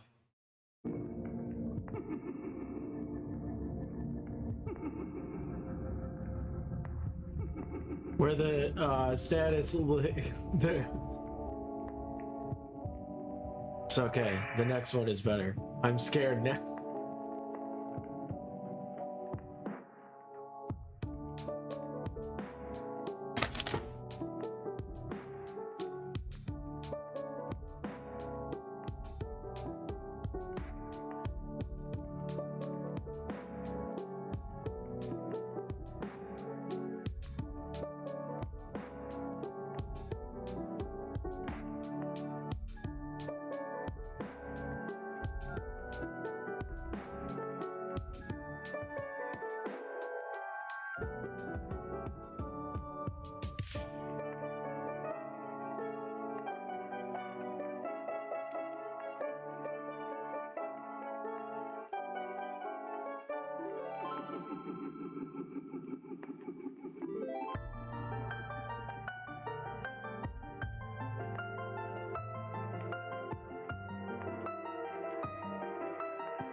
Hopefully this is a little bit better even.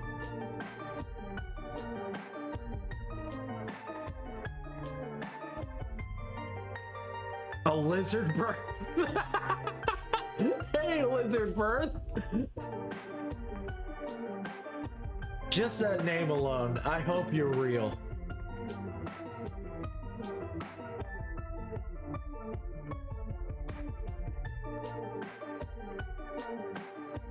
I hope this is... Yes, this is better.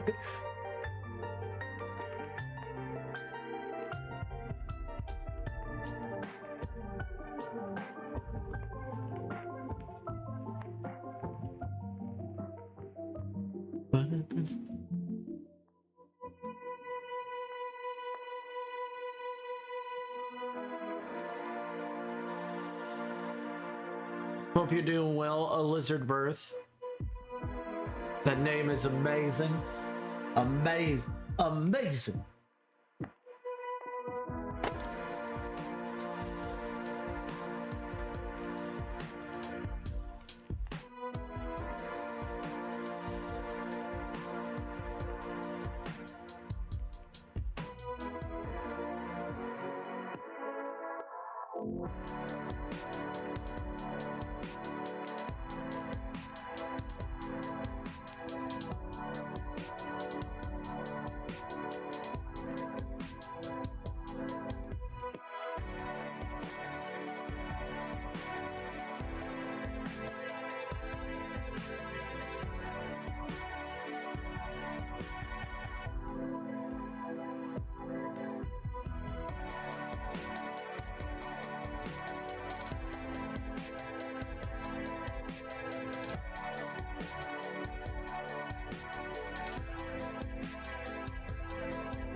It felt like we were on troll music, so I was sharing music That's okay.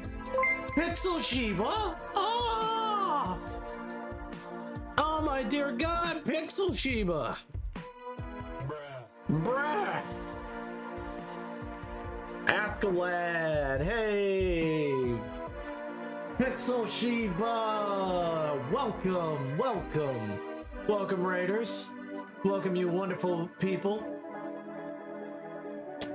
We're just listening to music. We can keep listening to troll music. I was just like, this is some good music. Oh! Thank you! Thank you for the follow!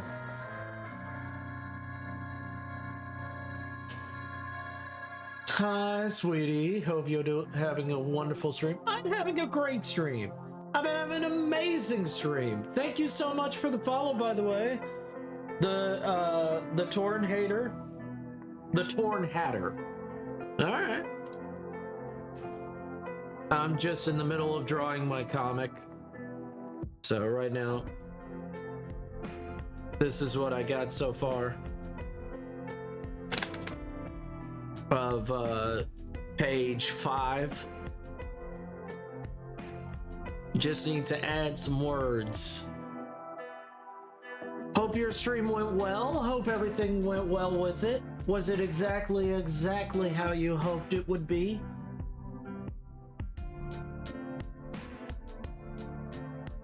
Oh yeah, I'm into meme music, but I'm also weird.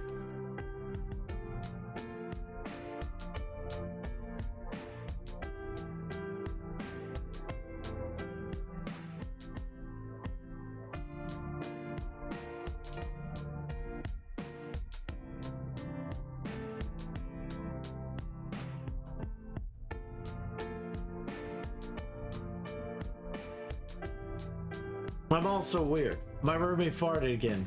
I love you all, but my time is gone. I'm so sorry, my man. I hate to have to run, but I need sleep for work today. It's okay. It was a lovely stream, but it was janky as always. I hope you have a great rest of your day and stream. So, okay. Stay amazing, Pixel Shiba. Stay incredible. Be good beans and take care of God. Ah, yes. Be good beans. That's very easy for this group. Most of the people already here are pretty good beans, but I'll keep them in line. Don't you worry. Have an amazing one, Pixel Shiba. Stay incredible, stay amazing.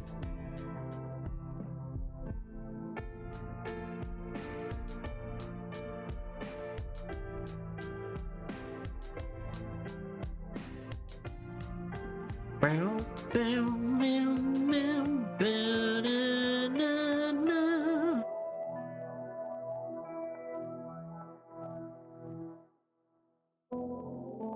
Ba, ba, ba, ba. Ba-da-da.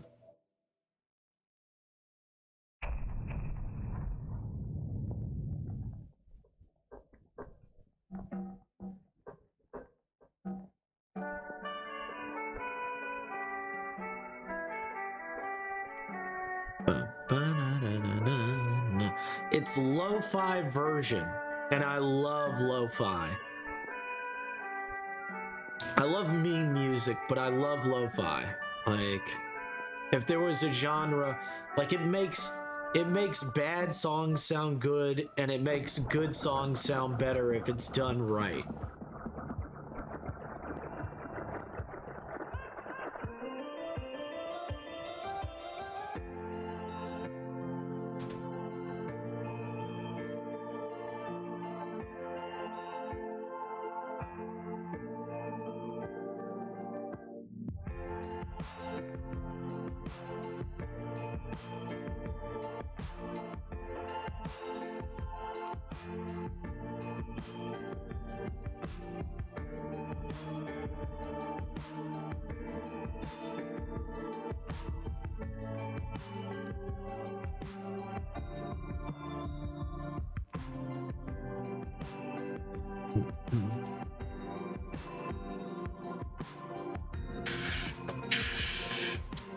Zelda for the win. Oh yeah, I love Zelda. Majora's Mask. No, I think Majora's Mask music is honest. I think it's more honest than it is sad. Because there's happy parts in it. And I guess it could be sad. I think it's more honest than it is sad. But I think it does have some sad elements to it. And I think it has a lot of triumphant moments in it. In its music. But I think it's very honest of like, where everything is like, how the music is actually like, original pieces in that are very like the situation. It feels like this is what's actually happening. It's not trying to be mystical, which I love about it. It's so wonderful. How's everyone doing today? It is. That's kind of what I'm saying. Yeah. No. I agree with you. It's bittersweet. Yeah. I hope you guys can vibe with me for a little bit. So what's your favorite, The Torn Hatter?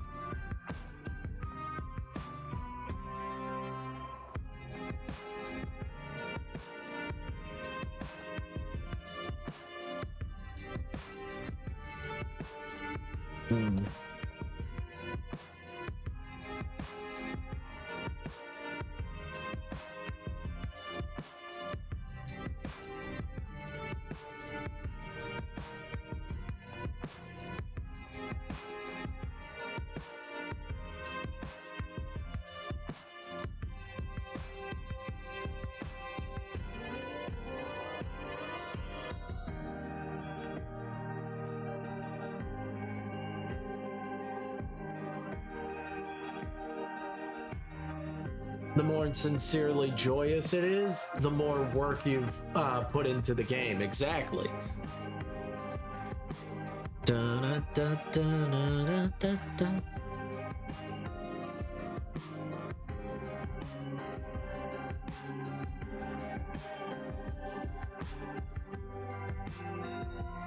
I also, here's the thing about Majora's Mask is I hate time limits on games. I hate time limits on games very much.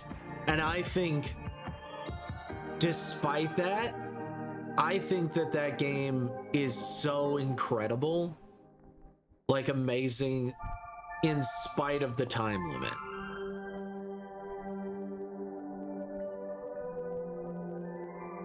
Because it's always arbitrary in most games. And yet in Majora's Mask, it feels natural. Like there's supposed to be a time limit. And that's what I gotta say, like the one thing that I hate in most games that have a time limit, I actually love in Majora's Mask. Okay. Twilight Princess has a similar aesthetic as Majora's Mask, in my opinion. Wind Waker is also super lovely. I agree. Did you know there's a way to slow down time down, Goat? Yes. I learned that 20 years after the fact.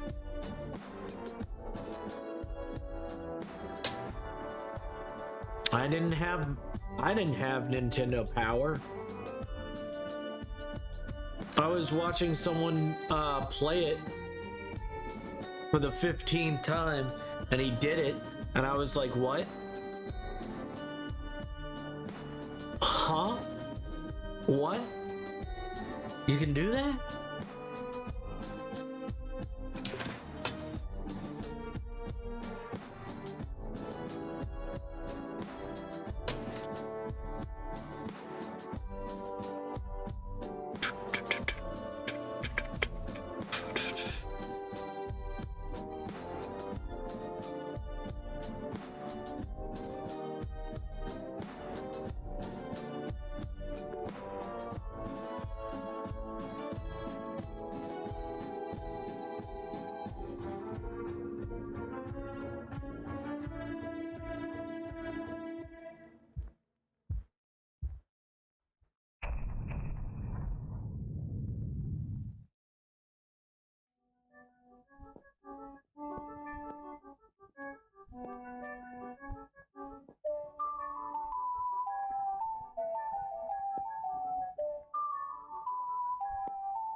I just sticked around and played it backwards and enraged because it was over 50% of the way done.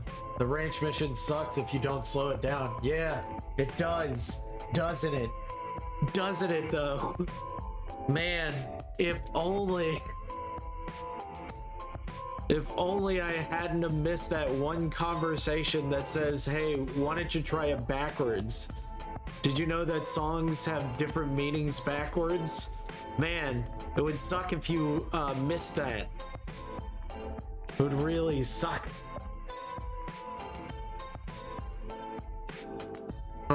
Thank you. Aw, you're too sweet, Heaven. I'm not actually mad at the game. I think the game is amazing, despite the problems I have because of my low brain.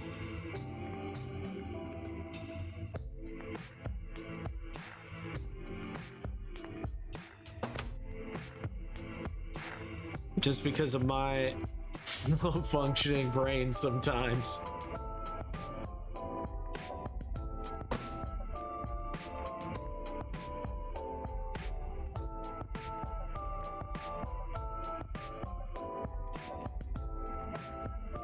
Someone's got to stop being so funky. Jesus.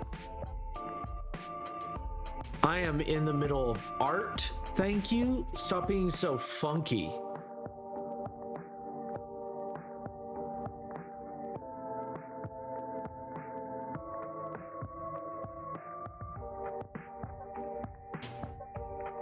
Gosh dang you. Being so funky.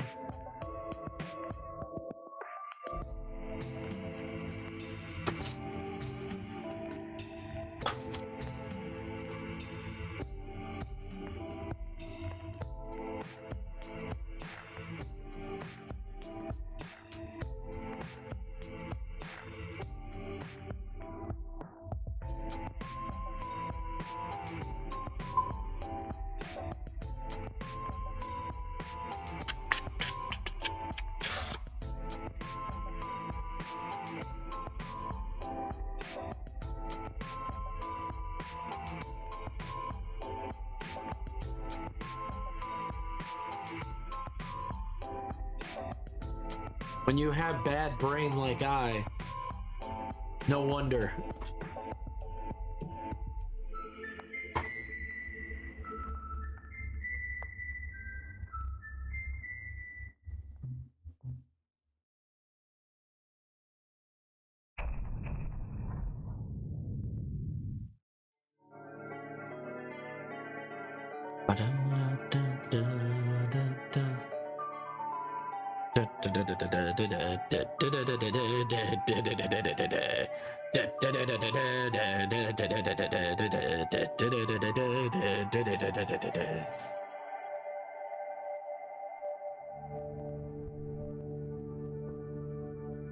Send you two less scarring choices.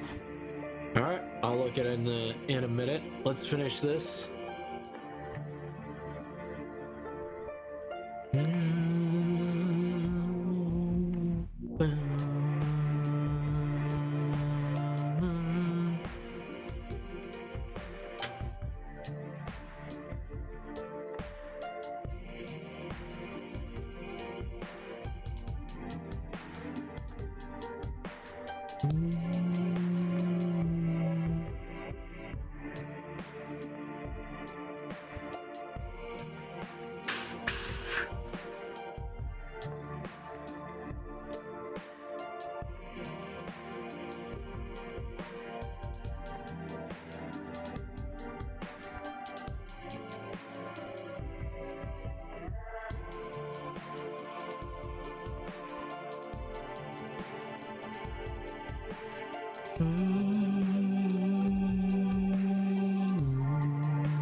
Yes, the stars have aligned. 3 in your DMs, ignore the whispers. Okay.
Oh yeah.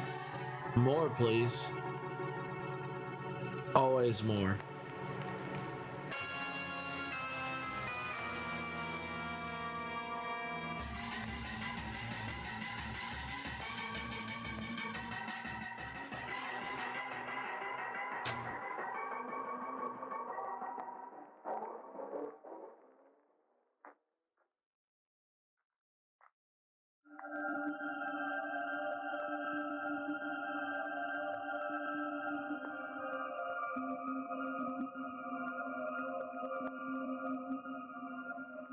More games to add to my list now.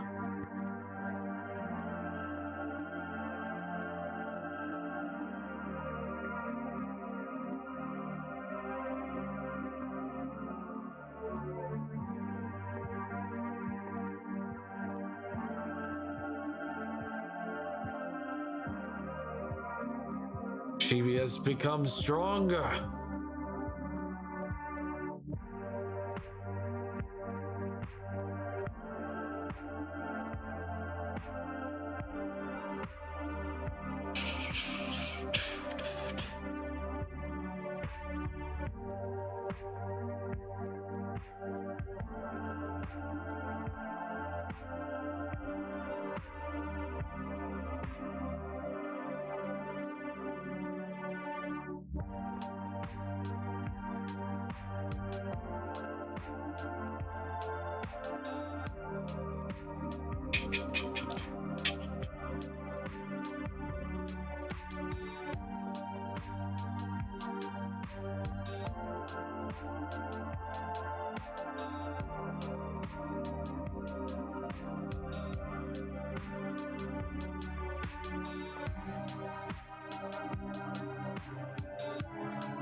So, which Shin Megami Tensei game is better to play, 3 or 5? That really depends on what you're looking for. If you're looking for, shit, you know what? I don't know. I gotta beat 5 to really let you know. But like, I think 3 is pretty good. 4 is defo good. 5 is pretty dang good.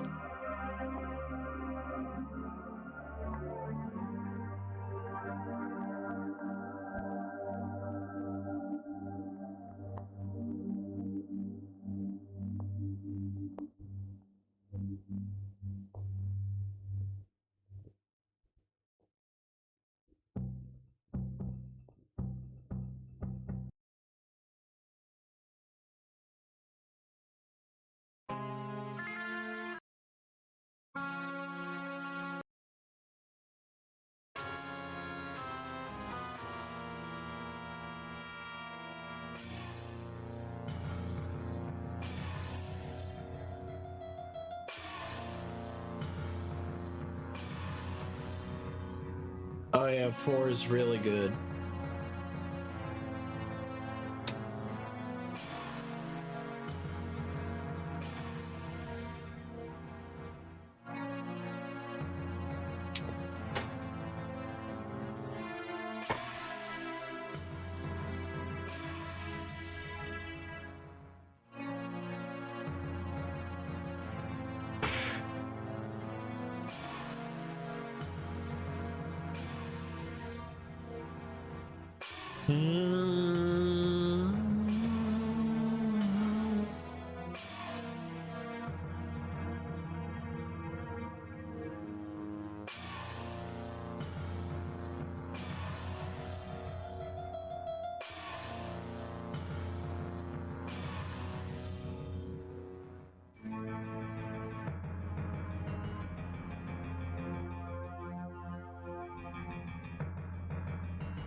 I'm sorry, Heathen, that you don't have 4. 4 is defo good though.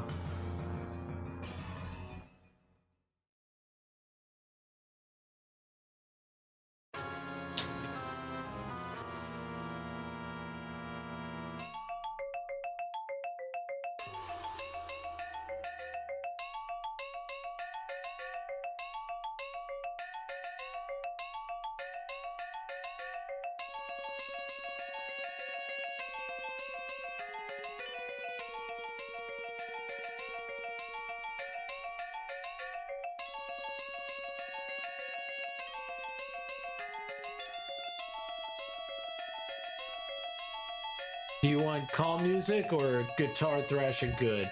If I'm right, it's not out on Switch. No, it is not. It is a 3DS exclusive.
What about you? Anything is cool with me, board. Whatever works. Whatever works. Whatever works. Let's hear what you got so far.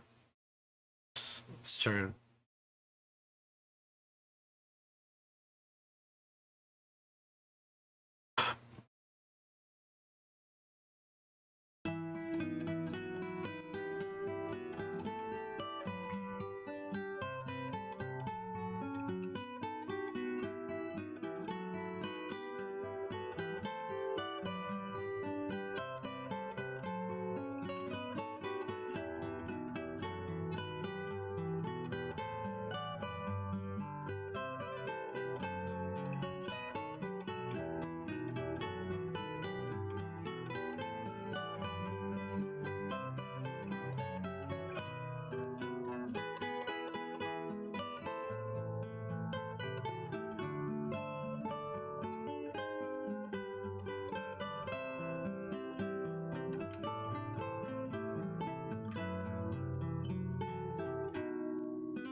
Whatever works, man.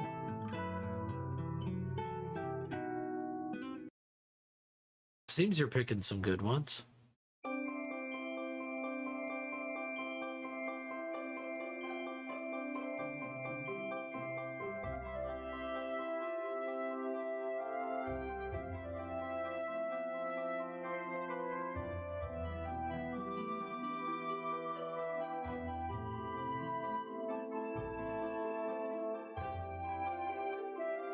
I hope if Heaven's son is listening to this, he's feeling 10 times better.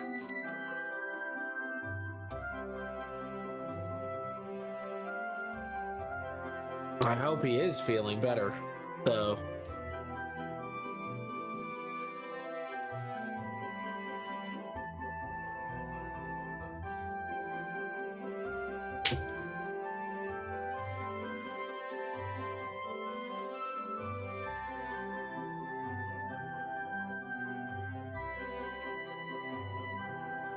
This song sounds so whimsical.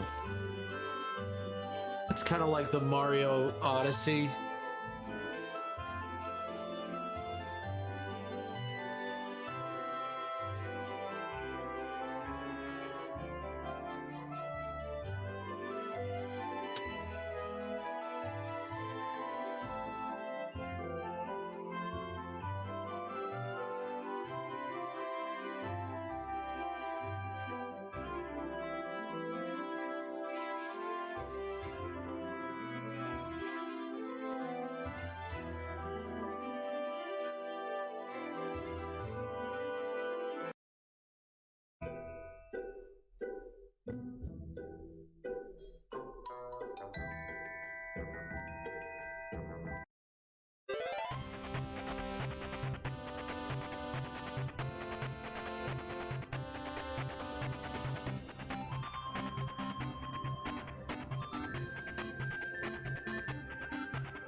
You don't even stay that long in the 8-bit sections? But I love that they did the whole thing in 8-bit, though. It's pretty interesting. We got our PCR result yesterday, and it is a new...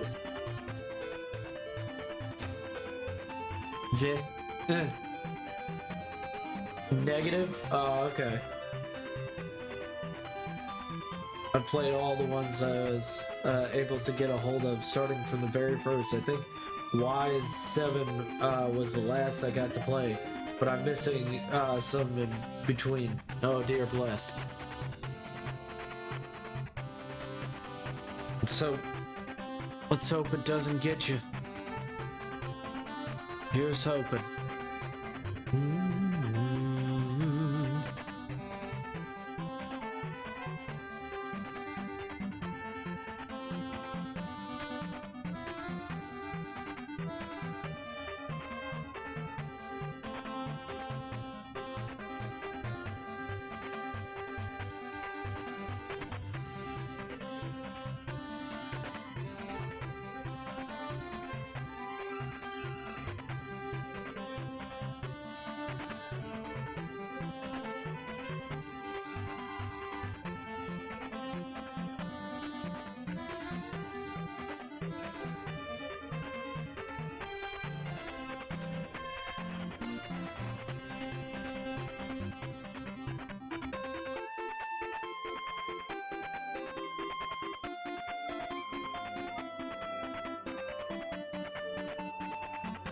I remember when this trailer came out, everybody was losing their goddamn minds. People were like, what? What's happening? Oh, and they were overanalyzing and everything. Game comes out, everybody fucking loves it.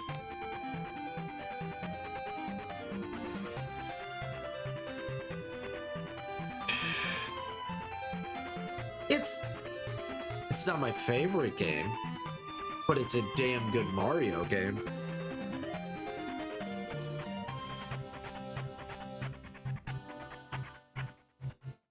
And it's accessible.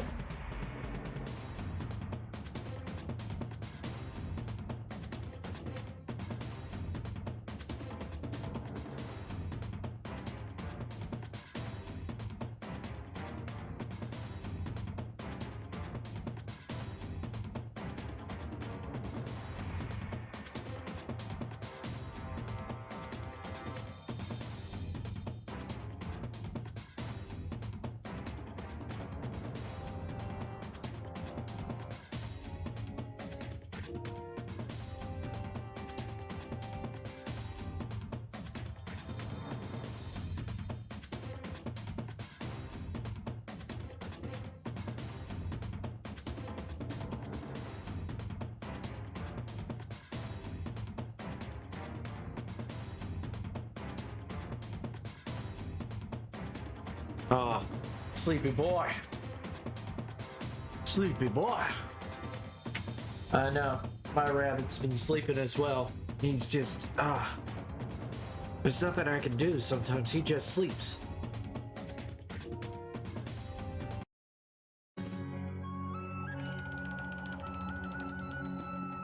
Oh, I wanted to finish this.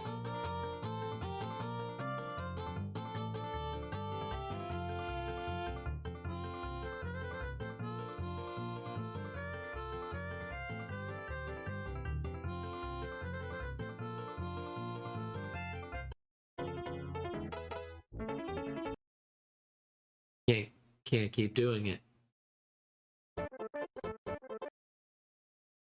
Can't keep doing it, but it keeps calling me back.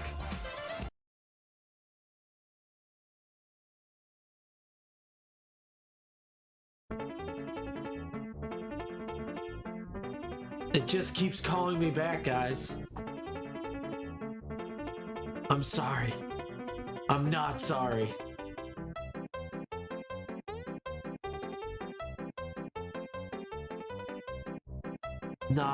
Hashtag not sorry.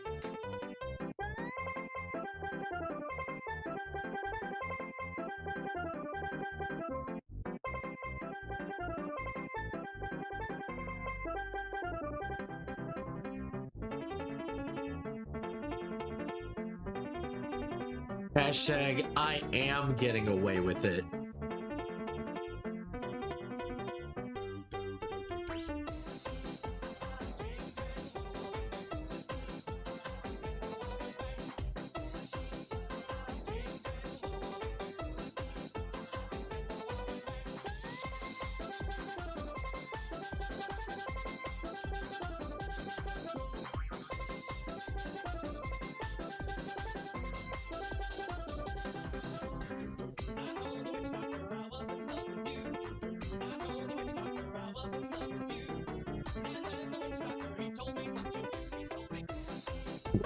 Dang, dang, well, I want to do.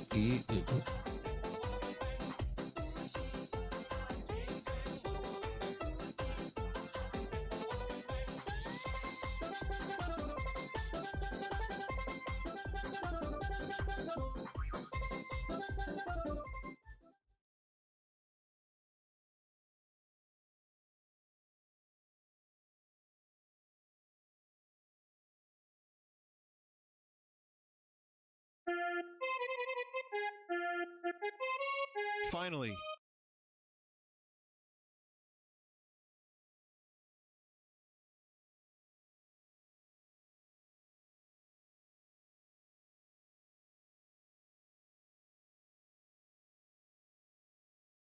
I love this one. This one gets me every time. I'm the Mario, eat your arms, and then again, go on, good eye to the Mario, I am God, and then you know, come on, it's time to go eat the Dario,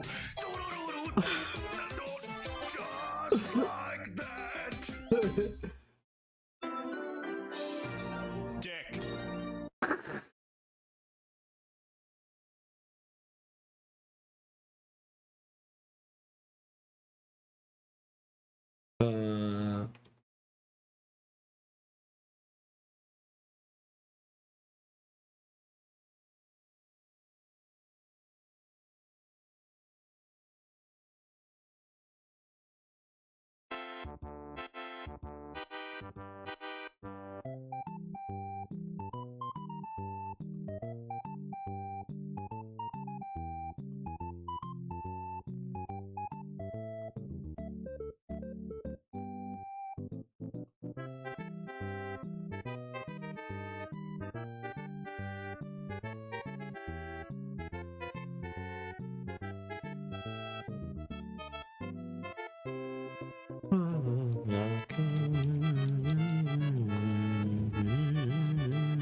God. Only God knows.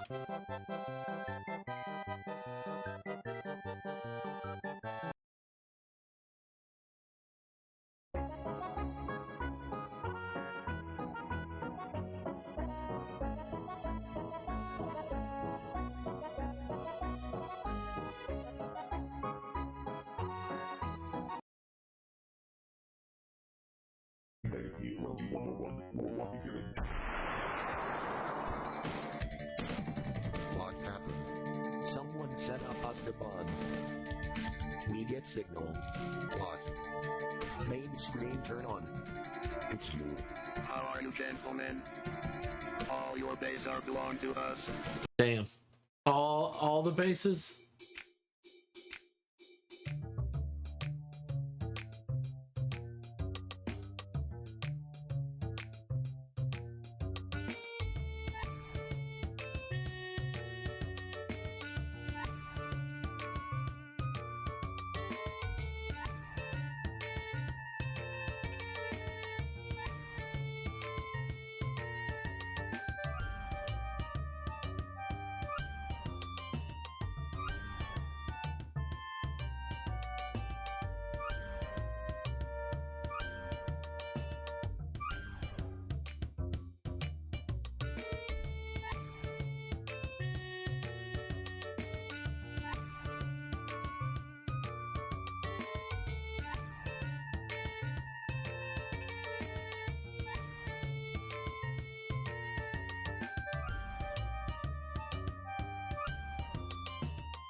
Understandable.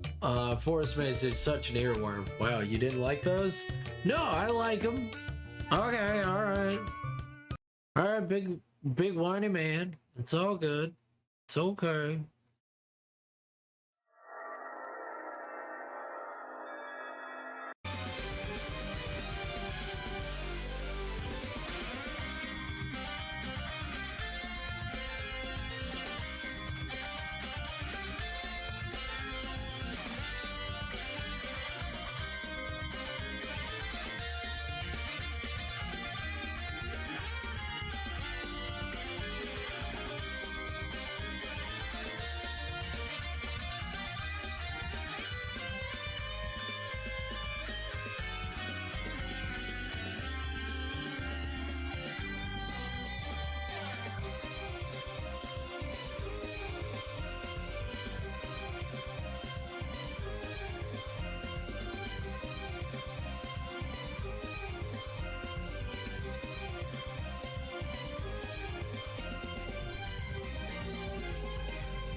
No.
Don't have to listen to them, just 20 seconds isn't exactly the length.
All right.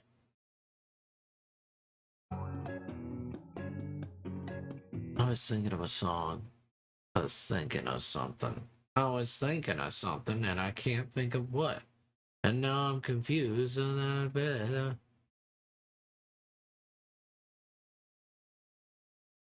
I'm so confused. I was gonna play a thing and then I can't remember what it was. Can't remember.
Jordan, we made it to the surface!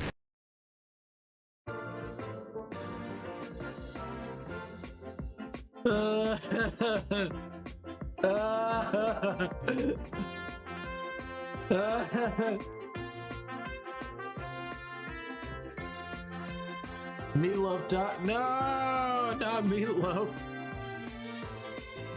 Look, guys, we made it to the surface. Not Meatloaf.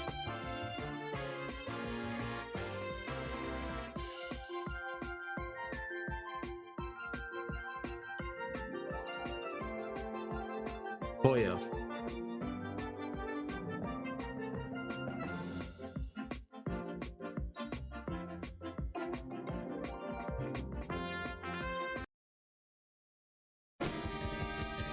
You are on the way to destruction. What you say? Hey, Floof. Survive, made your time. Ha ha ha.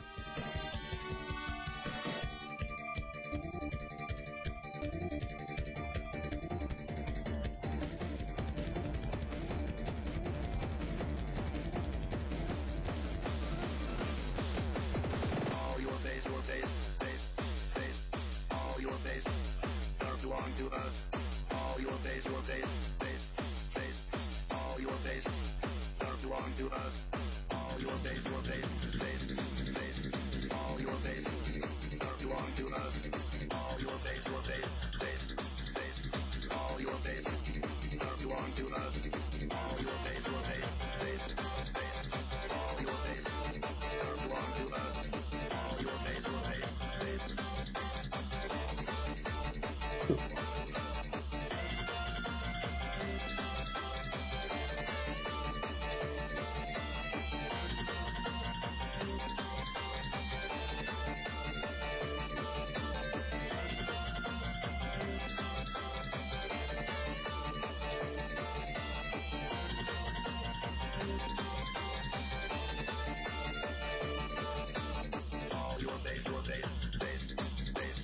all your face, all your face, serve to on to us. All your face, all your face.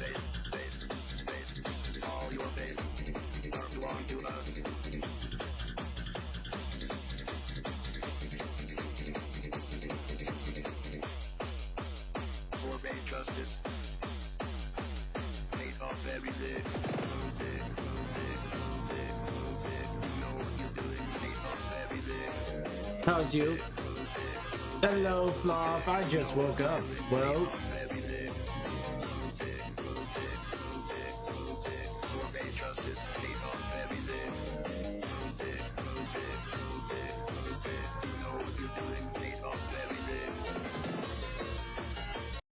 so yes, very good music.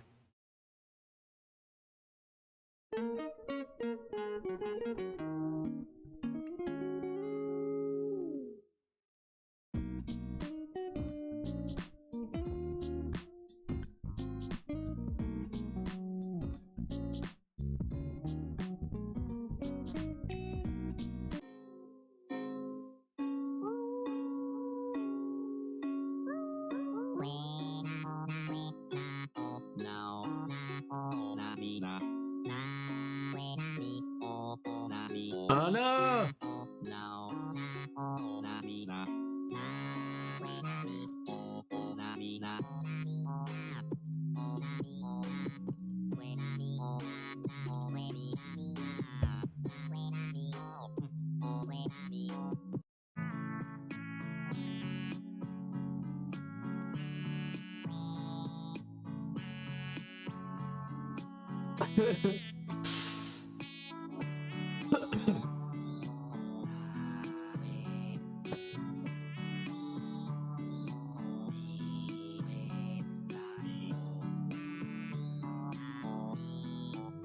Good luck, Fluff.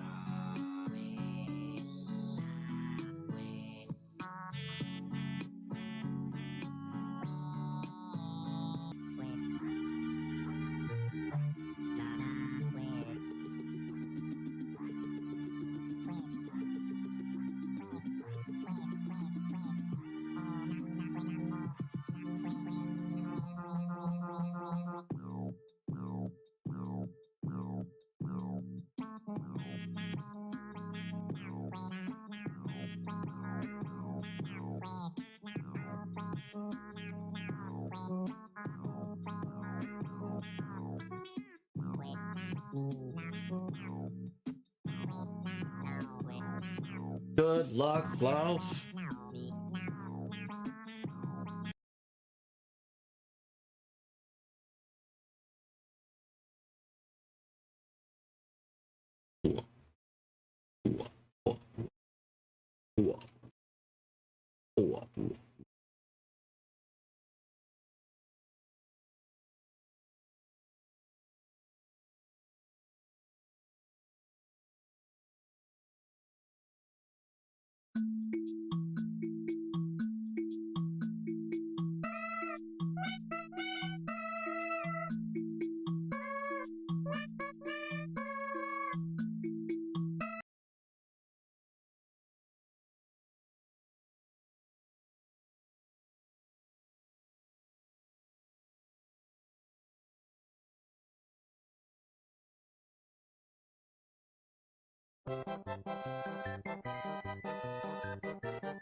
Yeah, that's what I wanted to hear.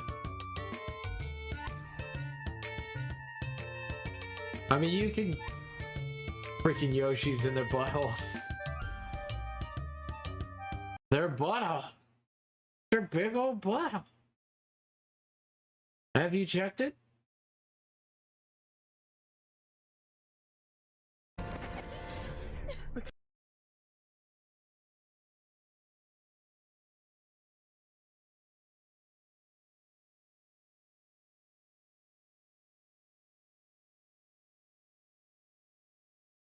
People ask me all the time, Chris, if you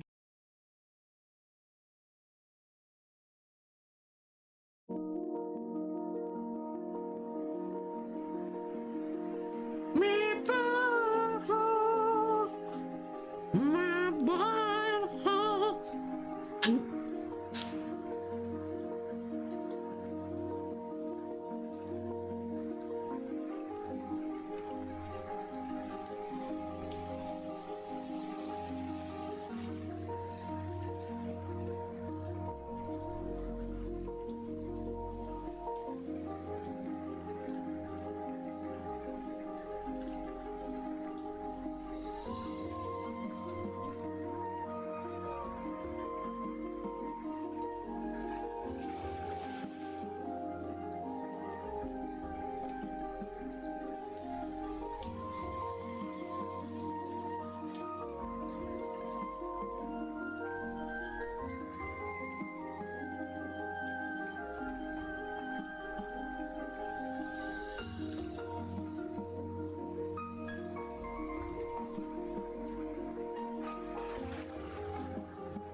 Hey, Paul, I needed gas and understandable. Chrono Trigger. Chrono Trigger. I do love that Chrono Trigger.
I return and for only a brief time. Oh no!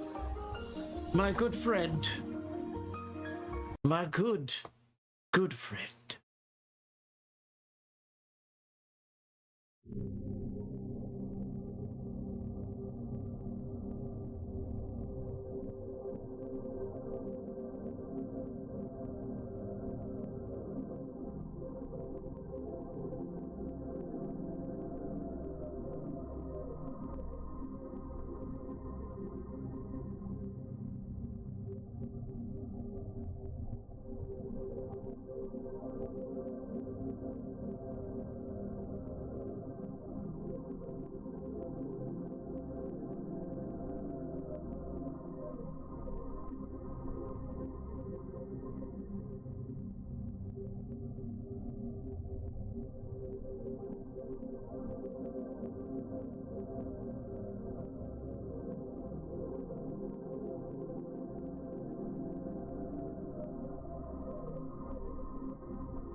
All right. That's okay.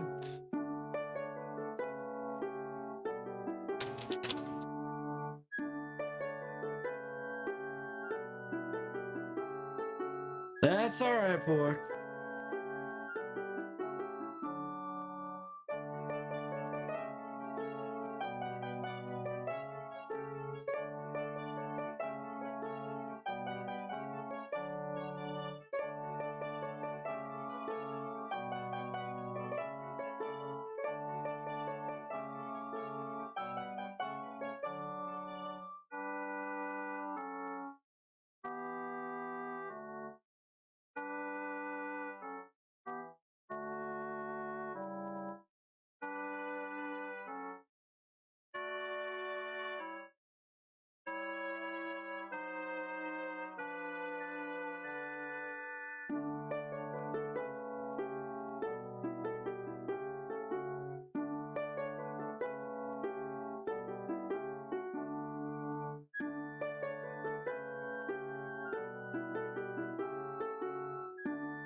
2-minute plank times.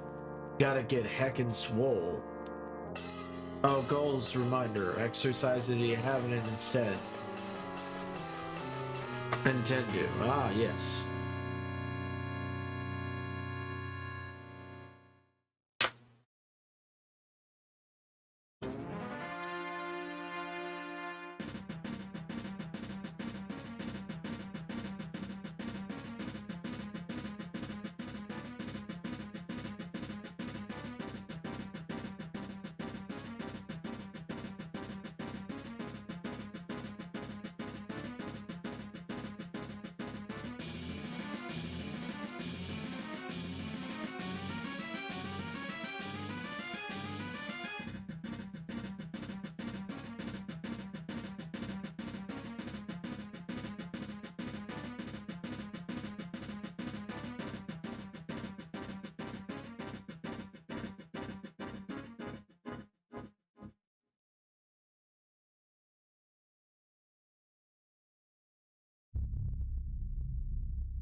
Just a minute 45 today. Damn.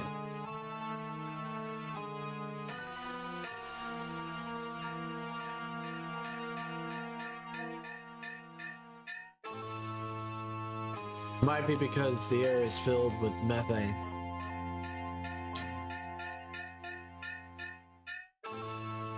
I'll take your word for it, my friend.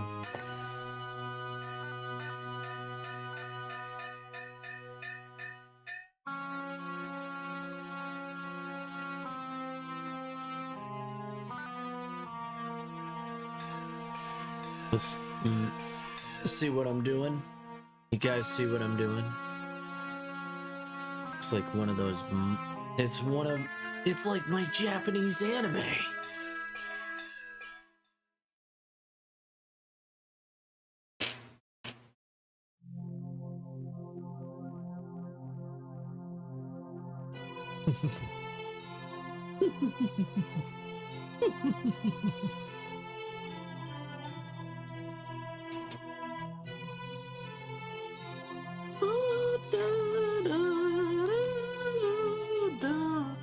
The Song of Healing always helps.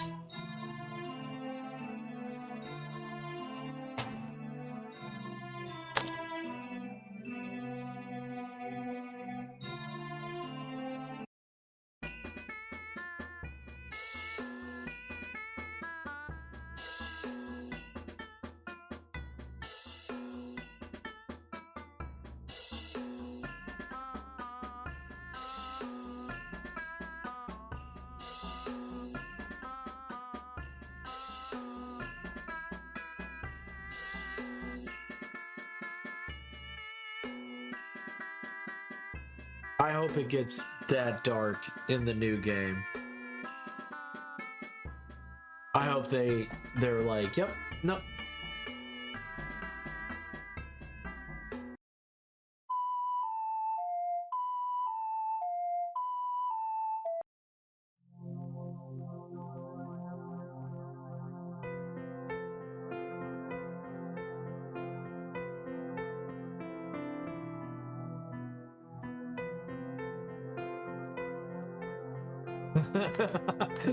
I can picture chat laughing and smiling.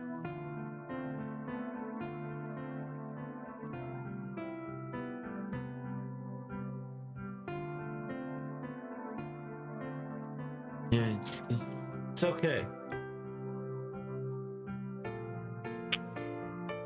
Just think of this wind coming in as a fart. As instead of whoosh, they're...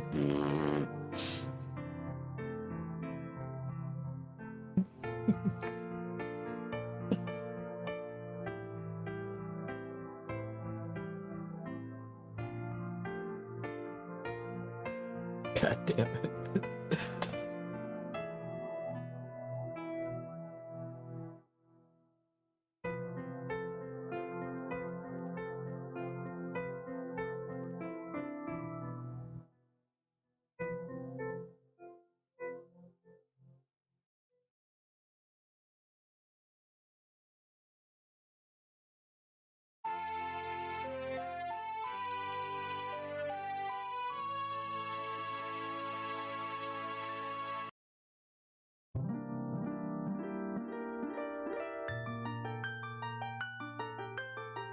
Just everybody just dies of farting.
I gotta get my milk. How much are you into the lore of Termina? Sharp and flat? Yo, my Duder really didn't have balls. Didn't really have any balls.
I got 1 rupee.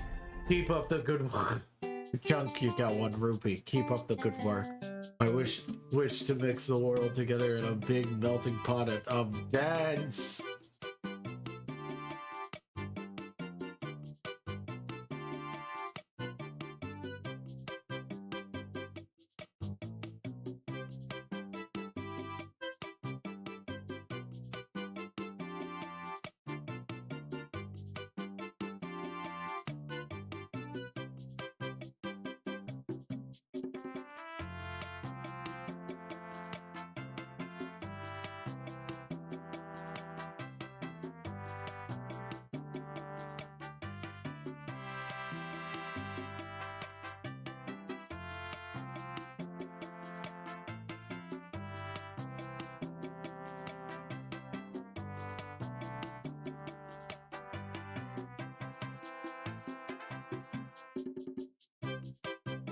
Yeah.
Third day. What's in the box?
Bound!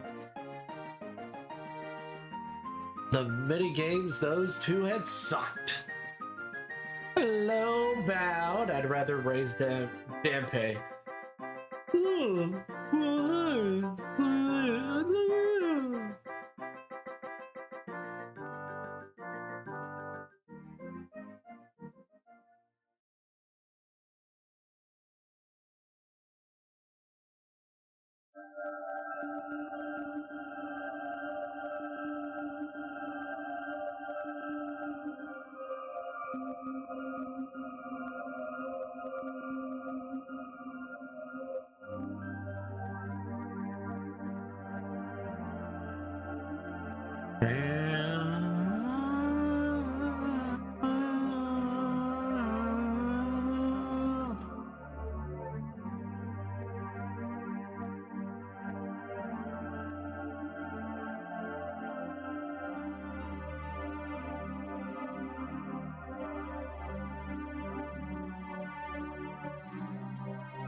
5 hours and 32 minutes so far. As reminders for when you want to raid out S-Raid. Okay, thank you, Bound. Thank you, Bound. Hi, Bound. Oh, thank you, Bound. Thank you for the cheer. Thank you for the cheer.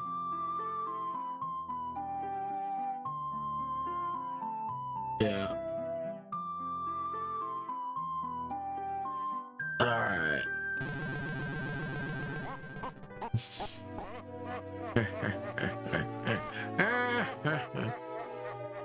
Well. Alright. Who we gotta raid? Let's see. Who is on? Let's see.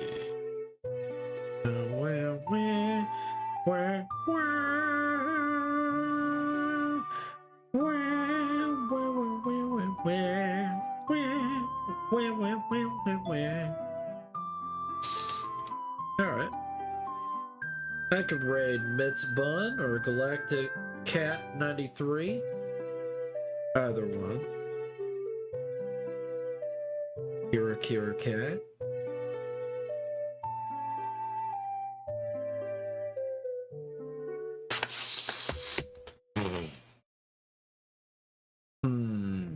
You know what? I'll do Mitz Bun.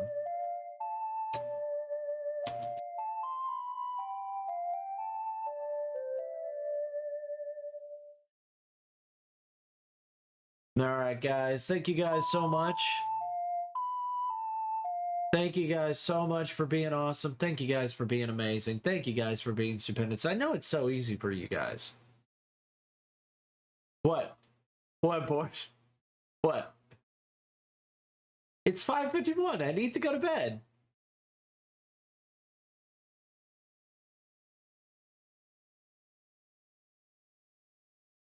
I know you're usually...